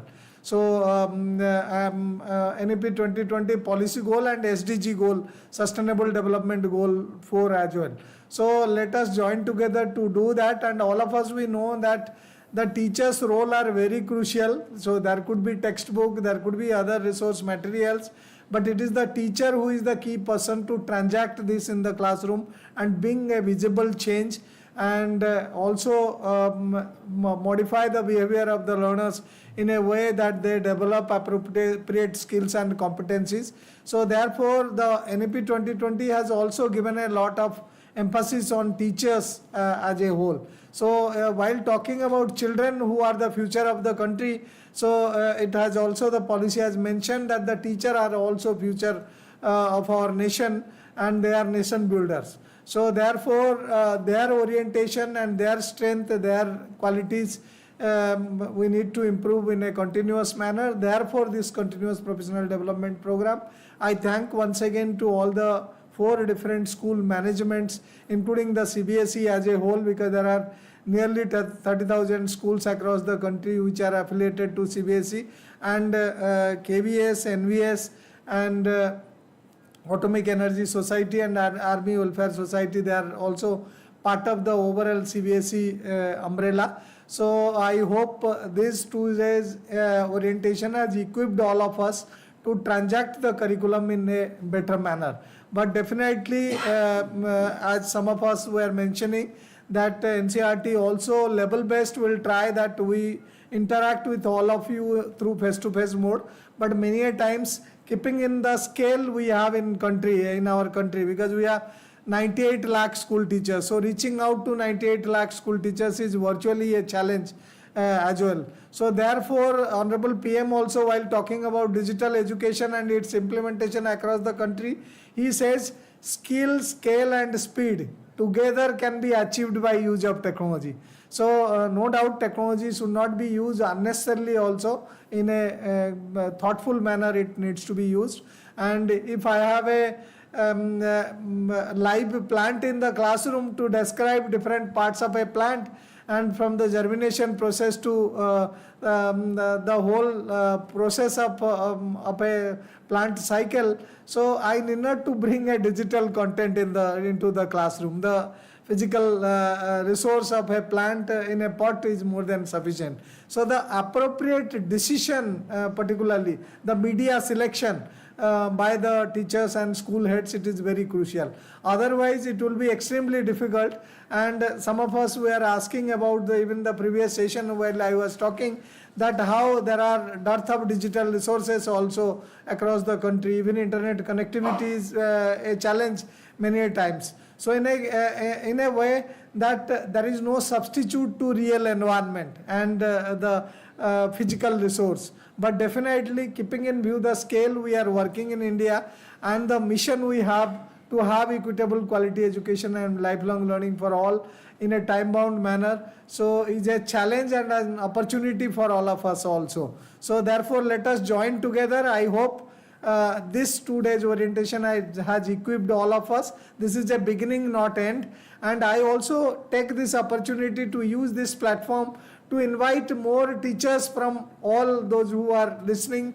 and seeing this video call. You are also most welcome to NCERT studio to produce content and use it for your students as a prosumer, not as a consumer. Like a farmer produces crops, food items or vegetables, fruits, and consumes himself herself and also sells it to others also. So similarly, teachers and students in the system need to be prosumers. So let us become prosumers and impart equitable quality education and lifelong learning for all. I thank our curriculum studies department curriculum development and studies department led by Professor Ranjana Arora, Dr. Vijayan also I thank, and all their faculty members who are actively involved in the process. I also thank the NCERT administration, particularly the Director NCERT and all autonomous bodies heads and the Ministry of Education for approving such activity, for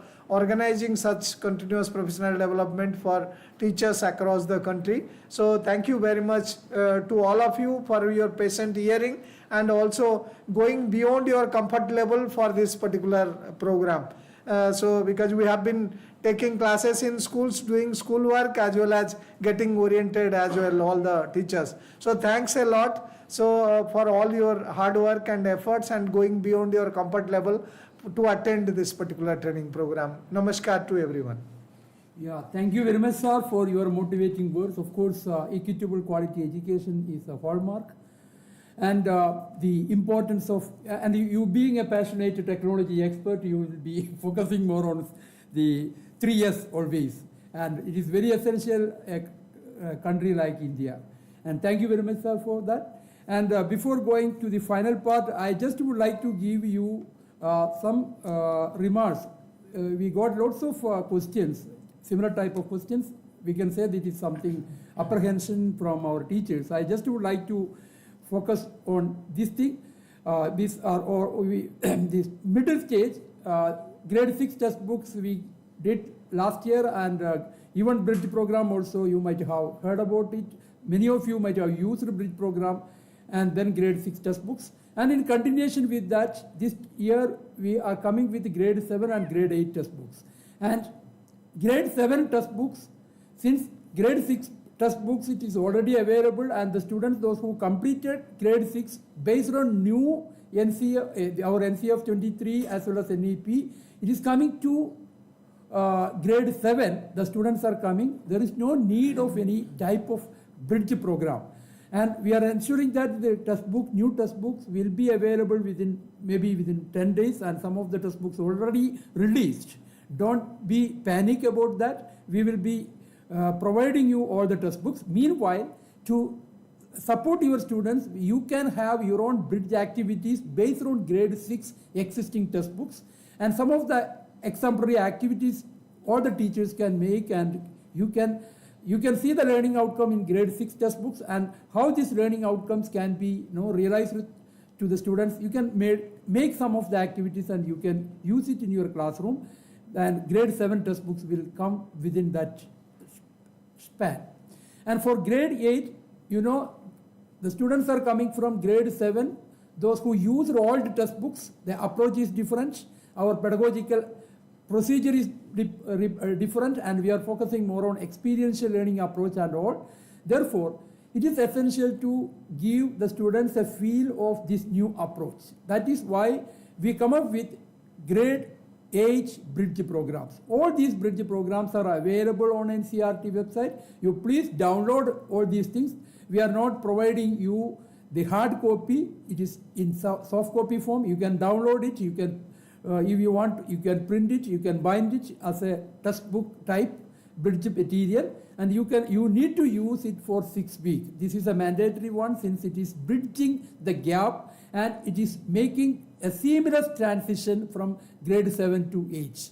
Therefore, this you need to use for 6 weeks, and I would like to underline this word. You have to use bridge program for grade 8 for 6 weeks, and then you can start grade 8 textbooks. And grade 8 textbooks will be available by middle of June, and it will be available through NCERT various distributions agencies, and later on you will be getting these textbooks through Amazon and Flipkart also, online agency also. And after releasing these textbooks, you will be getting the soft copy of these textbooks from NCERT website as well. And bridge programs, it is already available. And these are few things I just would like to focus on you, since we are getting repeated questions, queries about this. We are not coming with any bridge program for grade 7. It is up to you. The teachers need to prepare some activity and use it in the classroom. And don't use, and some of the queries came, do we need to use old textbook of grade 7 or grade 8? No. The answer is no. You have to wait. You have to use grade 7 and grade 8 new textbooks only. And there are many KRPs from CBSE. I request all CBSE KRPs to handhold other teachers. You being the KRPs, you can have different this type of orientation further. You orient the other teachers, and if you have any queries, NCERT team is always ready to support you. And whenever you want, you can contact us, and we will be supporting KRPs of CBSE, KVS, AEES as well as AEES. And another point I would like to make is there are many queries related with the certificate for this program. I request all organizations, you have the attendance of your teachers, you please provide attendance from your side, since it is we are not having any database of all those things, and you can provide the certificate. It is up to the organization for those things. And these are some of the general points I would like to make. And with this, I am very thankful to our Honorable Director, Professor Dinesh Prasad Sakrani ji, for providing us all this opportunity and guiding us, motivating us, inspiring us to do this type of orientation program. He is always behind the development of textbooks and implementing the new textbooks at grassroots level and supporting the teachers, hand-holding the teachers and all. And thank you very much for providing all these opportunities. And we are also thankful to our respected Joint Director, Professor Amarendra Behera ji, and he is always with us for all the programs, and his motivation, his guidance, his support, and the facility we got here in CIIT for all technical aspects are all because of his leadership. And thank you, sir, for being with us for this session and our entire program. And it is all conceptualized by our respected head of the Department of Curriculum Studies and Development, Professor Ranjana Arora ma'am. And I'm thankful to Ranjana Arora ma'am to provide us this opportunity to organize this and conceptualize these programs and being linked with various autonomous organization in our country working in the area of school education. Thank you, ma'am, for this opportunity. And of course, I would like to thank all these autonomous organizations, including CBSE and Umbrella organization, the senior officials from this organization to collaborate with us this program, for deputing KRPs and other teachers for this program. And I'm not taking time, name of all this organization. One word, I just would like to thank all. And it is through teachers and KRPs, they are the real stakeholders. They are going to make the change, and you are going to the classroom, and you are the person who is responsible to make a change. And you are today and yesterday, it's almost 4 hours 30 minutes. You were continuously with us, and thank you very much for us. And take this opportunity, whatever you learned and whatever you got from these 2 day sessions, you take forward and motivate your other teachers and implement the NCF and NEP's philosophy in our classroom. And thanks are also due to our technical term from CIT. They are wonderful and they are supporting us in every minute of this program. Thanks to all the support team from CIT for this. And our colleagues, my colleagues from Department of Curriculum Studies and Development, Professor Shankar Prasad Mohanty ji, Dr. R.R. Koirang ji, Dr. Shivani, Dr. Shalu, and all other staff members from DCS, and they all deserve thanks and appreciation. Thank you all for the every support for organizing this program. And once again, I thank all our teachers, all our viewers. And the last one, all these days, 4 days sessions are available on NCRT's YouTube channel. If you want to revisit it, you can see, you can watch it. And it is available on our NCRT's YouTube channel. Thank you all once again. Good evening.